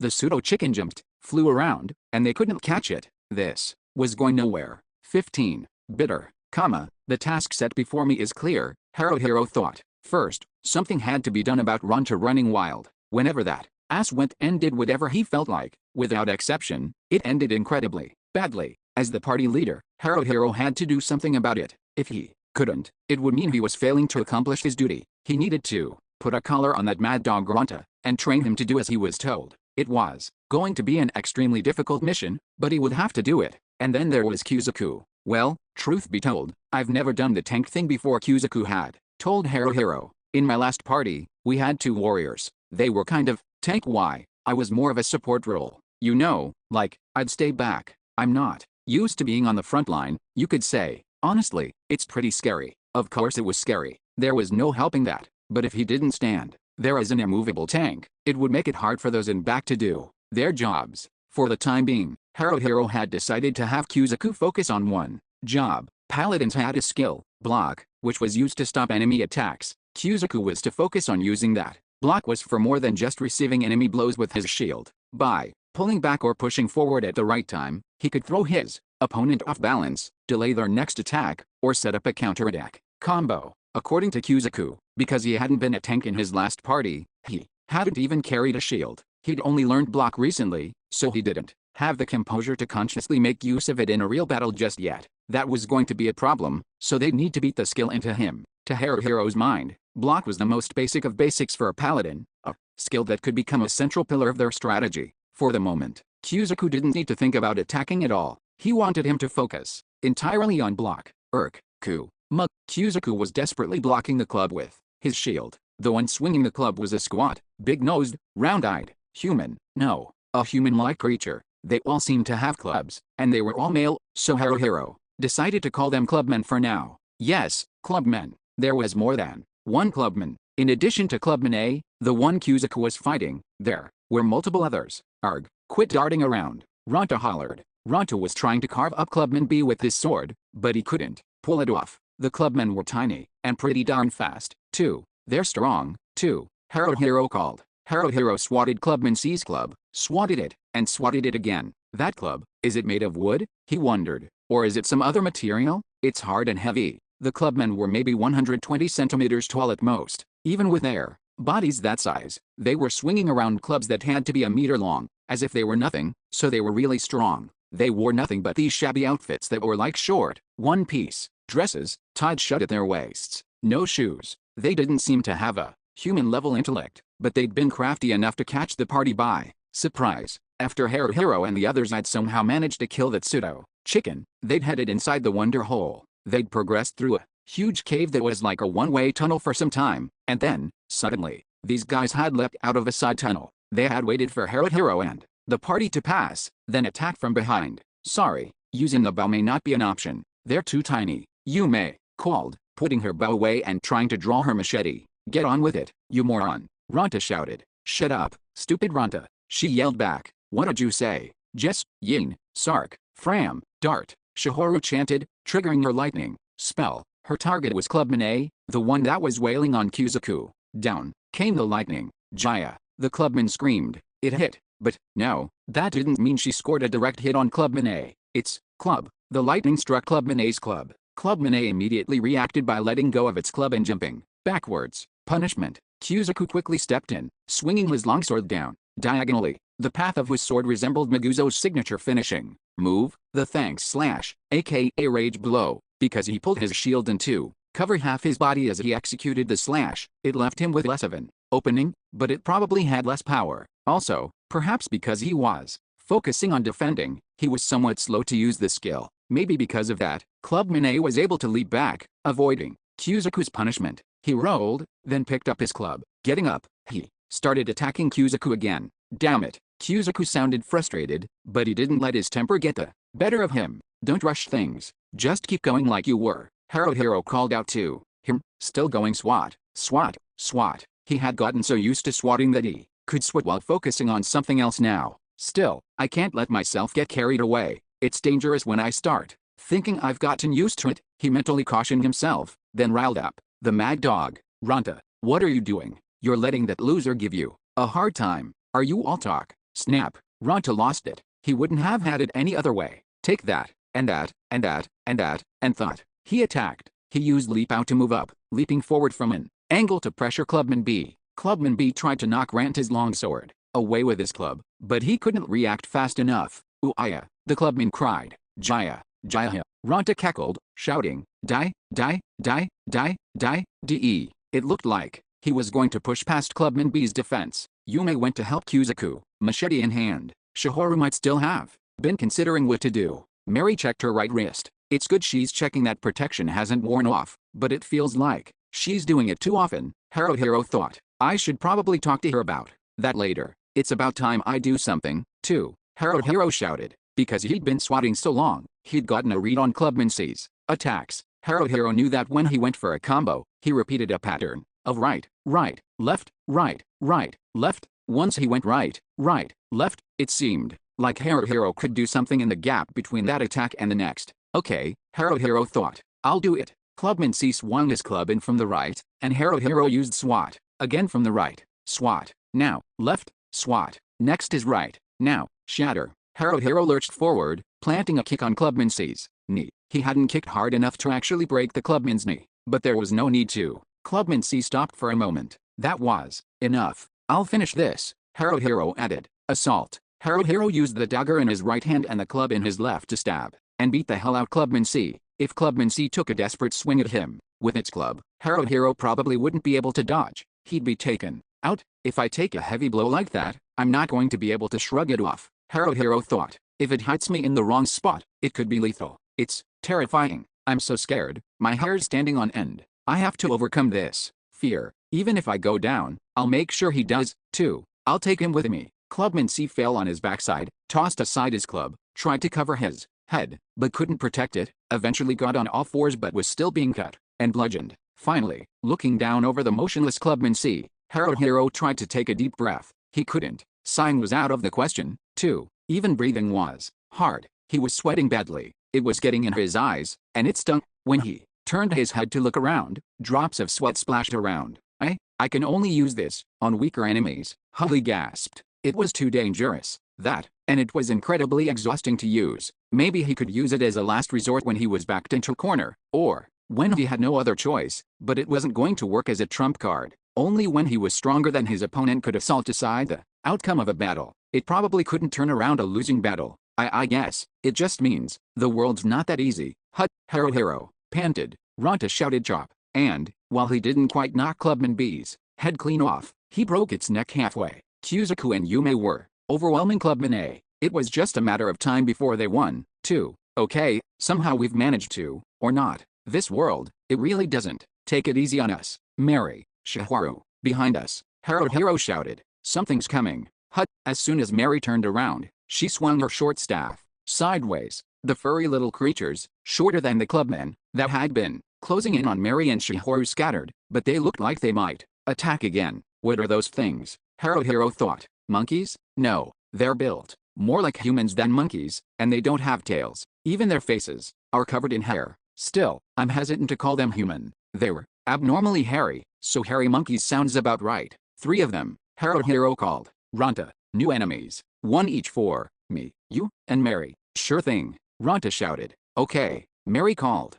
Kuzaku, you may hurry up and finish. Haruhiro shouted as he charged towards Hairy Monkey A. My body feels so heavy, he thought. Assault's no good. It tires me out twice as much in battle as it did in training. It's useless like this. Even though I paid Barbara-sensei 1 gold and 20 silver to teach it to me. Regardless, he was closing in on Hairy Monkey A. Hairy Monkey A swung both of its arms at him, so he went swat, swat, swat. It has claws. Hup, Haruhiro thought. They have long, sharp, hard claws. The clubmen had more power, but these hairy monkeys win when it comes to speed. Actually, isn't this thing ridiculously fast? It's really springy. Even without a run-up, it slaps its hands on the ground and can leap 2, 3 meters into the air. They've got some serious jumping power. Watch out, Haruhiro called. No, you watch out, Ranta hollered. Ranta used exhaust and leap out to jump around, so his fight with Hairy Monkey B was a nonsensical mess as they both bounced around all over the place.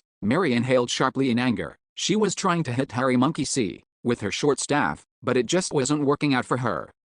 Rel, ECT, Nemen, Darsh, Shiharu chanted as she drew elemental sigils with her staff. A shadow elemental flew out, fixing itself to the ground. It was positioned right in between Mary and Hairy Monkey C. Shadow Bond. That's her Shiharu, Haruhiro thought. Nice work, Akaya. Hairy Monkey C stepped on the elemental. Its foot was now stuck. It couldn't move. Smash. Mary spun her short staff around, whacking Hairy Monkey C hard in the head. That's gotta hurt, thought Haruhiro. Mary followed it up with a continued attack. Huh? Yeah. Take that, Ajaya Gujaya. The hairy monkey screamed. Mary can do pretty much whatever she wants to it now, Haruhiro thought. These hairy monkeys' main weapons are their speed and those claws. So if we can just make them stop, they aren't scary at all. But how do we make them stop? Haruhiro shouted aloud. While using swat on Hairy Monkey A's claws, Haruhiro thought about it. Am I being too passive? With that thought in mind, he tried attacking with his snap after a swat. Hairy Monkey A made an exaggerated leap backwards and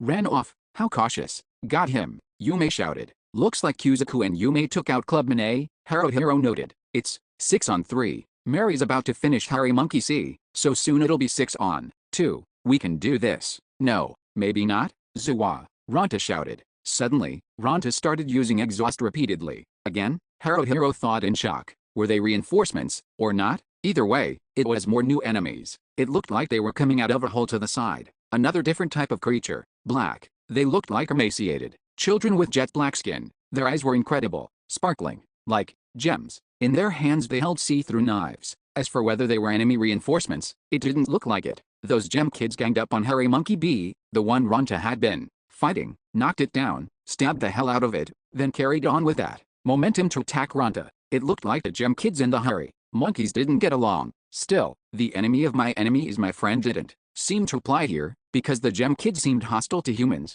too. When Hairy Monkey A, which Haruhiro had been fighting, spotted the gem kids, it took off somewhere else. Thanks to that, Haruhiro was freed up. But wasn't this kind of bad? No, not kind of. Wasn't it really bad? HHH help, guys. Hurry up and come help me already, you morons, Ranta shouted. If nothing else, the number of gem kids chasing after Ranta was bad news. Haruhiro counted them on his fingers. 1, 2, 3, 8, no, 9, no, there are 10. They've got us outnumbered, Haruhiro shouted. For a moment, he seriously considered sacrificing Ranta to save the rest of them. Guess I can't do that though, he thought. Well, of course not. But what do I do? Haruhiro shouted. Ranta, we're turning back towards the entrance. We'll cut down on the number of enemies somehow and run away. Shiharu. Right. Shiharu immediately cast a spell. Jess, Yin, Sark, Cart, Frem, Dart. It was not lightning. The chant was similar, but it was a different spell. A flash of light,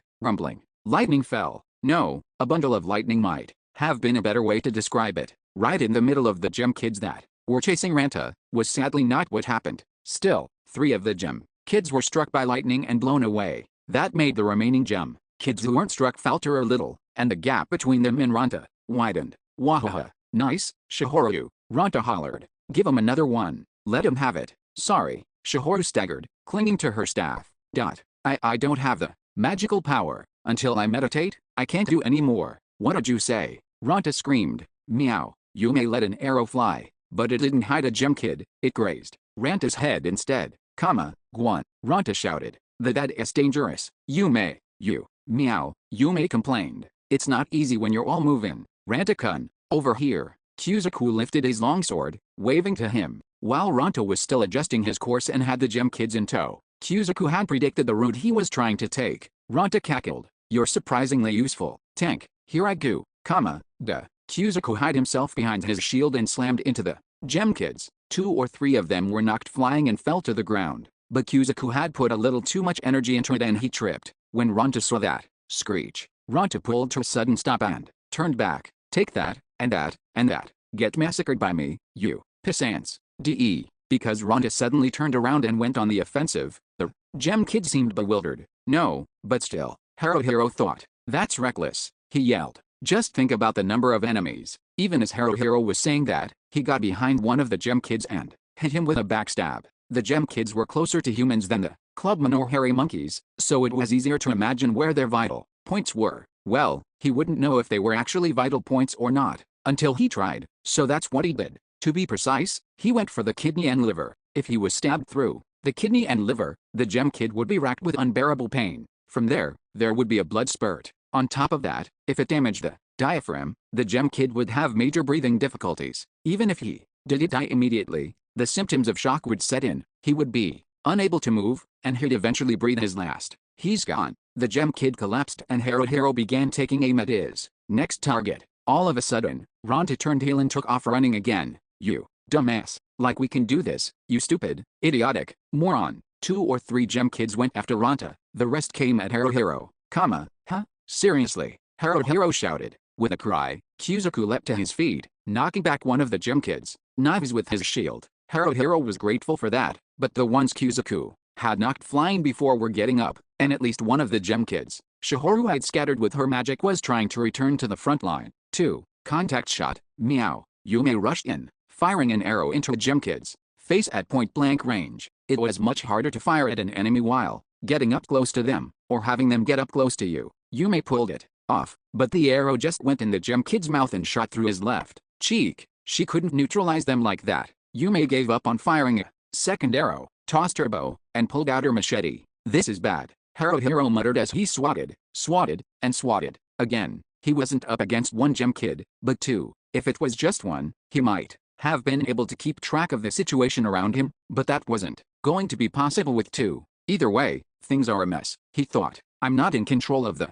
battlefield. I don't think I can do it, either. He wanted to scream, help us, please. Of course, no one was going to help them. He knew that. They had to do something about it themselves. They had to carve a path out of here. If they couldn't, they'd die. They'd become ash and bones, and soon enough no one would even remember them. It wasn't just Haruhiro and his group, Minato and Maguzo, who'd passed on before them, and Chako and her group, Kuzaku's former comrades. There would be no one to remember them, either. This isn't funny, Haruhiro screamed. 16. Crossroads. It really wasn't funny. Haruhiro and the others had narrowly managed to flee back to Lonesome Field Outpost with their lives, and they bought cheap tents from the merchant, selling them in the back streets. It went without saying that they'd bought separate tents for the guys and the girls. Ranta had spouted some nonsense about how they should buy a single big tent and all sleep together in one happy pile, but nobody had agreed. After that, they'd gotten something to eat and the girls had headed off to the bathhouse. The guys were put off by the higher than expected cost of entry, and they made the logical decision to wait and see if they stank the next day, and if so, bathe then. Then they went to lie down early in their tent, next to the outpost. As might have been expected, 3 guys were a tight fit in one tent. 4 starters, while Haruhiro and Ranta were compact, by guy standards. Kuzaku was too tall. To engage in a bit of hyperbole, he took up the space of 2 people. 3 guys who hadn't bathed pack into tight space together, until morning. This was no laughing matter. Maybe it wasn't too late to go bathe now, that, or buy a different tent. But, would that greedy tent merchant let them return this one? Why didn't I buy a bigger one to begin with? Haruhiro wondered. I had the money, but being poor's made me naturally frugal. I can't help but cheap out. Rant is already snoring, but is it okay to sleep? Aren't there things we should be doing, like reflecting on today? Technically, they had talked during dinner about how they couldn't go on like this, but everyone had been exhausted, and it hadn't been an atmosphere where they could really debate anything. Haruhiro, to be honest, was thoroughly exhausted, like he'd done enough for today, and he wanted to leave it until tomorrow. But it's not okay, he thought. Not okay at all. Kuzuku, you awake? He asked. Yeah, sorta. How is it? Haruhiro asked. How is what? Now that you've tried it, Haruhiro said. It was tough, Kuzuku said. Do you know why it was tough? Haruhiro asked. Oh, it just sort of was. That's no good, Haruhiro mumbled. Kuzuku wasn't the only one who was no good. Haruhiro was, too. He wanted to put all the blame on Kuzuku and Ranta, even though it wasn't their fault. There weren't just one or two problems, there were a whole host of them. Those problems interacted in complex ways, leading things in a worse direction. I'm no good, I know. Kuzuku tried to roll over, but stopped, probably because it was too tight in the tent. But, in a way, weird as it is to say this, it was fun, I guess. Haruhiro asked. I may not seem it, but I'm taking this seriously. You know, Kuzuku said. I probably wasn't before. I dunno. It makes it feel worth it? Maybe that's it. I see, Haruhiro said. Here's hoping I won't die, said Kuzuku. That none of us will, ever, again. Yet Haruhiro agreed. It's kind of on me to prevent it, Kuzuku asked. That's what makes it so tough, Haruhiro said. Being the tank, I mean, being the leader, too, I'll bet. Haruhiro didn't respond. Kuzuku's probably not a bad guy. I don't really know yet, though, he thought. He's been blessed with a good physique, and he has a decent amount of physical strength, but he's not able to maneuver well. He doesn't have Maguzo's finesse, or his attention to detail. He doesn't seem that tenacious, either. He lacks a strong core, you could say. He's shaky and unreliable, this is no good. It's really no good. I can't help but compare him to Maguzo. Kuzuku's not Maguzo. You should do this, or you should do that, like, you're opening yourself too wide, or maybe you need to lower your hips more. There were plenty of things like that Haruhiro could have told him, but how applicable would the things be that Haruhiro, a thief, mentioned? Kuzuku must have been thinking things through himself, and it was best to leave the fine details to him to figure out. If someone started lecturing him on how to move as a thief, Haruhiro would probably think, what the hell do you know? Anyway, he hadn't known Kuzuku long, so he couldn't predict his reactions. He didn't know what it was okay to say and what would just make things worse. He was still getting a feel for that. What a pain. I'm starting to feel sleepy, he thought, and soon his consciousness had sunk into the darkness. When he awoke, maybe not mentally, but physically, he felt better. It looked like everyone just left their tents out, so Haruhiro and company did the same. So long as they didn't leave their belongings behind, too, nobody was going to bother stealing a cheap tent. They got breakfast in the back streets of the outpost, and now it was time for another fine day in the Wonder Hole. With a little research the day before, he'd found out that the pseudo chickens were creatures called Melruks, the clubmen were Durgar, the hairy monkeys were Bogies, the gem kids were Spriggans. These three races that inhabited the area just inside the Wonder Hole were known as the three demi-humans. The three demi-humans were all mutually hostile, and they would kill each other on sight, but their greatest enemy was humans. However, they wouldn't touch humans that looked strong. In other words, the three demi-humans had judged Haruhiro's group to be weak. Of the three demi-humans, Spriggans, or rather their gem-like eyes, sold for a good price. Sometimes, they were hunted to near extinction for them. That said, very few volunteer soldiers could be bothered to focus on the three demi-humans. The demi-humans hunted Melruks in groups, or captured other demi-humans and ate their meat, somehow managing to survive on that. They were, without a doubt, the weakest creatures in the Wonder Hole. If they were able to keep the party from advancing, this whole endeavor was going to be a non-starter. Put another way, the area inhabited by the three demi-humans was like the first barrier to any volunteer soldier looking to make their fortune in the Wonder Hole. But, Haruhiro added aloud, while swatting Durgar A's club, Haruhiro checked what his comrades were doing. Kuzuku was focused on blocking Durgar B's club with his shield, while Ranta was running circles around Durgar C.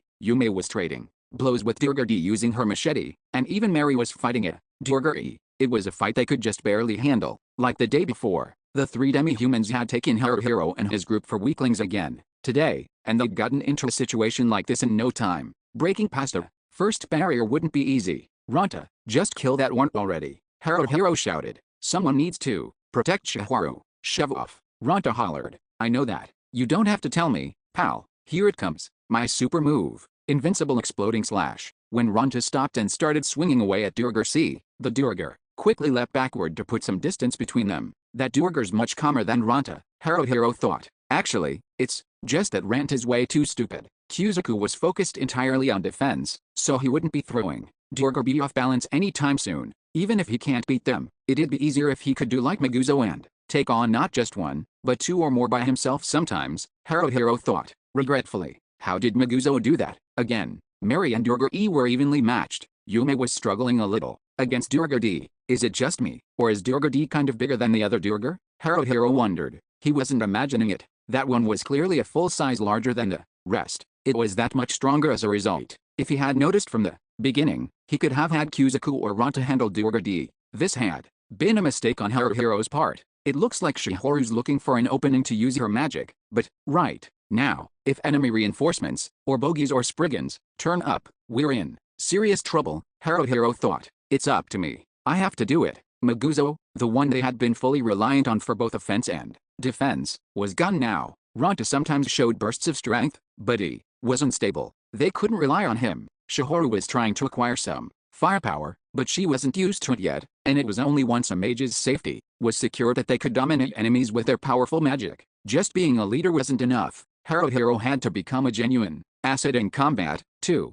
Haruhiro used sweat on Durgar A's club, then immediately stepped in and stomped on the Durgar's knee. Shatter. Gujaya. The Durgar howled. For an instant, Durgar A stopped, and in that time Haruhiro slipped past him. With a backhand grip on the dagger in his right hand, he jabbed it into Durgar A's neck, following that up with a whack to the back of the head. With his sap, Haruhiro rushed over to Shiharu. Shiharu, I'll protect you, so cast a spell. Right. Shiharu responded eagerly, immediately beginning to chant a spell. Om, Rel, Ect, Nemen, Darsh. A shadow elemental flew forth. It attached itself to the ground right behind Durgar D. Diagonal cross. Yume attacked, causing Durgar D to take a step back. Its right foot landed on the shadow elemental. Shiharu's targeting for stuff like this was exquisite. Durgar D couldn't move. Knowing it was now or never, Yume pressed the attack, but Durgar D fended her off with his club. He was a stubborn one. Jess, Yin, Sark, Fram, Dart. That's when Shiharu slammed a lightning spell into him. Shiharu had some trouble with the accuracy of her fall's magic at the moment, but she didn't miss a stationary opponent. Durgar D took a clean hit from the lightning, his entire body jolting and convulsing. If his right foot had been glued to the shadow elemental, the shock might have sent him flying. It didn't look like it had killed him, but he'd probably lost consciousness. Uha, take that. Yume cut Durgar D up with her machete. Durgar D's done, Haruhiro thought. Now there are 3 left. Comma, is something I'm not thinking, okay, he added aloud. That was what he had to tell himself, because here they were coming. The hairy monkeys known as bogies, out of a nearby tunnel. A thought occurred to Haruhiro. It's the same order as yesterday. That means the Spriggans'll be next.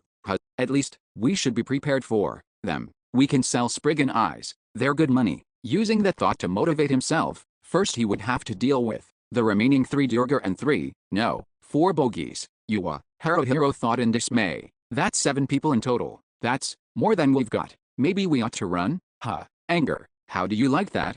Ranta ran Durgar C through and killed him. Jess, Yin, Sark, Cart, Fram, Dart. Shiharu chanted. Shiharu's magic burst forth. Not lightning, but the higher grade version of it. Thunderstorm. Her target was the bogies. There was a pretty incredible thunderclap, and 2 of the bogies were blown away. It looked like it was close to a direct hit, so those 2 probably would be getting up. Kuzaku was taking Durgar B and Mary was taking Durgar E, while the new enemies were Bogie A and Bogie B. If it was 4 in total, they could take them out. No, that wasn't the issue. Could they finish them off quickly? That was the key thing. Yume, switch with Mary, Haruhiro shouted. Miyawa, Yume cried. Ranta, we're taking out the bogies, Haruhiro shouted. Gwahahaha, I can do that myself, man. Yeah, I wish. Haruhiro shot back. Mary, watch Shiharu. Shiharu, meditate if you can. Okay, Mary called. Roger, Shiharu added. Yume quickly swapped out with Mary, while Mary put herself in a position to guard Shiharu. Ronta charged headlong towards Bogey A. Haruhiro's opponent was Bogey B. He had his uncertainties. He was so scared, he couldn't help himself. He couldn't dwell on it, he knew that, but the thought always came to mind, if only Maguzo were here. But when Minato had been there at first, when Mary had joined, and when Maguzo had been with them, the things that Haruhiro and the others had built during those times hadn't all been reduced to nothing. The teamwork between Haruhiro, Ronta, Yume, Shihoru, Mary, while it may not have been complete, had reached a level where they could communicate everything they needed to with a contact and maybe a few words. Their individual strength had also risen considerably. If they got overconfident, they would fail, but they needed to have self-confidence, to believe in themselves, just enough not to be timid. That would be difficult, but they had to do it. We can do it, Haruhiro thought. These Grimgar and bogies, lacking any real equipment, were no match for Haruhiro and the others. The one thing they had to watch out for was their numbers. They had to divvy them up well, and swiftly go about reducing them. We ought to be able to do this, Haruhiro thought. It's a race, Ronta, he called. You're on, Ronta shouted. What they were racing for went without saying, to see who could kill their bogey the fastest. Leap out. Ronta zoomed off on a diagonal, instantly landing in front of Bogey A. Then he swung his longsword like a scythe. The top half of Bogey A's head was lopped off. Mwahaha. I win. Piru. Be my slave from today on. I never agreed to those terms. Haruhiro deliberately chose not to attack Bogey B, instead going on the defensive and using SWAT on its claws as it attacked. Ronta circled around behind Bogey B. Chestru, his longsword carved into Bogey B, the back of his head this time. Bogey B was mowed down. Quahaha. Ronta laughed. Damn, I'm strong. I'm the strongest. Piru's weak. Haruhiro was pissed off enough he couldn't restrain himself from clicking his tongue in displeasure. Still, it was just as planned. So long as he took the necessary precautions and used him well, Ronta was an asset. Haru, Mary cried. I know, he shouted back. When he looked over, there were Spriggans popping out of another tunnel. This was within expectations. The problem was the number of them. 5, 6, Haruhiro yelped in alarm. Shihoru, I can go once more, she cried. Okay, I'll leave the timing to you, he shouted. Right, Ronta, don't run out yet, Haruhiro added. You'll get your turn soon. Sure thing, Ronta hollered. After all, I'm the star player on this team. Haruhiro peeked over at Kuzaku and Yume, as Yume shouted Chaya, and cut down Durgar E. Kuzaku was still using the block skill with his shield to defend against Durgar B's attacks. No, I know I said to focus entirely on doing that, but isn't Lee still taking way too long? Haruhiro thought. Jess, Yin, Sark, Cart, Fram, Dart, Shihoru cast Thunderstorm. The moment that bundle of lightning came down, the Spriggans scattered. Even though they did, one of them failed too, evaded and was blasted away. Sorry, Shihoru called. Don't worry about it, Haruhiro called back. While consoling Shihoru, Haruhiro thought, five of them, damn, if Kuzaku had hurried up and killed Durgar B faster, we'd be able to support this number. Do we run? It's a hard call. I don't have time to be indecisive, though. The Spriggans are almost on top of us. Everyone, defend Shihoru to the death, Haruhiro called. I'll take them down one by one. Is it okay? He wondered. Saying something like that? Isn't this plan kind of bad? I dunno, but I can't take it back now. I don't have the time. A man looks calloused when he's defending a woman, Haruhiro added. Ronta, show us how manly you are. Damn straight I'll do it, you moron. Leave it to me, Ronta hollered. Ranta, Mary, and Yume each readied their weapons and surrounded Shihoru. The Spriggans surged towards them. Ronta and the others focused on a defensive fight, not breaking formation even when it turned into melee. Just one of them, Haruhiro, dashed out from inside the Spriggans' weak encirclement. Changing direction, he targeted the Spriggans from behind. That guy, the one attacking Mary. Rather than backstab, Haruhiro chose the more guaranteed kill of Spider. He grappled the Spriggan from behind, stabbed it through the kidney, then slit its throat from ear to ear. When one was dead, the other Spriggans swarmed towards Haruhiro. Oh, crap, Haruhiro shouted. Nice decoy work, Piru. Ronta took that opportunity to take a slash at one Spriggan's back. Too shallow. It wasn't a fatal blow, but now the Spriggans couldn't focus entirely on Haruhiro. Two Spriggans closed in on Haruhiro, A and B, while Spriggan C went for Ronta and Spriggan D went for Yume. Thanks to that, things were slightly easier on Haruhiro, but it was still 2-on-1. This was going to be tough. I've got this, Mary cried, and with a sharp jab of her short staff, she kept Spriggan B in check. Spriggan B spun to avoid the short staff and turned to face Mary. Mary had successfully pulled Spriggan B away from Haruhiro. Now Haruhiro could focus solely on Spriggan. Haruhiro couldn't carry out his plan of killing them one by one, but there were 4 one-on-one matches now. It might not be the best outcome, but it was one of the better ones. Shihoru was likely exhausted from using her magic power, but even if they didn't rely on her spells, each time one of them took down a Spriggan, things would swing further in their favor. While using SWAT on Spriggan's knife, Haruhiro couldn't help but think, it really is Kuzaku. I can't blame him, I guess. He only just joined the party. He hasn't been a volunteer soldier for that long, either. Haruhiro and the others had been pretty awful themselves when they'd started out. They might not be anything special now, but they'd been much worse before. When I think back to how we were back then, I can't make fun of Kuzaku. Haruhiro thought. No, I wasn't making fun of him. For now, I'll just have to have him do the best he can. But, still, I don't know that it's okay for him to have been evenly matched with Durgarby for so long. I mean, we're in a battle with time here, they're here, huh? Haruhiro shouted. That was a close one. Haruhiro nearly failed to swat Spriggan's knife. He was panicking. Of course he was. More Spriggans had just come out from yet another tunnel. He wasn't sure how many. Somewhere between 3 and 5, maybe. Shihoru probably could use Thunderstorm again. This is not good, he thought. Or rather, it's impossible, he shouted. We have no choice but to run, everyone. Oh, hatred. Ronta cut down Spriggan C, then charged at the new Spriggans. Hut, man, what are you? Haruhiro nearly failed his switch again. He was losing his mind badly. Enough as it was. He wished Ronta wouldn't make things worse. Ronta, he shouted. Tough it out, Haruhiro. Ronta acted like he was going to charge into the new Spriggans, but then he used exhaust to zoom backwards and run away. The Spriggans chased after Ronta. If we back down here, it'll be the same thing over and over. I'll buy you time. We're gonna murder all of these guys. That's not. Haruhiro burst out. Pride, willpower, guts, all of those things are important. Yes, Haruhiro thought, gritting his teeth as he used sweat on Spriggan's dagger again and again. But, no matter how we strain ourselves, we're not going to be able to do things we can't do. Rel, ECT, Nemen, Darsh. Shihoru's shadow elemental flew forth, attaching itself to the ground and stopping one of the new Spriggans in his tracks. However, it wasn't nearly enough to make a difference. Ronta was using exhaust to its fullest, somehow dragging the Spriggans around after him, but he'd run out of steam eventually. Now that it had come to this, it would be hard to retreat without abandoning Ronta. They'd have to accept the situation for what it was and go all out. Wahaha. Haruhiro heard someone laugh. That voice wasn't one of his comrades. Who is it? He looked and saw a volunteer soldier in tough-looking equipment, walking along at a leisurely pace. He might have been 15 meters from Haruhiro and the others, not far at all. Despite that, why did those people look so calm? Because they actually are calm, I guess, he thought. Oh, look at them go at it, one soldier said pityingly. Wahaha. The next laughed. Good luck. When you're at the level that those guys'll attack you, it's tough. The first one agreed. Well, it's a stage everyone goes through, you know. A third one pointed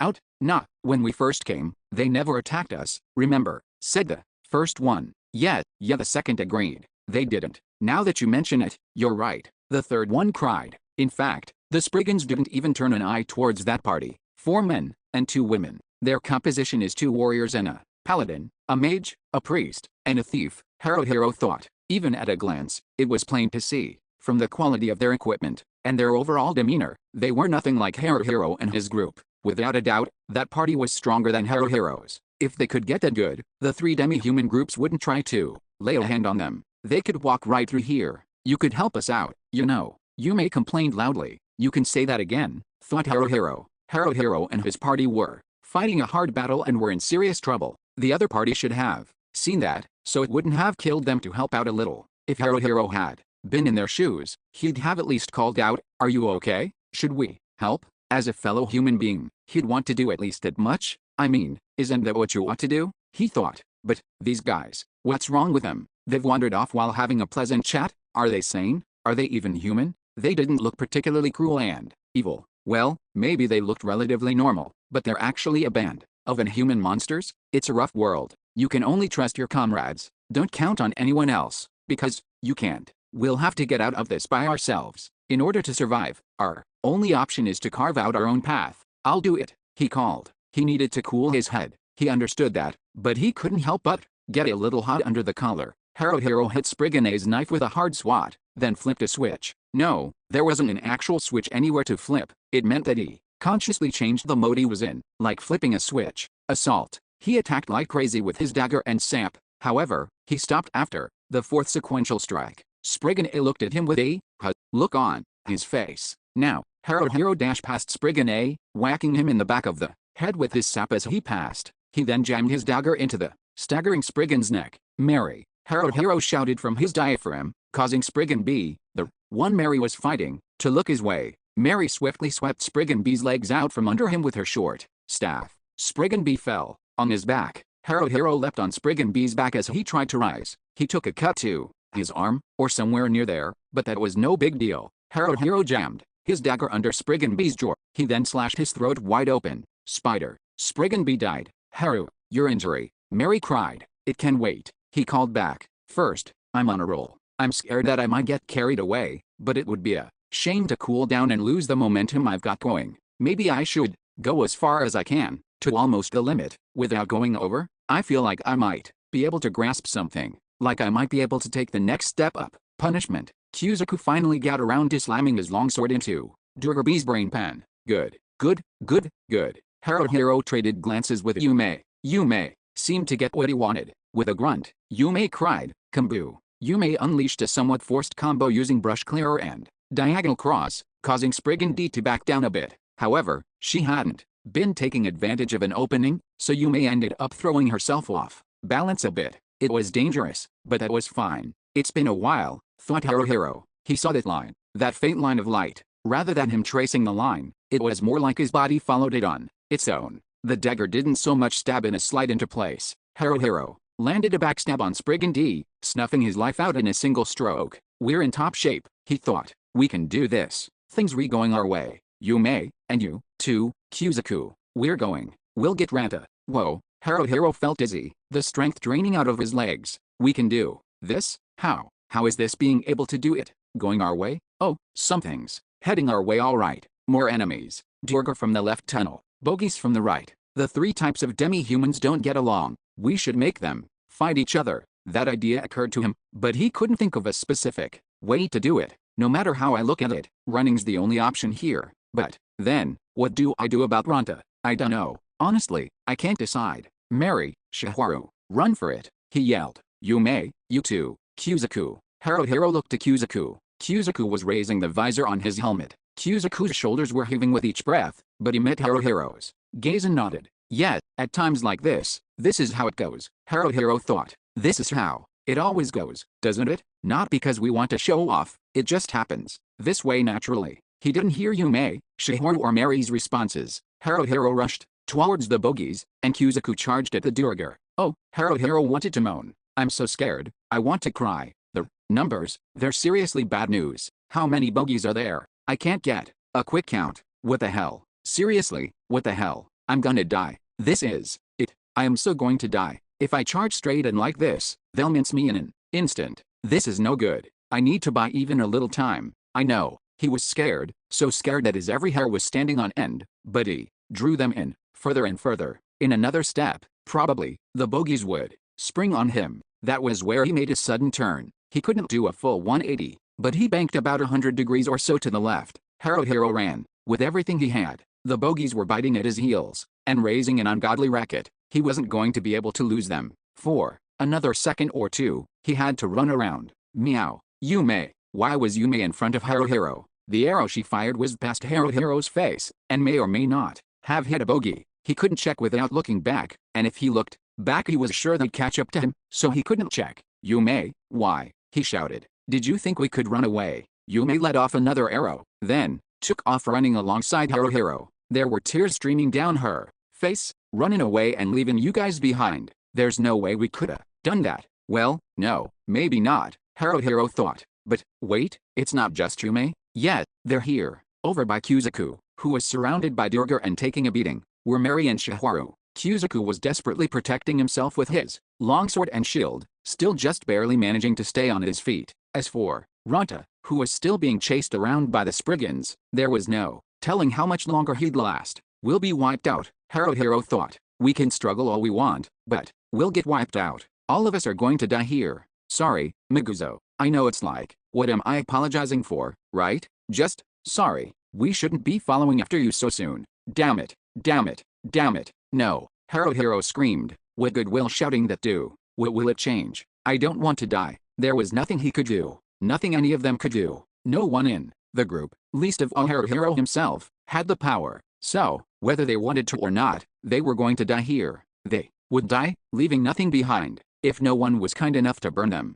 they'd turn into zombies. When their flesh rotted and fell from their bones, they'd become skeletons. This was the worst. Ah, Yume shouted. One of the bogies had slashed Yume's leg with its claws. Yume fell behind. She was going down. This is the place, Haruhiro thought. He had to flip his switch. He knew it was futile, but dying without doing anything, that would just be awkward. At the very least, he'd give it everything he had. Haruhiro changed to new mode. Assault. I don't care if I die. I mean, I'm gonna, anyway. The bogies. How many are there? 8? 9? More than 10? Who gives a damn? Haruhiro closed in on the bogies that were about to pounce on Yume. He cut them with his dagger, whacked them with his sap. He cut and whacked, and cut and stabbed and whacked and cut and whacked and stabbed any that he could get his hands on. For a moment, the bogies were intimidated by Haruhiro, but they quickly launched a counterattack. The bogies' claws dug into Haruhiro. In no time, Haruhiro was a mess of injuries. He didn't care. Haruhiro attacked with abandon. If he stopped, it was over.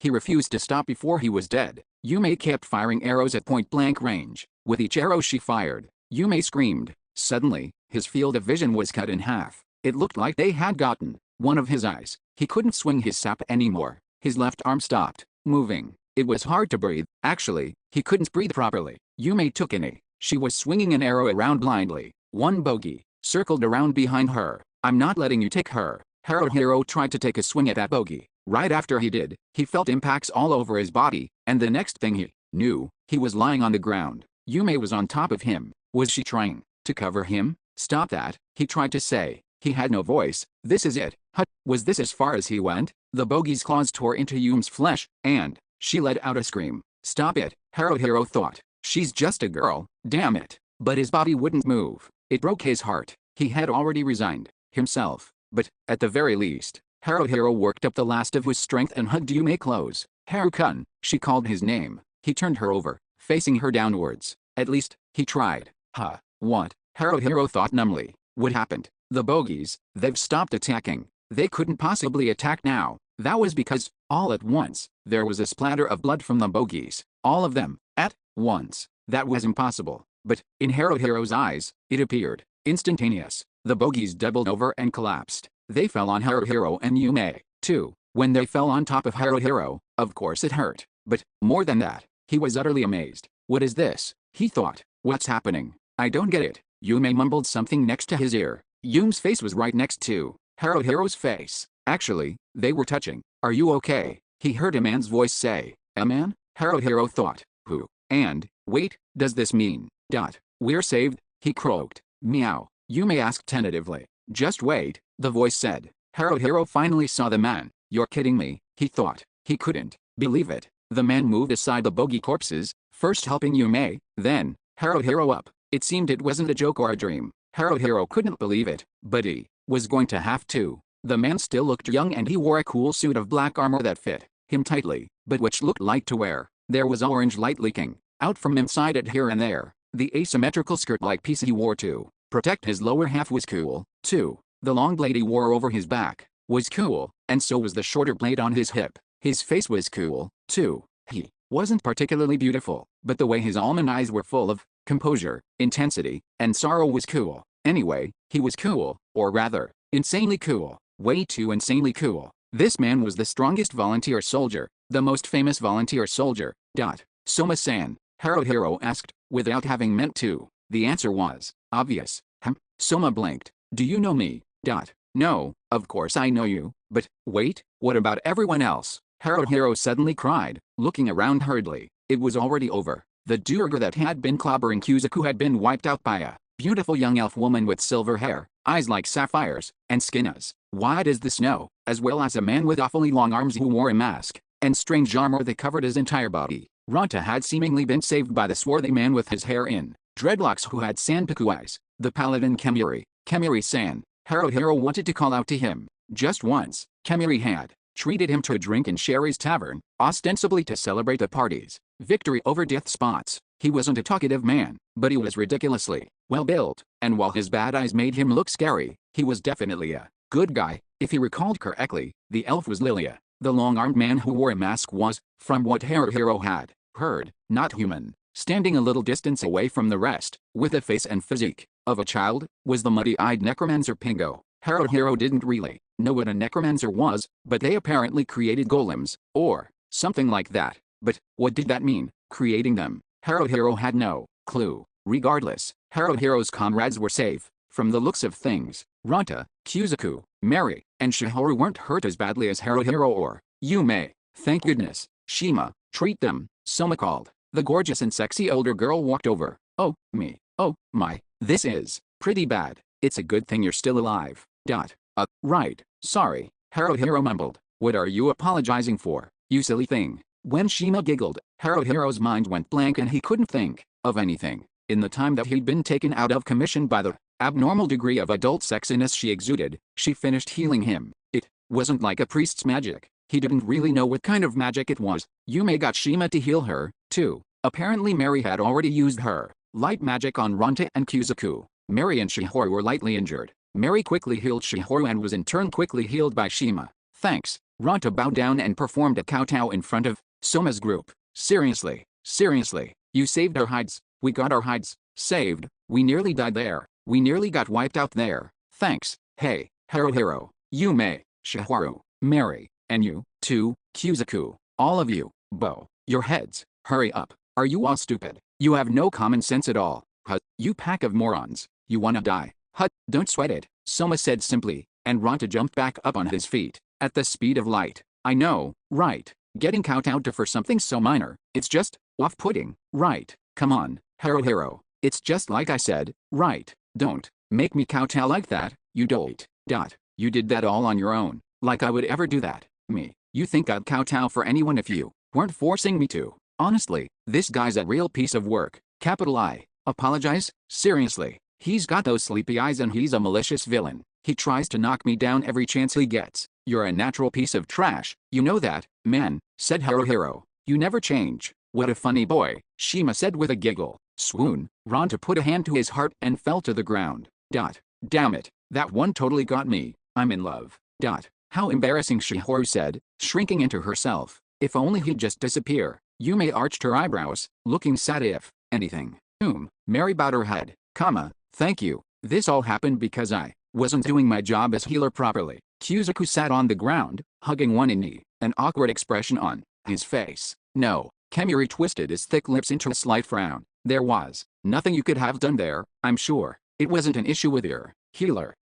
You hear Hyuha. The necromancer Pingo uttered a creepy laugh. The moment they attacked you, it stopped being worth talking about. Yuha. Beside Pingo, the golem emitted a low groan of agreement. I agree. Lilia's voice was incredibly cold. If you're trying to press onward with a level of skill that lets the three demi-humans look down on you, I'm sure you must not want to live very much. The much too beautiful elf's look of contempt, paired with her cutting tone of voice, really hit home. At this point, honestly, all I can say is that I'm sorry, Haruhiro thought. Or rather, if I could, I wish I could just fade away without saying anything. They're right, Soma nodded. You have to value your lives.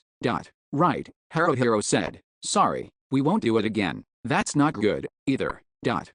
If all you do with them is hold them dear, your lives have no value, said Soma. Life is something that's meant to be used. Life is meant to be used, Haruhiro repeated slowly. You yourselves decide how yours are to be used, Soma continued. That's what it means to live. Here he goes again, Shima said with a bewitching smile. Try not to take the things Soma says too seriously. He's sure to forget them by tomorrow, then start saying something else entirely different. Really? Soma asked Shima with a serious look on his face. Yes, Shima said flat out. That's the kind of man you've always been. Soma lowered his eyes, sighing slightly. I see. Soma is looking kind of depressed. Haruhiro traded glances with Ranta and the rest. Somehow, this Soma, he's kind of different from what we expected, don't you think? He glanced to the bogey corpses. Most of the bogeys had died from a single stroke. With just one stroke, they had been slashed to death. Soma had made a clean sweep of around 10 bogeys in an instant, all by himself. He was the most powerful volunteer soldier, someone who could do the impossible,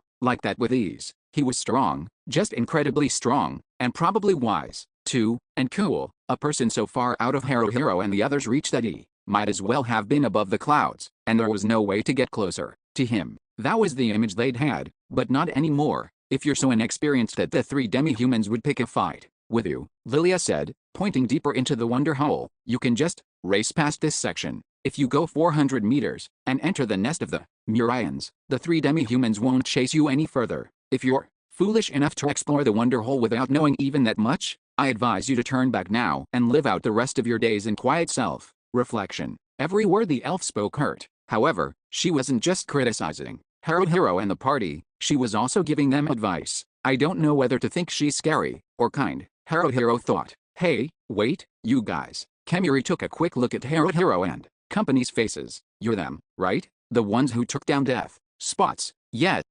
that's right. Ronta looked ready to do a happy dance. You remembered? It's an honor. Seriously, I'm the man who took down Death Spots. All of you did, you mean, Kemuri corrected. At the correction, Ronta got down and prostrated himself. Why yes, that's very true. It wasn't me, it was all of us. Sorry, one of you's missing, said Kemuri. Monroe, was it? What happened to him? His name was Maguzo, Haruhiro said in a strong tone, then looked downwards. He died. We let him die, you could say, at Deadhead. Watching keep in Blue Snake Force, Kemuri said, slapping his forehead. Well, for a tank, it's better to die than to let your comrades die, is it? Shima asked. Kemuri shrugged his shoulders a little. I'd think so. Shima said. That's pretty cool. They're a bunch of idiots, Pingo muttered. Tanks are nothing but idiots. Yuhahet. Soma furrowed his brow. Are tanks idiots? I'm a tank. That would make me one, too. I can't disagree, Lilia said, coldly as ever. It happens often, Shima said with a sad smile, and you can't cry each and every time it does, but deep in your heart as you may try to bury them, those lukewarm tears will seep out, always and forever. Haruhiro wasn't confident that he understood Shima's poetic words. However, he would surely never forget them. Not Minato, or Maguzo. Mary probably couldn't forget her comrades, either, and it must have been the same for Kuzaku. Why, when it meant having feelings like these, did they continue being volunteer soldiers? To make a living? That was part of it. Stubborn pride? That was probably part of it, too. An addiction to the thrill of risking their lives? He couldn't entirely deny it, but that was definitely not all there was to it. It was to never forget. Minato and Maguzo, they had lived as volunteer soldiers, had used their lives for that, used them up, and died. He didn't want to reject the lives his comrades, his friends, had lived. He didn't want to think they were worthless. He wanted to carve them into his memory. Truthfully, he wanted to see what lay at the end of this path, the one Minato and Maguzo should have trodden. I'm not sure we need to bury them, Haruhiro said. Shima nodded slightly, gesturing for him to continue. Haruhiro wasn't entirely sure what he wanted to say, what he was trying to say. Still, he couldn't remain silent. This may seem like clinging to the past, but rather than bury them, wouldn't it be fine for us to hold them tight? He asked. You know what? Soma suddenly crouched down in front of Haruhiro. They were staring into one another's eyes, and it made him feel a little restless. Will you come join my place? Soma asked. Come again. Join? His place? What does he mean, his place? Haruhiro thought. His house? Go to Soma's house? That's not it. That's probably not it. By your place, you mean the Daybreakers. Oh, Haruhiro said. I get it now. Of course that's it. Ha. Wait, wah. Ronta and the others probably shouted out loud or jumped up in reaction to that bombshell, too. But Haruhiro was so floored that he didn't hear or see any of his comrades' reactions. Wah. WHB but it's so sudden. No, I don't know what to say. Are you pulling my leg? Pulling your leg? Soma didn't bat an eye. He looked down at Haruhiro's leg. That's an awfully sudden thing to ask. No, you're the one who's sudden, Haruhiro thought. While Haruhiro was in a daze and couldn't deliver that witty retort, Lilia shook her head and sighed. Soma, what are you saying all of a sudden? Did I word it poorly? Soma asked. I'm trying to invite them to join the Daybreakers. I understood that much, said Lilia. Are you mocking me? Why would I mock you, Lilia? I respect you. Lilia's cheeks, normally white as the fresh fallen snow, turned slightly pink. I can feel that. Or rather, that's not what I was trying to say. Can't I? Soma looked to Lilia, Shima, Kemuri, Pingo, and the golem in turn. Then, he hung his head and lowered his eyes. I can't. He's depressed, right? Completely, Haruhiro thought. No matter how I look at him, I don't know that you can't. Lilia bit her lip.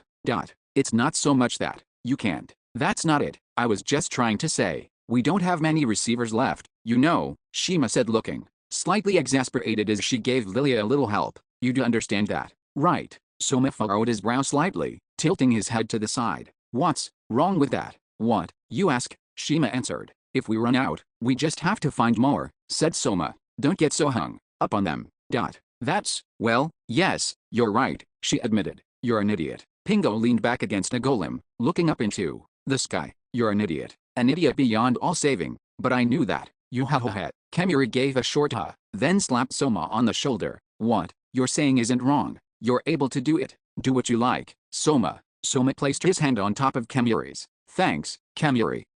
No, Kemuri looked a little shy. You don't need to thank me. Now, then, Soma said, turning back once more and looking straight into Haruhiro's eyes with his perfectly clear ones. Our goal is to invade Undead DC in the former kingdom of Ishmael. We're currently in the process of searching for the root, but I don't expect to be able to accomplish the goal right away. It will take time. We'll need power, too. The power of even one more person helps. I don't mind if you're inexperienced. Everyone starts that way. You just need to build up more power. If you will fear not death, face death, and seek life when faced with death, I welcome you. This is a fork in the road, Haruhiro thought. It's the turning point in our lives. Still, could this be any more sudden? I want time to think it over. I want to decide once I've had sufficient time to discuss it with my comrades. But, probably, I don't have that kind of time. We met Soma here. It was a miracle that Soma saved us. I shouldn't assume I'll ever have a chance like this again. Whether they made use of this opportunity or let it go to waste, that was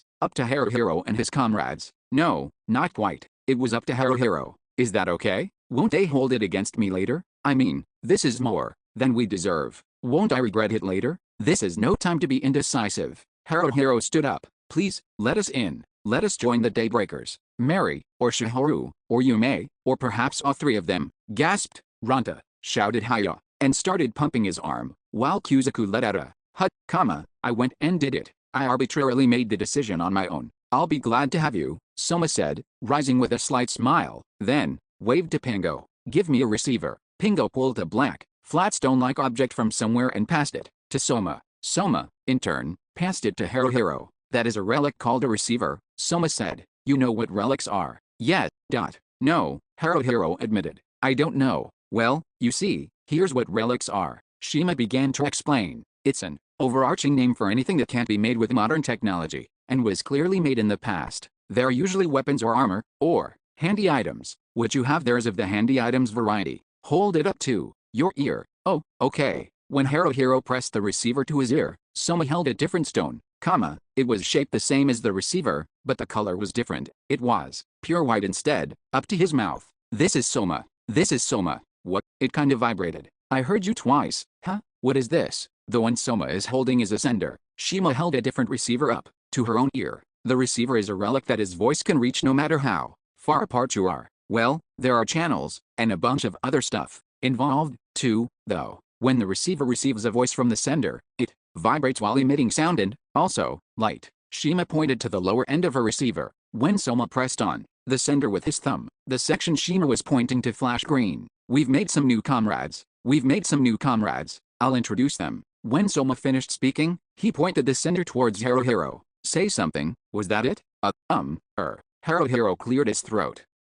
I'm Haruhiro, the one being introduced. Nice to meet you. Is that good enough? Yeah. Soma brought the sender back to his mouth. 6 people, including Haruhiro, have joined us. That is all. May we meet again. Take good care of it. You ha. Pingo laid a shockingly dark glare on Haruhiro. There's only one receiver left. Also, if you think you might die, destroy the receiver. Before you die, be absolutely certain you do. You also never know when Soma may contact you for the most trivial of things, like just now. Keep it on you at all times. Don't miss what he says. You trash. Why yes, sir, Haruhiro stammered. Well, for now, just survive, Kemuri said, as if it was tiresome. Yes, when Shima crossed her arms, it accentuating her voluptuous bosom, which was kind of dangerous. That would be for the best. I'm not expecting anything, Lilia said, cold to the end. Do try your best not to completely waste that receiver. As things stand, you 6 are worth far less than a single receiver. If you go through the domain of the 3 demi-humans into the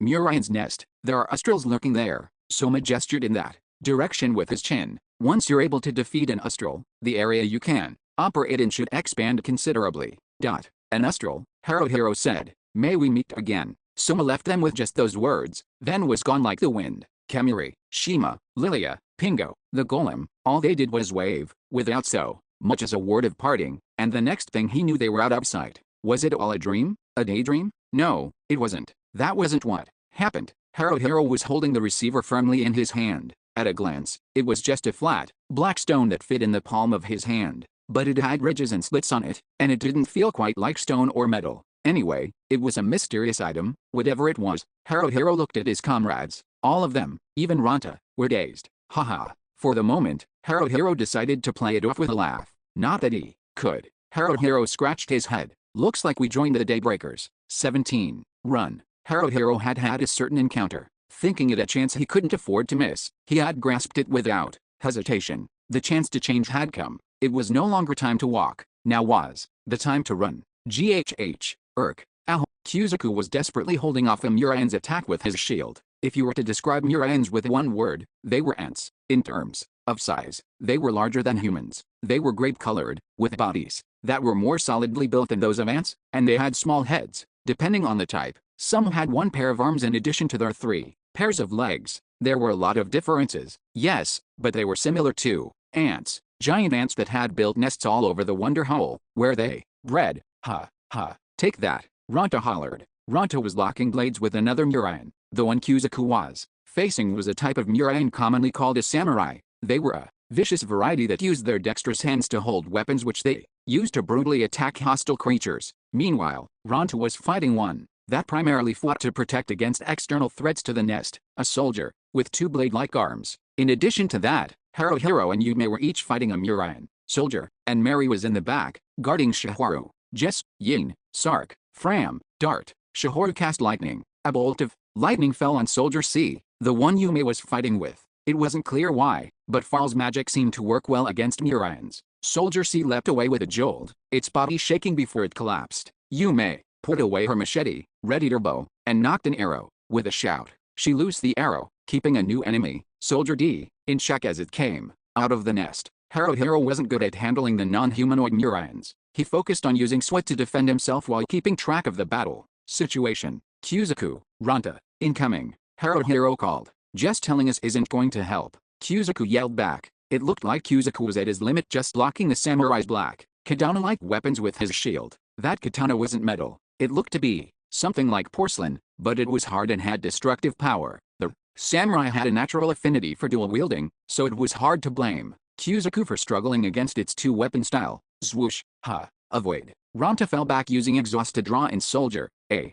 then took a stab at it. Soldier A took a sword through the face, and yet wasn't dead. All the same, with its face, including its eyes, smashed. That was no minor injury. With heavy grunts and repeated shouts, Ranta went to town on it, slashing it over and over. Soon enough, Soldier A stopped moving. Yume, help Kuzaku. Hero ordered while defending with SWAT. Aye, sir, Yume called, and went to support Kuzaku. Ranta took a swing at the newly arrived Soldier D. Shihoru cast lightning. Again, the Muraen trying to follow behind Soldier D. Soldier E was struck by lightning. Another soldier came, and Mary moved up. Haru, switch, she called. I'm counting on you, he shouted back. He left Soldier B to Mary, moving forward himself. Yume drew her machete, trying to attack the samurai from the side. Even so, the samurai faced down both Kuzaku and Yume, not willing to give an inch. It really was a formidable opponent, but, in all honesty, Hero wished Kuzaku had taken it down, not just kept it busy. I want him to show that he's at least trying,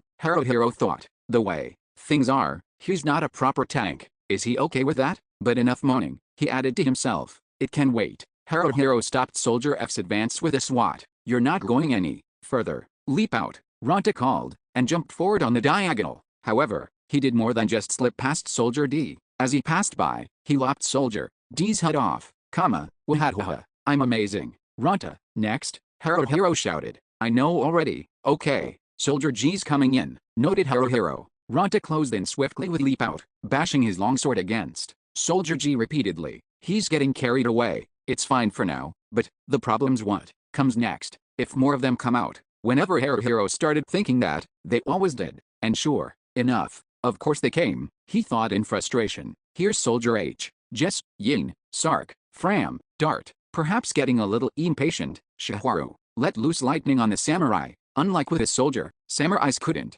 be immobilized with one shot of lightning. Still, the samurai fell back one step, or a few dozen centimeters. Kyuzaku bellowed a war cry, and Yume shouted, "Meow, meow, meow," as they both wailed on the samurai. "You moron," Ranta shouted. "I know how he feels." It's Kyuzaku, thought Haruhiro. Yume could see that the samurai hadn't recovered from the shock, so she was focusing her attacks on the head. Compared to that, Kyuzaku was just being sloppy. He was just swinging his longsword wildly, most of his strikes getting deflected by the samurai's katana. What should I do with Soldier H? Haruhiro thought. Have Kyuzaku or Yume take it? But I probably shouldn't leave Yume alone against the samurai. Should I have Kyuzaku buy time while Yume heads and deals with Soldier H? Ag, what do?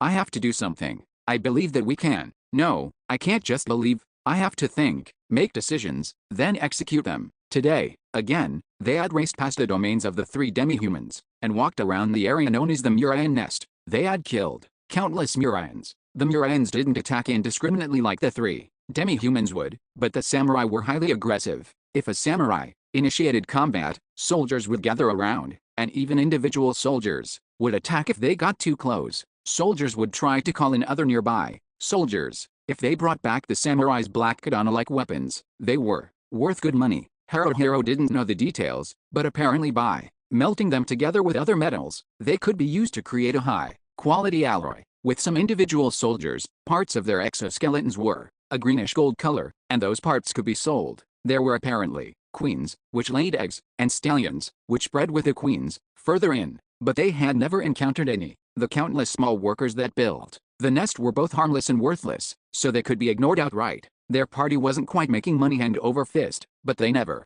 came back in the red. If they were going to try to build their strength slowly, but surely with experience, the Muraian Nest wasn't a bad place to hunt. There was no shortage of prey, and while the samurai were formidable, there weren't that many of them. If they remained cautious, they were infinitely easier to handle than the seemingly endless hordes of demi-humans. Also, just as the demi-humans made no attempt to enter the Muraian Nest, the Muraians seemed to be avoiding the demi-humans' territory. If things went badly, Haruhiro and his party could pull back into demi-human territory, and the Muraians would generally back off. The space between demi-human territory and the Muraian Nest could be used as a sort of safe zone. I mean, come on, Ranta snarled. Do something about it. You know what I'm talking about, right? Well, after the sun had gone down and they'd returned to the back streets of the lonesome field outpost to get dinner and drinks at one of the food stalls, Ranta snapped. Why are you sitting there with that dumb look on your face like this has nothing to do with you? He bellowed. Are you stupid? I'm talking to you, pal. Why? Oh, you.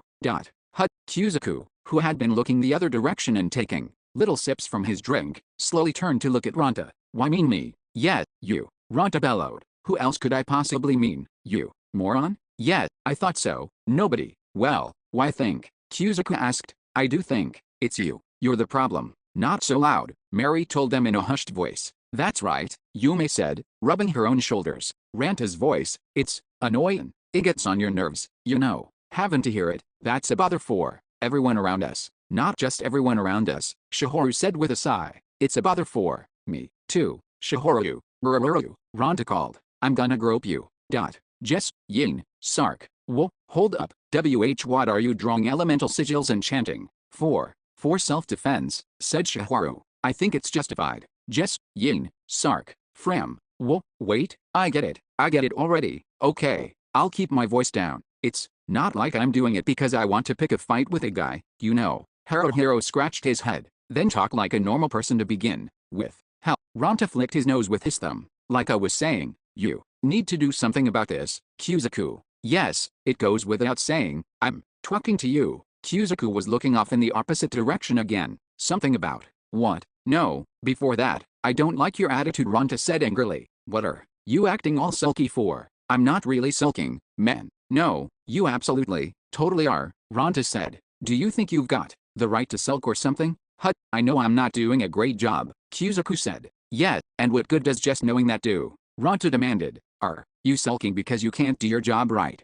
I may not look it. Kyuzaku hung his head, holding his chin, but it's really got me down. Yeah, well, you don't have any right to feel down about it, pal, Ranta snapped. Are you a moron? You must be a moron. Quit calling me a moron, Kyuzaku said. Oh, is that backtalk I'm hearing? Ranta sang. Some uppity back talk? Are you sane? Are you a stupid moron? You must be a stupid moron. Huh? Capital I. Knew it. I so knew you were. Listen, buddy, Kuzuku said angrily. Whoa there, said Ranta. You just glared at me? This uppity guy went and glared at me? Listen, pal, save that for when you've done what you're supposed to, okay? You're supposed to be a tank. Damn it. You're our tank. But you're a crappy tank that can't even fill the role, you scrub. I already said. Kuzuku shouted. I know I'm not doing my job. If you know that, what are you sulking for? Ranta yelled back. What? Is this it? I'm just a little toddler, and I can't do what you need me to, but I'm trying really hard, so be really nice to me for it. Hut, I never said that,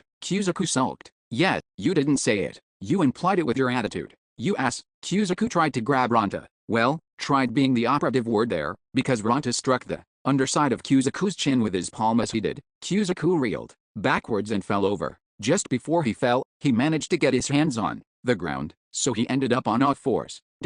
Damn it, you ass, is that the only insult you've got, you pissant? Ranta sneered. Hey, Ranta, Haruhiro began. You stay quiet, Haruhiro. I'm gonna tell this fool what he needs to hear, because you're too damn weak to do it. Ranta crouched down next to Kuzuku, jabbing his index finger against Kuzuku's forehead. Listen up, you crappy tank. We don't give a damn if you're trying hard or not. Results are what matters. Fruitless effort is always worth crap. A stinking pile of crap. How many days do you think we've been fighting the Murans for now, you dolt? 6 days. 6? That's 6 whole days. It makes no difference to us whether a tank who starts whining when he has to handle one Muran comes or not. Actually, if anything, we're better off without a guy like that. If you're supposed to be our tank, man up and at least take 2 of them. Do it, like you're ready to die. If you can't, then just die. You got all that, you crappy tank. Kuzuku looked downwards, making no attempt to push away Ranta's finger. If he had wanted to, Haruhiro could have been able to stop Ranta. He could have interrupted, not letting him finish. Not just Haruhiro, Yume and Shiharu, who were always critical of Ranta, or even Mary, could have said something. They didn't, telling him that they were better off without him, that he should go die, that he was a crappy tank. Haruhiro wouldn't have gone that far. Still, I am dissatisfied with Kuzuku. Even setting aside the issue of ability, despite being blessed with above-average height, Kuzuku is surprisingly small as a tank. It's not that he's goofing off, or that he's holding back. I think Kuzuku's been trying his best, but that's all he's doing. I mean, fair enough, I told him to focus on using block, but if he has been doing that seriously, shouldn't he be able to do a little more? Kuzuku only plays the role he's been given, just defending himself against the attacks of the enemies I assign him. It might be that that's all he could manage, but he barely looks around at all, not at the enemy, or at his comrades. He's just there, like a somewhat well-made obstacle. Honestly, it doesn't really feel like he's fighting with us. Even so, Kuzuku had joined the party after Haruhiro and the others. He was at a different level of experience. There had to be difficulties that only he was experiencing. That's why I thought I had to overlook it. I figured if I was patient with him, eventually he'd improve, Haruhiro thought. I haven't known Kuzuku that long, so I held back. It must have been the same for Yume and the others. Regardless of all that, Haruhiro hadn't said what he should have. He'd let Ranta do it. That night, Kuzuku said, I'm going to go cool my head or something like that, and left the cramped tent right away. Not long after that, Ranta was snoring away. Haruhiro couldn't sleep, so he stepped outside. While walking through the tent encampment along the outside of the moat, he noticed figures in the middle of a grove of trees. Haruhiro hid behind one of the tents. There might have been no need for him to, but it was force of habit. The red moon hung in the sky. Kuzuku was seated, leaning with his back against a tree. Mary stood beside him. It's an awkward distance between them, thought Haruhiro. She was beside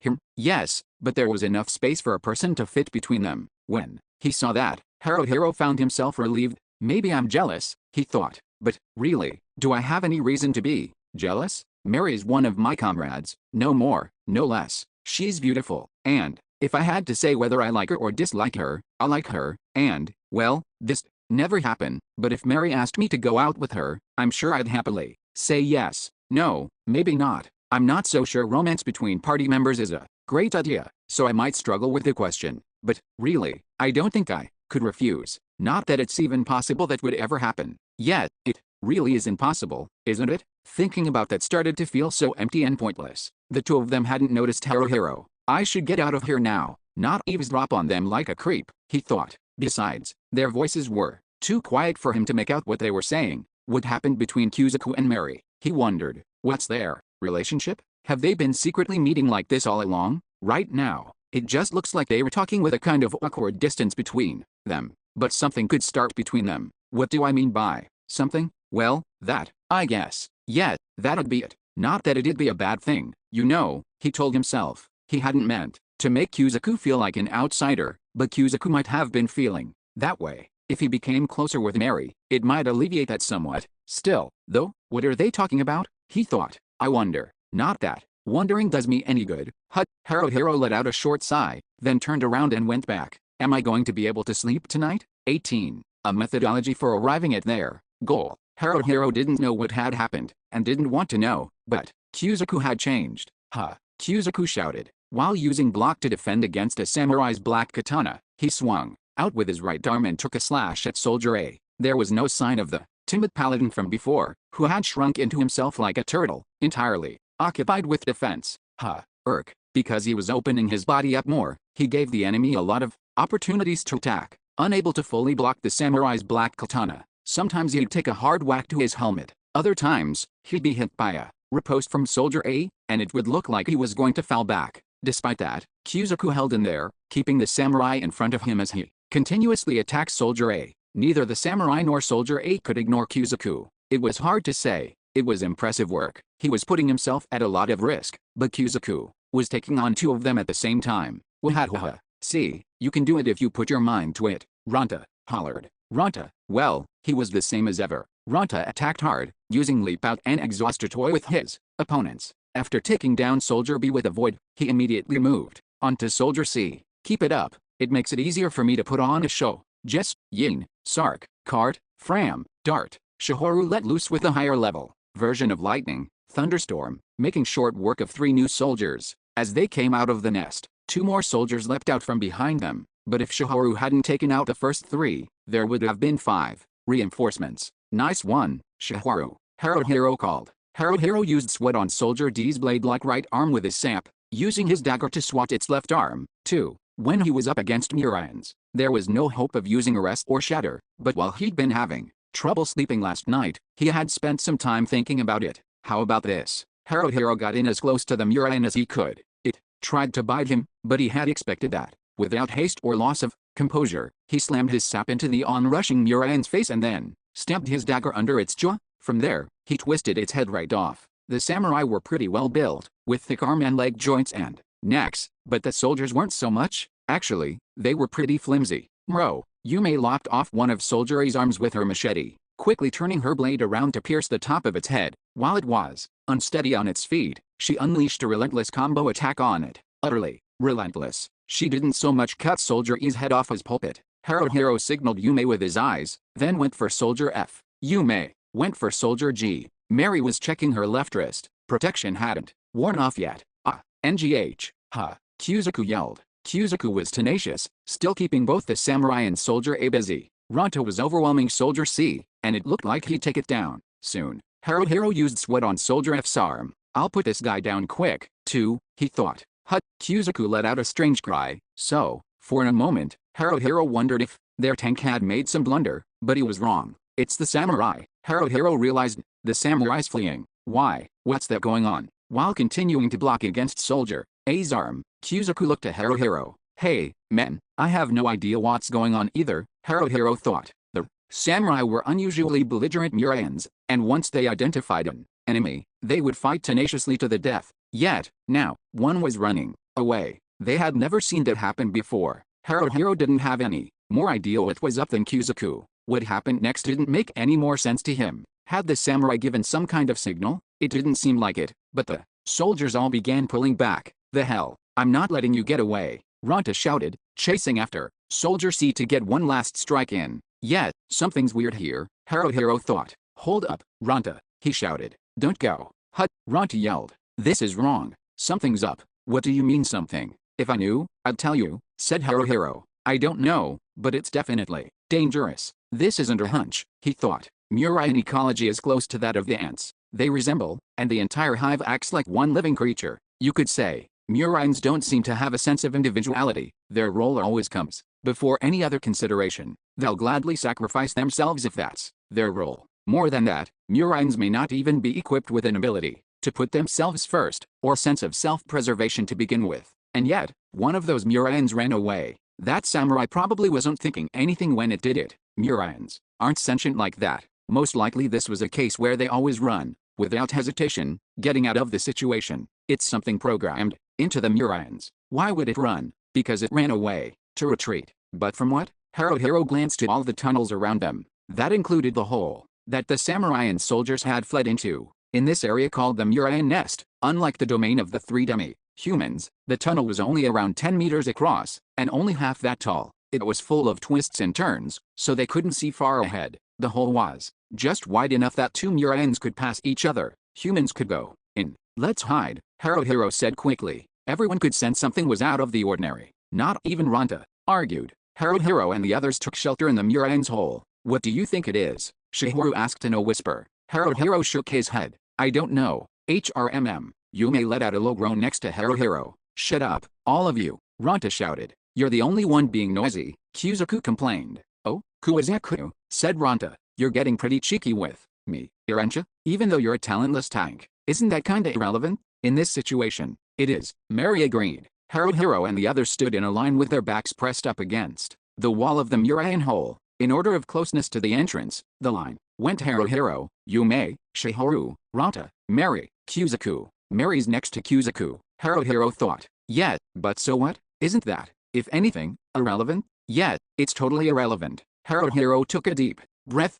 Everyone, stay put, he said. I'll go check it out. You gonna be okay? Yume asked. If you're gonna be out there by yourself, isn't that dangerous? Haru-kun, I'm better off alone, said Haruhiro. I'm a thief, remember. This is kinda my thing. It was dark in the Murines hole. Haruhiro was careful not to make noise with his footsteps as he cautiously headed back towards the entrance. He kept his posture low, poking his face out to look around. Unlike the domain of the three demi-humans, which was more like a canyon than a cave because it was open to the sky, the Murine Nest had a roof. However, it wasn't completely covered. There were a lot of gaps in it, allowing light to shine through, so it was fairly bright. Looks like there's nothing here so far, he thought. It's quiet, too quiet. It was so incredibly quiet that even when it entered his vision, he didn't immediately notice. At first, he just felt something was a little off. Like, is there something there? Like, what's that? Like, there's something there, isn't there? No, don't question it, Haruhiro told himself. There is. There definitely is. That thing, it's black. No, not black, blackish, and it's wearing something. Like a raincoat. Like a person? Probably. He has a head, arms, and legs. He's walking this way, from deeper inside. I'm sure about that, but I don't hear footsteps. He's silent. He's carrying something long. Is that a spear? Maybe, but, judging from the tip, I wouldn't call it a spear. Instead of a spear, the tip is more like a sword, or a thick knife, something like a cleaver. It's like a naginata, but, more than that, he's huge. That guy, he's got to be over 2 meters tall. I doubt he's 3 meters, but he might be 2.5. His head's weirdly small, and he's got broad shoulders. That body shape could be more of an inverted triangle if it tried. He's leaning forward, using his naginata like a crutch to walk. It looks like his naginata is touching the ground, but there's no sound. That thing's dangerous. He's dangerous, and the way he doesn't feel dangerous only makes him more so. It feels like he could sneak up behind you, and then take you out. That's pretty dangerous. Astral. That name suddenly popped into his mind. Soma had mentioned them. If you go through the domain of the three demi-humans into the Murine's nest, there are Astrals lurking there, he had said. He'd also said, once you're able to defeat an Astral, the area you can operate in should expand considerably. Astrals. It was probably deliberate that Soma hadn't told him any more about them. Haruhiro and the others were volunteer soldiers. Maybe not good ones, but they were volunteer soldiers nonetheless. When they had first been brought to the Volunteer Soldier Corps office, Bree-chan had told them, use your own individual skills and judgment to gather intel and strike the enemy. That's the volunteer soldier way. Soma had acknowledged Haruhiro and his group as volunteer soldiers and let them become his comrades. That was why Haruhiro and the rest would need to learn for themselves. An Astral, he thought. This guy is an Astral. We've got to take this guy out. In silence, utter silence, the Astral was steadily drawing nearer. Should I turn back and get my comrades right now? Haruhiro wondered.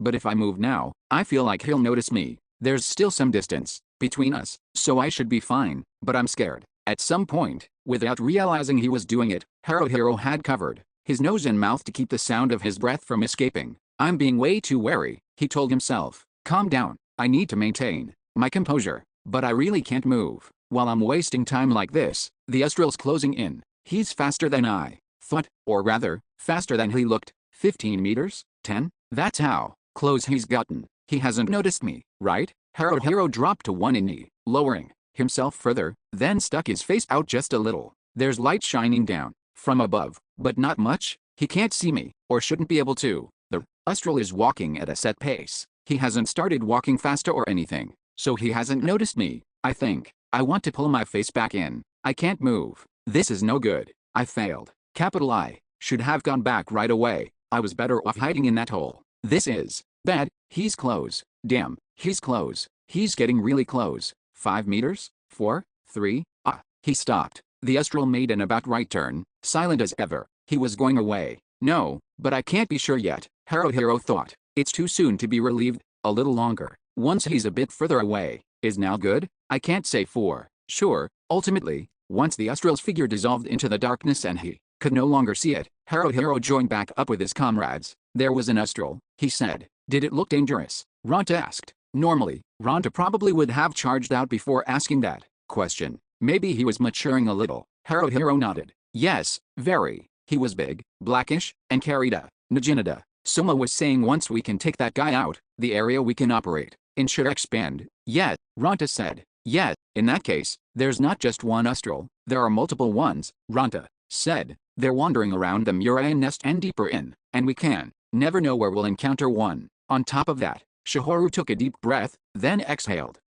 It's not just us humans. Other creatures are afraid of the Astrals, too. What now? Yum's voice sounded stiffer than usual. Ronta suddenly started chanting. O darkness, O Lord of Vice, demon, call. In front of Ronta, something like a blackish-purple cloud appeared. The clouds whirled into vortex, taking shape. It was like a headless torso, with 2 holes for eyes on its chest and a slit-like mouth beneath. It was a dread knight's familiar, a demon. It was Zodiac-kun. Kihahohi. I came because you called. Can I go now? Zodiac-kun asked. Of course you can't. Oops. Ronta covered his own mouth. Zodiac-kun. No screwing around today. We're in for a big battle where we'll have to sink or swim. Erhohi. I see. At last, your time's come to die, Ronta. Erhi.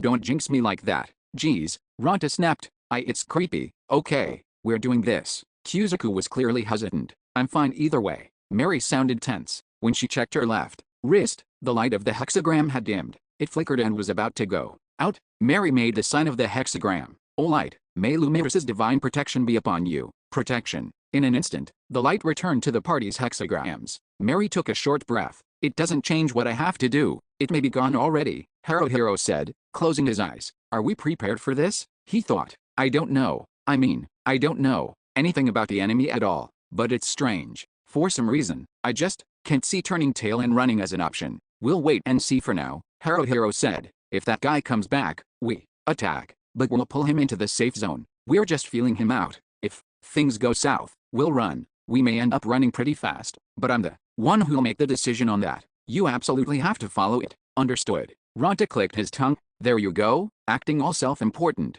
Oh, fine. I get it. Kahohi. Zodiac-kun cackled, acting so meek. Ronta, you're gonna die. Kahohahohi. That's a death flag. She got it, Yume said, nodding so vigorously that it was noticeable even in the darkness. I'll focus on attacking it with magic, Shihoru said. Mary, protect me. Sure, Mary nodded. Leave it to me. We're doing this. Then, Kuzuku lowered his helmet's visor. Wonder if I can defend against it. Just do it, Haruhiro said. You're a tank, aren't you? Haruhiro regretted the words as soon as he said them. He thought he might have worded that poorly, but Kuzuku laughed. Yeah, sure am. Not much of one, but I'm a tank, so I'll do it. He's incredibly hard to notice, so be careful, Haruhiro warned them. Haruhiro took the lead, and they returned to the entrance hole. He poked his face out. He was in for a shock.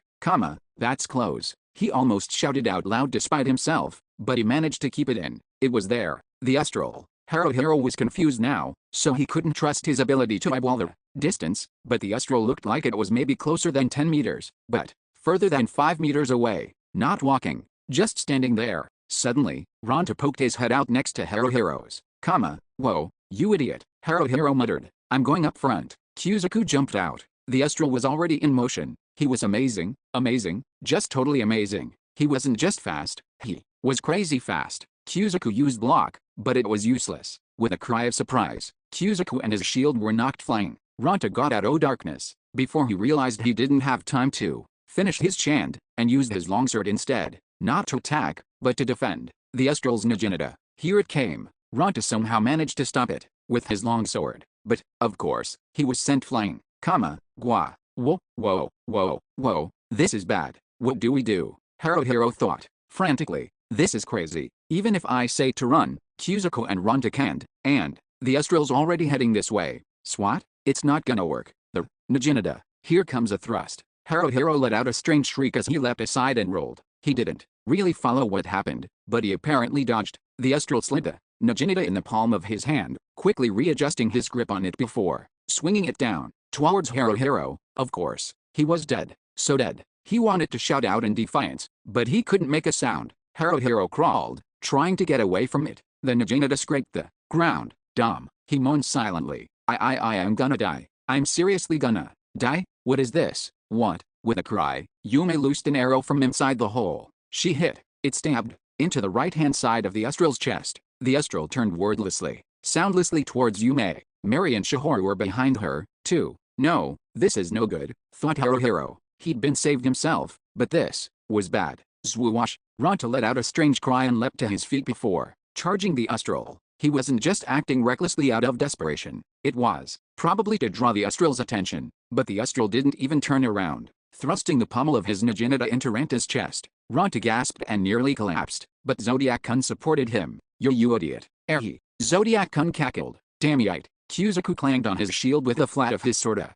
number of times. The astral ignored him completely. Kuzaku put his shield up in front of him and charged into the astral. The astral didn't seem to care. He made it look like he was going to attack Yume and the other girls, then suddenly turned around. His Naginata flashed. Kuzaku couldn't fully block it. Actually, the Naginata extended further than expected, striking Kuzaku not in the shield, but the left arm. The Naginata bit into his arm. Was it cut off, or broken? Either way, Kuzaku dropped his shield and fell to the ground, rolling around in pain. Gua. Eek. Yume shrieked, backing away without knocking an arrow. Mary and Shihoru did the same. If they kept going, the hole was behind them. They'd end up going into the Muraen's hole. The hole? Haruhiro and the others barely even had to duck to go into it. But what about the astral? The astral was around 2.5 meters tall. It wasn't impossible that he could. However, it was smaller than the tunnels that 3 demi-humans used. If it came to it, it might serve as a place to take refuge. The Muraen's hole seems kind of iffy as an option, Haruhiro thought.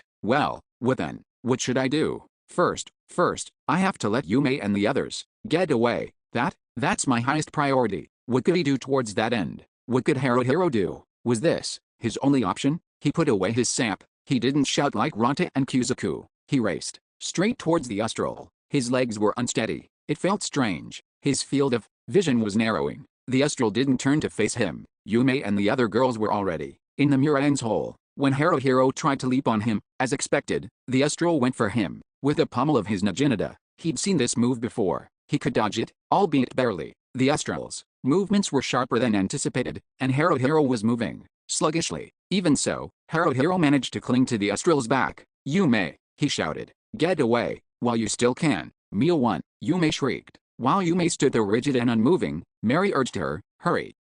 Yume cried. Shihoru added. Shihoru led the way, dashing out from the Muraen's hole. The astral went to swing his Naginata. I won't let you, thought Haruhiro. With a backhand stab of his dagger, he hit the astral in the side of the head. It bounced off. It's hard, this feeling. A helmet? The hood of that raincoat-like garment came back, revealing the astral's head. Is that a helmet? I dunno. It's like a metal skull. Ow. Ow. Haruhiro repeatedly slammed his dagger into the astral's metallic skull. It wasn't clear if it was hurting the astral, but he didn't seem to like it. The astral twisted around, trying to throw Haruhiro off of his back, and elbowed him. The astral was unbelievably strong. The pain, or rather the impact of the blows, was incredible. Shihoru, Mary, and Yume passed in front of the astral. Sue, what was that sound? The astral? His voice? His breathing? It wasn't clear, but the astral reached out with his left hand. It looked like the astral planned to grab Haruhiro by the head. At worst, he might be able to crush it. Well, Yume and the girls are already gone, so it might be time to call it Quits. Haruhiro jumped off of the Astral's back. The Astral instantly made a turn to the right, and it's coming. The Naginata. Eep. Haruhiro threw himself to the ground. It was all he could do. Anger. If Ranta hadn't taken a reckless stab at the Astral, Haruhiro would surely have been cut in two by the next attack. But the Astral used his left arm to knock Ranta's longsword aside. While Ranta was off balance, the Astral took a swing at him, using only his right arm. Ow, this is no good, Haruhiro thought. He's dead. Ranta's gonna get killed. Gee, it was Zodiac-kun. Without a moment to spare, Zodiac-kun shoved Ranta out of harm's way. Zodiac-kun took the blow for Ranta, being cleaved in two by the Astrals. Naginata. Oh, you, Ranta, die? Zodiac-kun muttered as he disappeared. After you went and saved me. Ranta took a swing at the Astral. Don't say that. I can summon you again anytime. Got it? Don't get reckless, Ranta. Haruhiro rose to his feet. We're pulling him back to the safe zone. Exhaust. When Ranta leapt back at an incredible speed, the Astral did not follow. Instead of Haruhiro or even Yume and the other girls, the Astral turned towards Kuzaku, who still wasn't back on his feet. Why? Haruhiro rushed forward, but it didn't look like he'd make it. And even if he did, he wasn't sure he could save him. Jess, Yin, Sark, Fram, Dart, Lightning, Shihoru's magic. A bolt of electricity fell on the Astral. His body convulsed and a trail of steam, or smoke, or something rose from it. But had the spell been effective? At the very least, it didn't seem to have caused any major damage. The Astral smoothly turned to face Shihoru and the other girls. Not good, thought Haruhiro. He was going to target them now. But thanks to that, Kuzaku had survived. Ranta, draw him to you somehow, Haruhiro called. Sure thing, Ranta shouted. Get up, Kuzaku. Haruhiro rushed to the paladin's side. Kuzaku's left arm was totally out of commission. It was a painful sight to behold. It was cut, broken, and more or less pulped. Kuzaku, for his part, did his best to tough it out. He got to his feet on his own strength, nodding to Haruhiro. I'm fine. I can do this. Sorry, would you pick up my shield for me? If you can. Your shield? Haruhiro asked. Once I get my arm healed up, I'll need to use it again. I mean, I'm pretty useless without it. If things get bad, I'm ditching it. Okay, Haruhiro asked. He picked up Kuzaku's shield. Was Kuzaku going to be able to keep up with them? It was going to be hard for him, no doubt, but he'd have to. Yume and the girls were running away. The Astral gave chase. Ranta was doing what he could to divert the Astral's attention, but it wasn't going very well. The Astral didn't even look back, easily parrying Ranta's longsword, using the pommel of his Naginata and then his left arm. Damnite, Ranta yelled. What is this guy? An Astral? Duh, Haruhiro shouted, shouting meaningless nonsense as he moved his legs. Haruhiro started to think. He thought about what to think about. What should he think about? Would Yume and the others be able to escape like that? He didn't know, but probably not. Eventually, they'd be caught. Before that happened, Haruhiro and the guys needed to stop the Astral. Could they stop him? Yume, Mary, Shihoru, he called. When you're through the safe zone, get into the 3 demi-humans' tunnels. There was no response. The 3 of them were running with everything they had. Kuzaku was falling behind. Of course he was. The Astral occasionally swung his Naginata. Yume, who was bringing up the rear, shrieked every time he did. That Naginata looked like it might reach Yume at any moment. The ceiling opened up and it got brighter. They were already at the safe zone. They called it a safe zone, but there wasn't anything that clearly defined the limits of it. They were almost in the 3 demi-humans' domain. The main tunnel was straight, and there were side tunnels off to each side. Suddenly, the Astral accelerated and took a stab with his Naginata.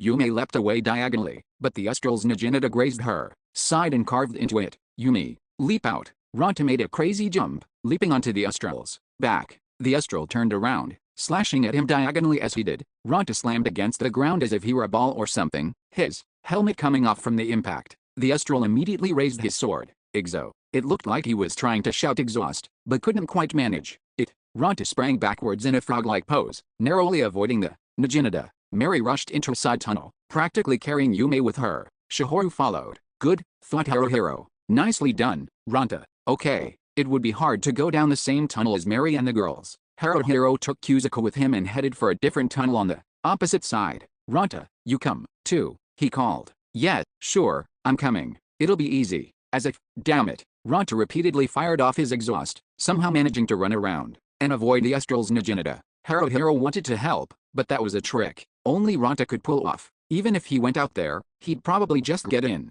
the way. The best he'd manage was to get killed while buying time so that Ranta could get away. That'd be pointless. You can do it, man. Actually, if you can't do it, who could? Haruhiro shouted. You don't, screamed Ronta. There you go, telling me I can do it. Everyone knows that already, so don't say it. Leap out. Ronta didn't back away. Instead he leapt past the Estrel's side. The Estrel made an immediate right turn, swinging after him. Ronta, however, had already jumped again. Leap, leap, leap out. Leah, Leah, Leah, leap out. He leapt and leapt like crazy, and ran away. Haruhiro didn't know whether to be impressed or what. Haruhiro and Kuzuku headed into the tunnel. All of the three humans' tunnels were a little over a meter high, and maybe 70 centimeters across. If it was low enough that even Haruhiro had to duck to get inside, the Estral would have an even harder time. The tunnel went for about 50 meters. There didn't seem to be any Durgar, or bogies, or Spriggans. Had they detected the Estral and taken shelter deep inside? Had Ronta managed to get away? Kuzuku wasn't just breathing heavily, he was also moaning. Ow, ow, ow. His left arm had to hurt. Haruhiro would have liked to join back up with the girls and get him healed, but their tunnel was on the opposite side of the main passage. He couldn't tell if it wasn't connected to this one. Kuzuku, wait here, he said. K, I'll be right back. Haruhiro left the shield behind, heading back to peek into the main passage. The Estral was there. He was standing there in silence, as if he had been there for decades, right in the middle of the main passage. What about Ronta? Haruhiro didn't see a corpse, so had he gotten into the side tunnel somehow? He knew which tunnel Yume and the girls had gone down. He remembered it. It was pretty much straight across from him. The Estral was standing in his way, right in the middle of the two. For now, it looked like the Estral wouldn't come into the three humans' tunnels. However, the Estral had no intention of letting Haruhiro and the others get away, either. He was planning to kill them when they came out of the tunnels. Was it best to try and wait him out? If they just stayed put in the tunnels, maybe the Estral would give up. They could also try waiting for other volunteer soldiers to pass through. They might be able to ignore the three demi-humans, but surely they couldn't ignore an Estral. But today, there had already been a good number of volunteer soldiers who had passed Haruhiro and his group on their way deeper into the Wonder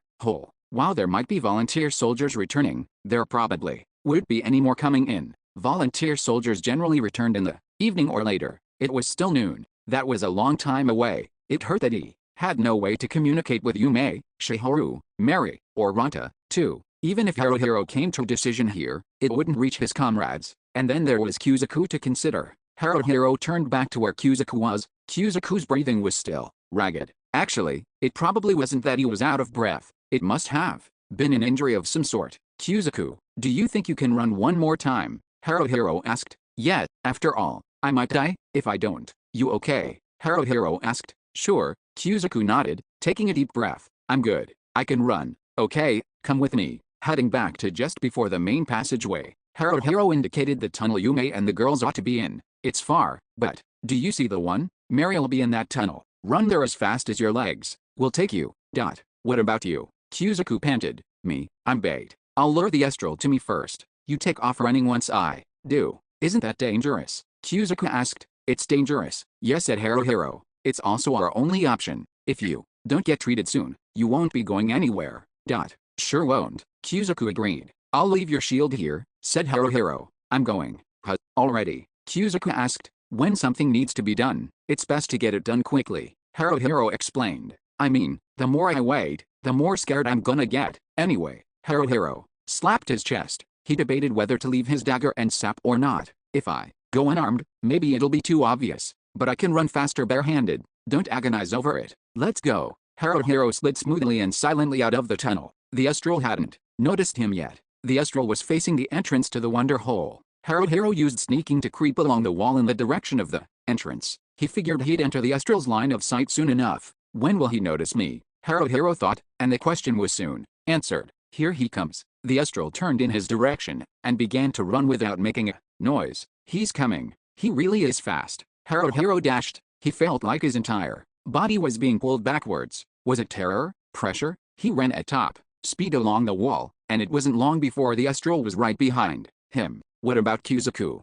There he is, going slow. This is no time for dawdling. I can't run the way I want to. He still hasn't made it to the tunnel. He's headed for Still Nut. Hang in there. Just a little further. You're almost there. He's in. Once he saw Kuzuku had made it, Haruhiro rolled into a nearby tunnel.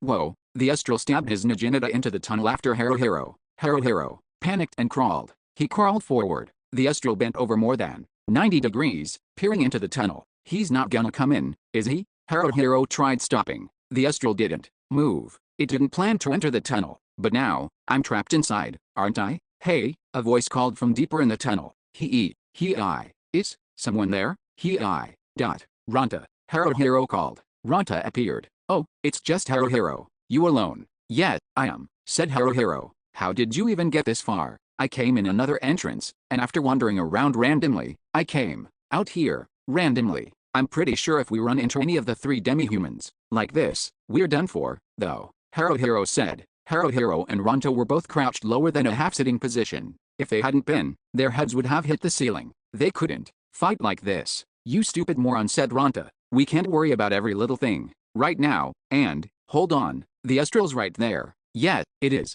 Haruhiro agreed. It won't come in, though. We've got to join up with Yume and the others somehow. I managed to get just Kuzuku over to them. The other side. Ranta bit his lip. I've got an idea. Haruhiro wasn't keen on following any plan Ranta came up with, but there weren't any alternatives. Well, maybe there were, but he couldn't think of them. Haruhiro went deeper into the tunnel after Ranta. The Astral was already out of sight. From there, he and Ranta split up. Haruhiro was left on standby. He probably waited for around 5 minutes. Hey, he heard Ranta shout off in the distance. It was a simple plan. Ranta would go out the tunnel he'd come in through, then draw the Astral to him. While he did, Haruhiro would go to the other side. Basically, Ranta had volunteered to be a decoy. Haruhiro rushed back. The Astral was gone. It looked like Ranta had lured it away. When Haruhiro burst out of the tunnel, he saw Ranta being chased around by the Astral. Rather than trying to lose him, Ranta was letting the Astral almost catch him, then using exhaust to put some distance between them. Nice work, Ranta, Haruhiro thought. But, of course, I don't have time to stand around admiring it. He raced full tilt towards a tunnel on the opposite side. It was a long way to the tunnel Yume and the others were supposed to be in, so he might not be able to make it there. For now, he was happy to take any tunnel he could get in. The hell's with you? Ranta shouted. Had something happened? Haruhiro looked over as he ran, and saw the Astral had come to a stop. Ranta stopped running, waving his arms and trying to provoke it. What's wrong? Ranta bellowed. Come at me. You scared? Sue. What was that sound? A voice? Breathing? He'd heard it before, too, but this time it was much louder. Ranta must have noticed something was strange, too. He tried to run. Before he could, the Astral stepped forward, reaching out with his right arm. It actually extended. His right arm, no. His left arm, no. Both arms grew to about twice their usual length. Then, using his extended right arm, he swung down its naginata. Ranta hollered. Had that right arm been its usual length, Ranta probably could have dodged. Because it was longer now, he couldn't quite manage it. The Astral's naginata chopped Ranta's left arm off. Ran. Haruhiro screamed. He made a snap decision, almost reflexively. Everyone, get out here. We're saving Ranta. Do we stand a chance? Haruhiro wondered. Or don't we? I dunno. But I'm confident we can do it, I think. The Astral's arms. They had gotten longer. They were long now. Incredibly long. Far too long. If he didn't let that scare him, Haruhiro was sure he could get in close. Haruhiro passed by Ranta, who was bleeding as he fell back. The Astral. He was insanely intimidating and coming this way. The naginata. It was a sideways swipe. Yeah, this might kill me, thought Haruhiro. But he couldn't back down. Now, in came the naginata. At the same time, Haruhiro jumped forward. He rolled. Was he dead? No, it didn't look like it. In fact, he was alive. It looked like he'd passed under the naginata as the Astral swung it. Haruhiro kept going and tackled the Astral's legs. The Astral's legs were incredibly short compared to his height, and thin, too. While swinging his naginata up high with his right arm, the Astral tried to kick Haruhiro, but that was nowhere near as scary as the naginata. As Haruhiro could see it coming, he avoided the Astral's right leg, clinging to the left one. By applying severe torque to the Astral's knee, Haruhiro quickly scooped his leg out from under him. The Astral was flipped over. He struck his back on the ground, but he immediately tried to hit Haruhiro with his left arm. The Astral had fallen, and this was clearly an opportunity, one he might never get again, but Haruhiro backed off without any hesitation or regret. If he'd hesitated for even a moment, the Astral would have landed a powerful blow on him with his left arm. The Astral used his 2 long arms to support himself, getting up silently. Mary and Yume are heading towards Ranta. Haruhiro noted. Where's Kuzuku? There he is. Is he planning to go get his shield? Shihoru's with Kyuzaku. It looks like both Yume and Kyuzaku are fully healed. There it was again. That sound. What was it this time? His arms, the Astral's arms, they were shrinking, getting shorter. In no time at all, they were back to their original length. His arms don't just stretch. Can you both stretch and compress them? Haruhiro wondered. It was so much easier to fight him in long arms mode. Haruhiro clicked his tongue in disappointment, sidestepping to the left. He moved in a circle. With the Astral in the center, he quickly moved around him, clockwise. If the Astral took a step forward, he could probably reach Haruhiro with his Naginata. That was why Haruhiro moved further and further to the left. Before he could, the Astral would spin in place, and the moment he had Haruhiro in front of him, he was sure to take a swing with his Naginata. This tension, if he let his guard down for even a moment, or tripped on a bump or hole, he'd be cut down. When he thought about dying, he could feel his legs started to quake. Hurry, Haruhiro thought. Hurry, hurry, hurry, hurry, hurry, hurry. Somebody. Om, Rel, ECT, Nemen, Darsh, Shiharu. It was magic. Shadow Bond. A shadow elemental flew out, fixing itself to the ground at the Astral's feet. The Astral stepped on it. It sucked his foot in, but it seemed like he might tear free at any moment. Shiharu didn't hesitate to cast her next spell. Jess, Yin, Sark, Fram, Dart. It hit. Lightning. The Astral was struck by a bolt of electricity. His body convulsed, but that was all. The Astral tore his foot free, turning towards Shiharu. Shiharu was backing away, looking like she might fall on her behind, when Kyuzaku jumped out in front of her. Oh! Kyuzaku shouted. In an instant, the Astral closed in on Kyuzaku. The Naginata flashed. There was a clang as Kyuzaku used block. Kyuzaku braced himself against it. He did it just manage to hold his ground. He stepped in, stabbing out with his longsword. The Astral shifted his body to the side to avoid it, then used his Naginata again. Kyuzaku used block. He was nearly lifted into the air, but managed to force himself down. Not backing down, he moved forward and made a sharp swing with his longsword. The Astral showed off that shifting dodge again. Then the Naginata. Kyuzaku used block, then his longsword. The Astral shifted to dodge, then used his Naginata. Kyuzaku used block and then struck back. Wahaha. Kyuzaku laughed. This is crazy. Scary. Whoa, what is this? Damn, what the hell? Wahaha. No way. Wahaha. Death. Guahohi. Is this guy right in the head? Haruhiro worried. He really isn't sounding like it, but he's desperately struggling with terror, with the pressure, and just managing to hold out on the brink. Haruhiro, of course, wanted to support Kyuzaku, but he couldn't get in close. Technically, he was behind the Astral, but he couldn't get in close enough to use his dagger or sap. If he threw himself at the Astral with reckless abandon, he might be able to manage it, but he couldn't take that risk just yet. The Astral's back felt so distant. Mary was trying to get started on healing Ronta. His arm had been severed and he was bleeding profusely. It was a critical wound, so Mary would probably use sacrament. Ronta would soon be able to return to the front line. Yume was trying to come over his way, but Haruhiro called out to her, "It's fine, Yume, stay there," and got her to stop. He wanted Yume to be ready if the worst should happen. If the Astral turned his attention to Mary and Ronta while she was healing him, Yume needed to put herself on the line to stop that. Shiharu was always behind Kyuzaku, looking for opportunities to use her magic. Haruhiro wished the Astral would switch back to long arms mode again, but while long arms mode made things easier for Haruhiro, it might not be the same for Kyuzaku. The Astral used his left arm to block Kyuzaku's sword. Are his arms hard, or are they armored? Haruhiro wondered. Yume's arrow stabbed into the Astral's chest. How did it feel when I was clinging to him from behind? I don't think he was all hard and rigid. Is it just his arms that are hard? Maybe it really is armor. Then, at the very least, the Astral must be wearing armor on his left arm. The Astral's offensive power was just as scary as the Keeper of Deadhead. Watching Keep, Zoran Zesh's had been. However, Zoran Zesh had also protected himself by wearing tough armor and a helmet. The Astral had nowhere near that much defensive power. There it was, that sound. The Astral's arms stretched. Kyuzaku got scared and tried to back away. Charge in. Haruhiro yelled at him while rushing in himself. What had Kyuzaku done? He didn't know. He clung to the Astral, stabbing his dagger into the Astral's back. There, the blade went through, but it was shallow, and suddenly the Astral jumped. It was a vertical jump. He lifted into the air, then landed. The shock of the landing was incredible. Haruhiro couldn't hold on. Wah! Haruhiro shouted. He was thrown off. He fell. Haruhiro braced himself for the landing. Oh, crap. Haruhiro realized, it's the Astral. The Astral didn't use the Naginata. He stomped on Haruhiro, on his belly, his chest, that area in general. Haruhiro coughed and sputtered in pain. Hey Yaoyu, a voice bellowed. Ronta, It was Ronta wreathed in his dread aura. He flew in, tackling the Astral and jamming his longsword into him. The Astral immediately knocked Ronta away, but there was a tear in the Astral's blackish clothing on his side. Haruhiro desperately tried to crawl away from his mouth, his eyes,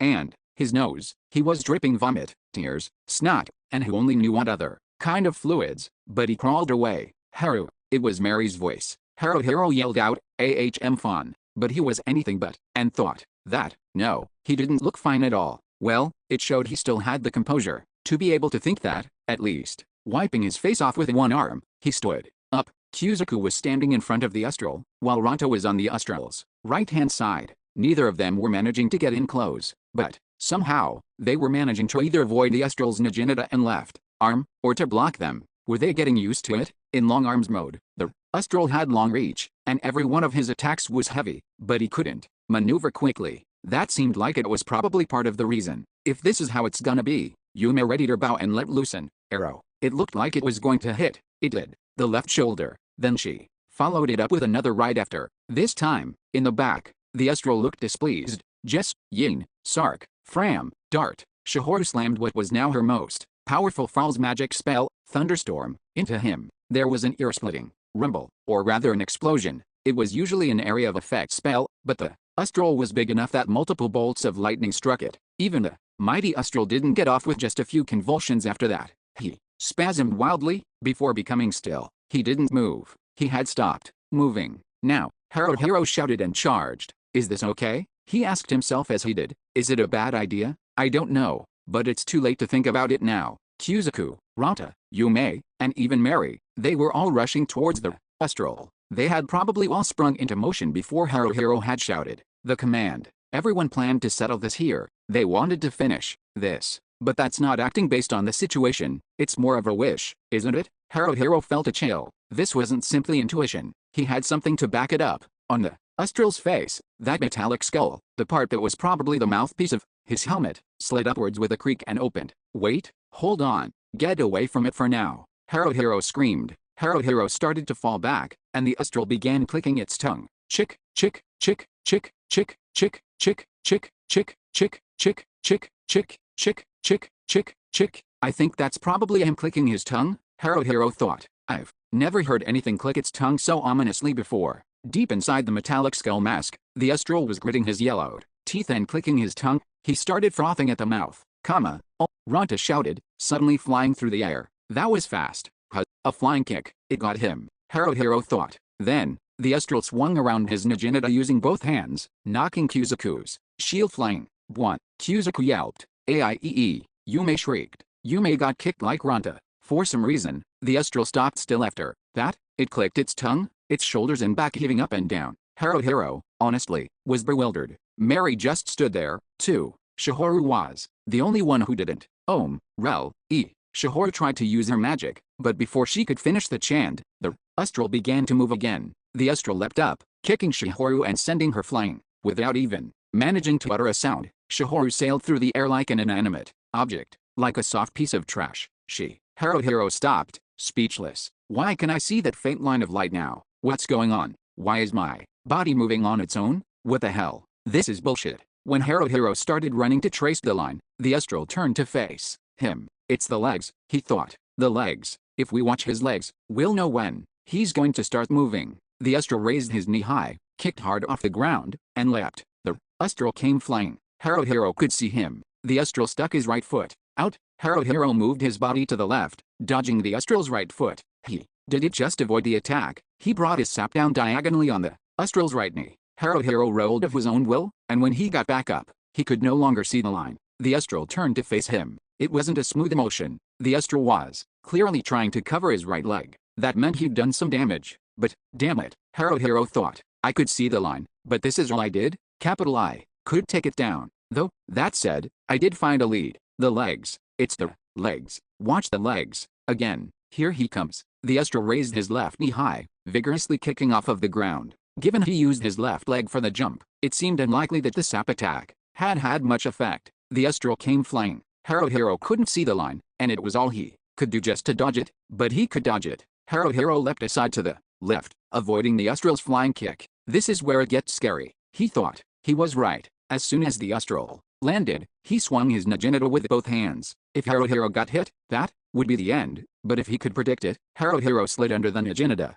getting away. "Mary, how's Shiharu?" he called. There was no response. Haruhiro felt dizzy. This had to be a joke. No way. His brain seethed. I'll kill him. This guy is dead. Absolutely dead. But the fact of the matter was, Haruhiro was closer to being killed than killing the Astral. The Astral came flying. Haruhiro was watching the Astral's legs, so he knew the timing. The course, too. He could evade it, but only barely. That was the best he could manage. The Naginata swing after a flying kick wasn't so scary. There was a clear reason for that. The Astral would kick off of the ground with his left foot, try to kick Haruhiro with his right, and then land on that same right foot. However, with his right knee injured, there was a slight delay before he could move on to his next action. My opponent isn't a monster, Haruhiro thought. Well, the guy's like a monster, but one that can be hurt. Swords and arrows can stab into him. He's not invincible. It's just that defeating him will be hard. That's a problem. Yes, capital A. Major problem. Ow. Shiharu.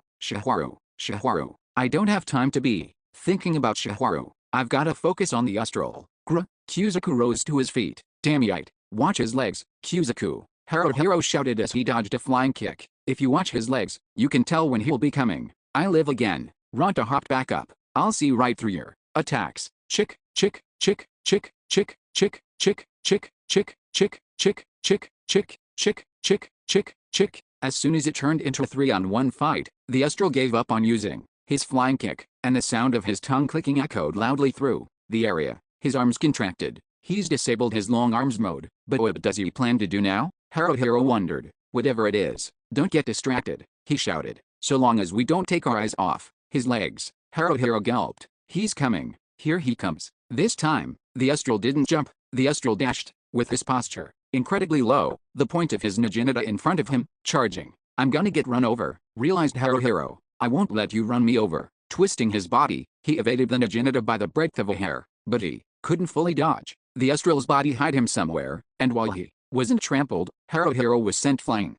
Whoa, duh. After him, Ronta and Kuzaku were knocked flying, too. Haruhiro struck his back and shoulders on the landing, but it was no big deal. The Astral had raced around, tracing a warped circle as he mowed down the three of them, and now he stopped, his entire body heaving up and down. Was he resting? Haruhiro sat up, looking over towards Yume. Yume was trying to knock an arrow. Then there was Mary. Mary was sitting next to the collapsed Shiharu, performing a cardiac massage or something, maybe. There it is, she gasped. The heart. O light, may Lumiris's divine protection be upon you. Sacrament. Sacrament? She was using the miracle of light. Sacrament? Shiharu. Had her heart stopped? Mary had resuscitated her from that state, then used sacrament. The spell that, so long as the target was still alive, would heal them instantly. She had already used it once on Ronta, so this was her second time. Her last sacrament. Yume shouted Mro, and loosed an arrow, which stabbed into the Astral's chest. The Astral slowly turned towards Yume, making that ominous chick, chick, chick, chick tongue-clicking noise as he did. Ronta and Kuzaku both got to their feet, shouting to psyche themselves up, and then, it's okay, I'm fine now. Sorry. Shiharu was up, too. Don't apologize. Haruhiro felt like he might cry, or rather, he was already shedding tears, but he didn't have time to wipe them away. Haruhiro opened his eyes wide, staring at the Astral. I'll watch you. I'll see through you. The Astral raised his left knee. It's a flying kick. Haruhiro shouted. Yume. Meow. Yume curled into a ball like a pit rat and rolled around, making sharp turns to avoid the Astral's flying kick. The Astral landed, then lowered his posture. Had he recovered from the damage to his right leg? Next, it's a charge. Haruhiro yelled. Watch out. Even as he said it, Haruhiro wanted to shit back at himself. Yeah, and how are we supposed to watch out? The Astral started running. His targets were Mary and Shiharu. Not good. Shiharu had just finished healing. What if something happened to her again? But he couldn't stop the Astral. Not Haruhiro. This. Kuzaku jumped in the way, standing in front of Mary and Shiharu. He was ready for a head-on collision with the Astral if need be. Of course, that was risky. Incredibly risky. Too risky? But this is why I'm a tank. He was right. As he was running, Haruhiro had silently screamed, "Go!" at him. He hadn't needed to say it, because Kuzaku had done it anyway. He'd blocked the Astral's charge with his shield. Then something terrifying happened. It crumpled. His shield did. Kuzaku pushed on, as if he didn't care. The Astral kept charging, too. The tip of his Naginata, which had pierced The shield slid up Kuzaku's left arm and pierced through his shoulder. Kuzaku twisted his longsword into the Astral's flank. Kuzaku in his helmet, and the Astral with his metallic skull butted heads. Kuzaku didn't come out the loser of that clash. He stood strong. Kuzaku tried to pull his longsword free, but it wouldn't come out. The Astral grabbed Kuzaku's helmet with his left hand, swinging back his Najinada with his right. Not that I'll let him finish, thought Haruhiro. Haruhiro hadn't just been sitting there, gnawing on his fingers in nervous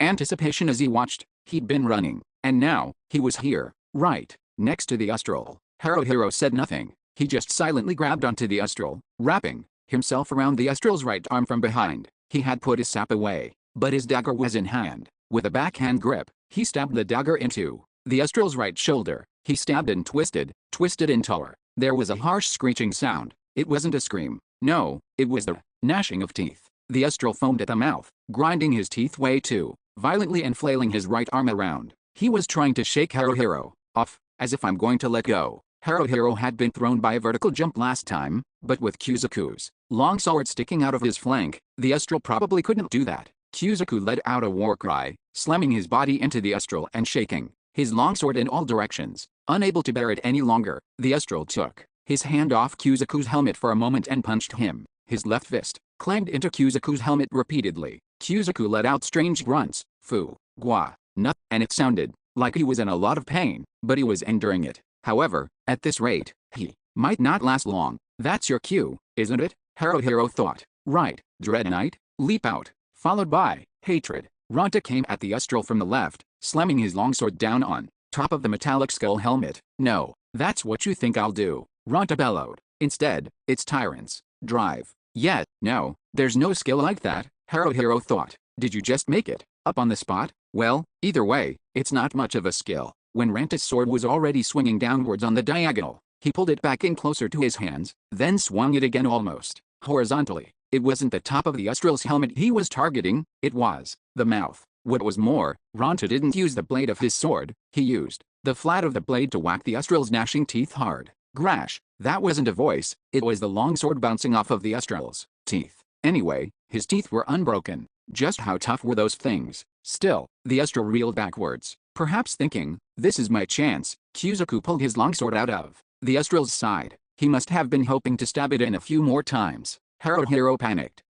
Are you Stu? The Astral immediately jumped. How can you jump that high? That doesn't even make sense. Haruhiro wanted to protest. That was how incredible of a jump it was. Haruhiro's body swung upwards. Man, the impact when we land is going to bad, he thought. He tried to prepare himself for it, but it was even worse than he imagined. It didn't feel like he'd fallen off, so much as that he was being thrown upwards. His brain shook inside his skull, and he was left disoriented. Even in that state, Haruhiro didn't let himself get shaken off. However, he might not be able to manage that any longer. The Astral began flailing around erratically. On top of that, he was running around all over. It's no good. I can't do this anymore, Haruhiro thought as he was finally thrown into the air. Will I die? He wondered for a moment. No, I won't let myself die. It was times like this that the countless times he had experienced being thrown by Barber-sensei came in handy. Haruhiro braced himself for the landing. As he was getting up from it, the Astral nearly charged into him and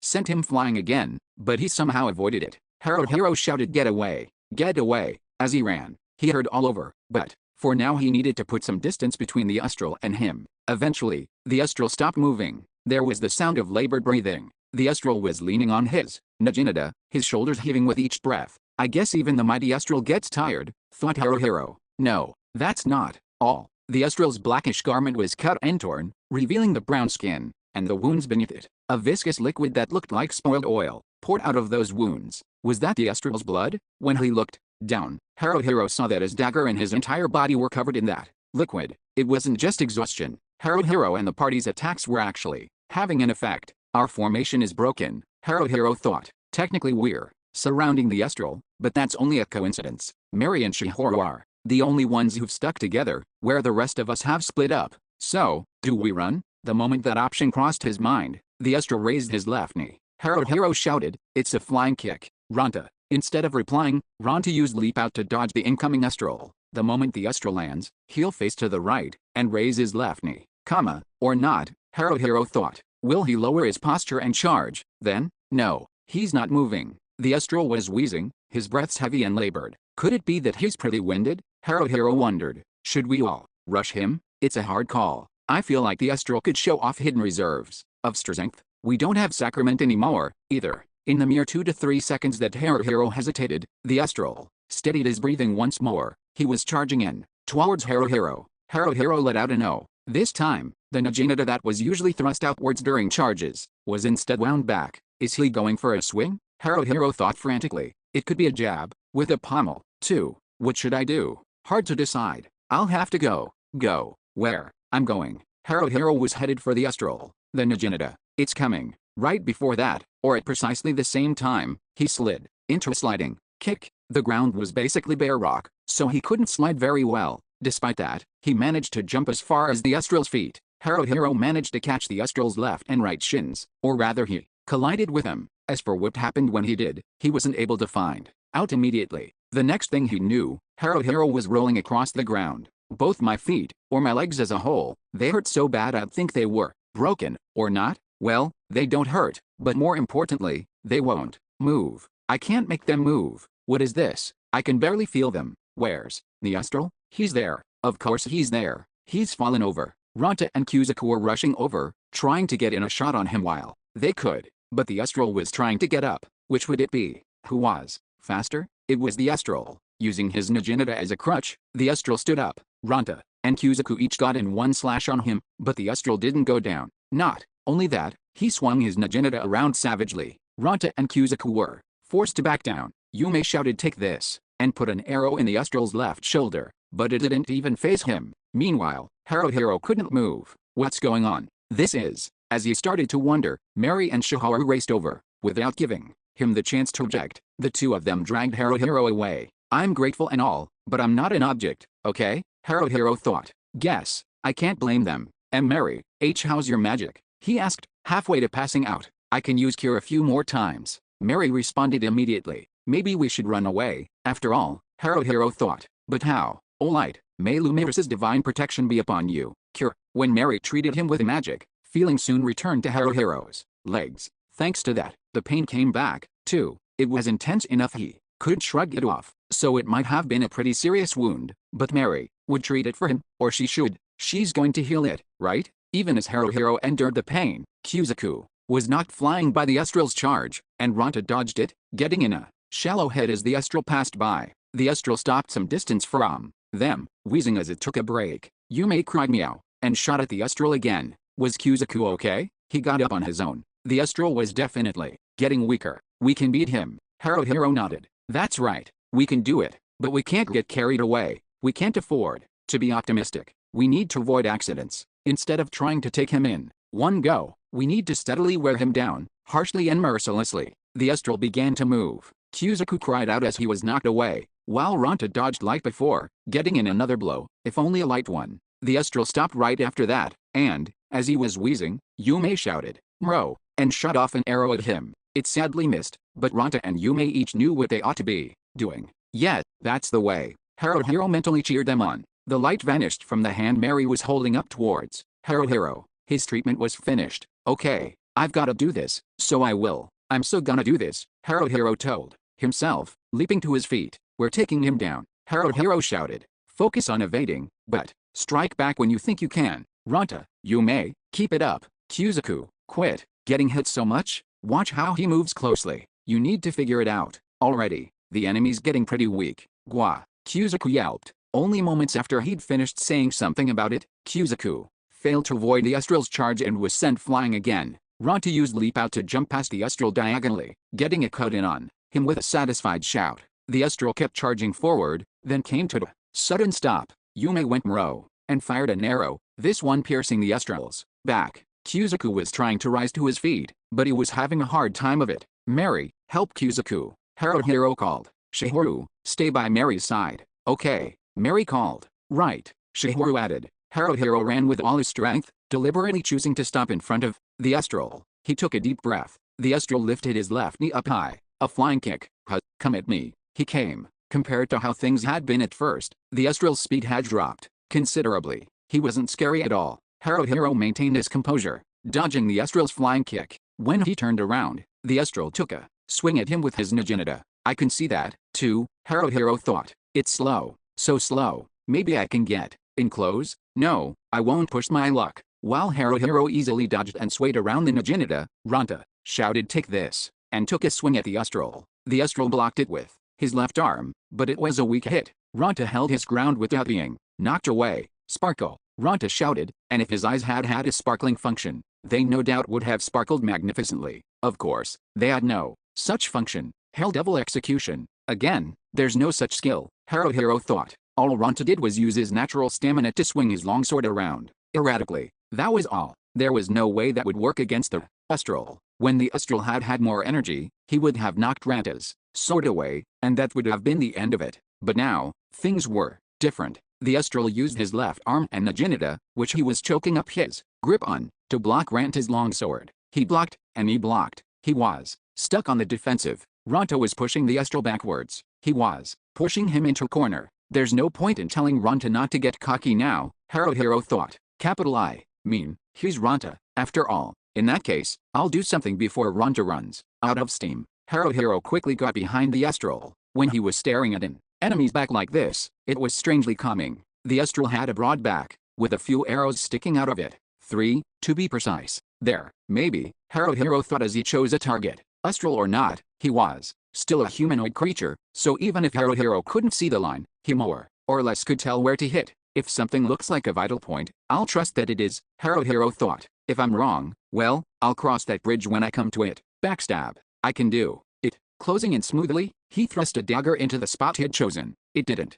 feel like a bad hit, and the Astral's entire body trembled for a moment, so maybe it had. No. Haruhiro jumped away from the Astral at once. Capital O H G O A G O G O G O G O A H G O A H O H G A O H G A O H G. Wah! Ranta yelled. The sword Ranta had used to block the Astral's Naginata was flung off. Somewhere, the way the Astral moved had suddenly changed. If it were to be described with not one word, but two, it was violent and erratic. On top of that, it had stopped gnashing its teeth and started howling. "You wah!" Ranta shouted. "Haruhiro, men, what did you do?" The Astral chased after the now bare-handed Ranta while howling madly. Ranta used a mixture of leap out and exhaust to run away. He kept running, occasionally taking a scratch from the Astral's Naginata. Somehow or another, he was managing to escape with his life for the moment. It had been the backstab, no doubt about it. This had been the effect of that backstab. Someone had once said that a wounded animal was the most dangerous, and the Astral was backed into a corner. He was working up his last reserves of strength, trying to kill his enemies. In other words, Haruhiro and the party. If he couldn't do that, the Astral was finished. This was where the battle would be decided. He's just delaying the inevitable, Haruhiro shouted. We'll outlast him. Hang in there, and grind him down. Mro, Yume fired off an arrow into the Astral's butt. Ranta screamed. He was probably trying to get over to his longsword, but he just couldn't make it there. HHH, help me, you moron. Oh, yeah, I've got this. Kyuzaku was back on his feet after Mary used cure on him. Well, that's good and all, but he's sounding weirdly high-strung there, Haruhiro thought. Is he okay? Okay or not, Kyuzaku plowed into the Astral's side. When the Astral swung his Naginata at him, Kyuzaku swung his longsword at it with two hands, stopping it with a loud clang, then pushing it back. Kyuzaku bellowed, or, "Yee, a go-go." The Astral howled, slamming his Naginata into Kyuzaku. He hit him with it again and again. Kyuzaku was unyielding. He howled back, "Duh, gua, za, ats." He knocked away the Naginata with his longsword. For now, he was managing to deflect it, but if he missed even once, it would be over. Honestly, I'm too scared to watch, Haruhiro thought. But if I call out to him carelessly, I could do more harm than good. Right now, Kyuzaku's concentration is insane. I don't want to break that. Ranta picked up his own longsword. We meet again, my Excalibur. What are you calling Excalibur? Haruhiro thought as he moved around to get behind the Astral. Yume was knocking an arrow, but with Kyuzaku and the Astral locked in fierce combat, she couldn't line up a shot. Haruhiro and Mary's eyes met. Mary immediately held up two fingers. 2 cure spells left. That meant Shihoru took a step forward. Jess, Yin, Sark, Fram, Dart, she chanted, drawing elemental sigils with her staff. Lightning, the thunder rumbled, and a bolt of electricity pierced the Astral. His body convulsing, he looked like he might fall. He managed to stay on his feet, but Kyuzaku used that opening to launch a counterattack. His swings were a mess, and he was clearly getting in too deep. Still, it worked out well, as Kyuzaku's sword pushed in and the Astral's Naginata push back. It was as if their hilts had locked together. They weren't actually locked, because a Naginata doesn't have a hilt guard, but it looked like they had. The hilt of Kuzaku's longsword and the fist the Astral was gripping his Naginata with were jostling against one another. Regardless, they were in a stalemate. Now's her chance, was one thing Haruhiro didn't have to tell anyone. Meow. Yume fired an arrow, hitting the Astral in the right shoulder. Leap out, followed by a Satan's blue one. It was an impressive sounding name and all, but all Ronta did was jump at the Astral and slash his left shoulder. Haruhiro jumped onto the Astral's back. The metallic skull helmet covered the neck, too, but Haruhiro knew the Astral had no armor covering his chest, his back, his torso, or his shoulders. Haruhiro jammed his dagger in right underneath the rim of that helmet. He stabbed him eagerly, then immediately backed off. Guga. The Astral screamed,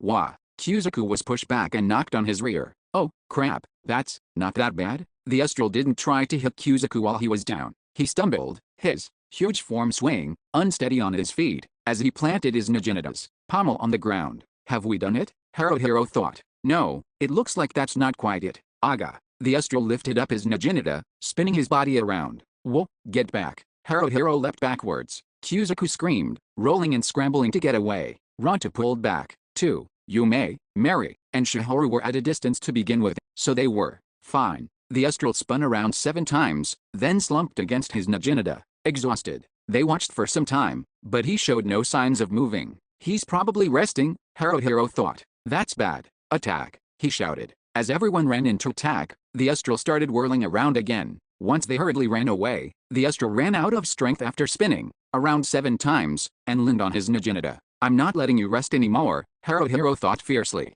He shouted. Let's go. Ronta and Kuzaku each got in a hide or two, Yume got in 1 arrow, and Haruhiro himself got in a good hard whack with his sap. At that point, the Astral started whirling around again, so they fell back. This time, it didn't make it to 7 spins, only 6. It looked like this was pretty hard on the Astral. At this point, Haruhiro didn't even have to give the signal anymore. Haruhiro and the others would attack, each of them getting in 1 or 2 hits, and then the Astral would do his big spin. They would fall back, counting the number of rotations, 1, 2, 3, 4, 5, 6 times around. What a hard worker. They didn't bother thinking those sorts of unnecessary things. Before charging, they cut him, whacked him, shot him. The Astral spun around, forcing Haruhiro and the others to temporarily withdraw. 3, 4, 5, and he looked ready to spin out of control on the 6th, making a point of not thinking we can do this, or just a little longer. They would close in on him, almost mechanical in their attacks. They attacked and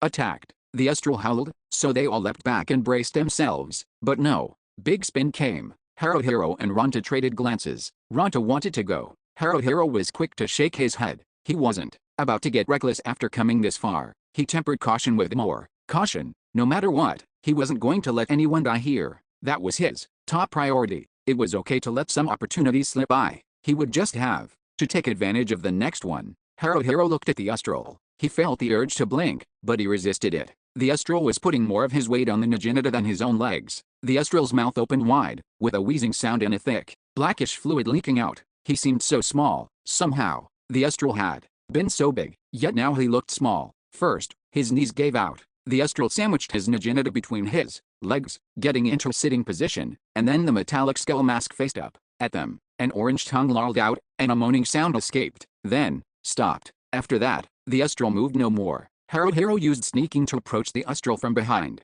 When he got to about 1.5 meters away, the metallic skull helmet suddenly turned towards Haruhiro, and he thought his heart might stop. Oh, crap, he thought. That was scary. Is he coming? Is he? It's fine. Even if he comes at me, I can get away. I'm ready for it. No problem. I can cope. Besides, I don't even see any sign the Astral's breathing. Haruhiro bit his lip. He took a short, deep breath. Finish him. The moment he shouted it, Ronta, Kuzaku, and Yume rushed towards the Astral. After that, it was just long swords, machetes, and more cutting up, smashing, and beating down the Astral. Haruhiro participated, too. Mary and Shihoru did not, even as they swung their weapons with all their might. Haruhiro, no, everyone, including Haruhiro, was perfectly calm. Their objective was clear, to terminate the Astral, to utterly eradicate the threat he posed. Even when the Astral slumped to the ground, they kept at it for a while. It certainly didn't feel good, but it was necessary. Stopping to take his pulse, too, make sure he was dead. They didn't have time to take it easy like that.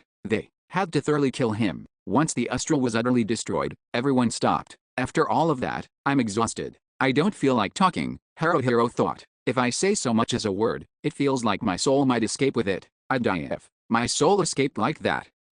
We did it. Ranta exhaled deeply, leaning back and waving his arms around. We did it. We did it. Damn it. We killed that Astral good. How do you like that, you piece of crap? That sure was nerve-wracking. Yume slumped to the ground. She was drenched with sweat, her hair clinging to her face. She looked haggard. It was so bad, you had to wonder how many pounds she'd lost from just this one fight alone. No more of this.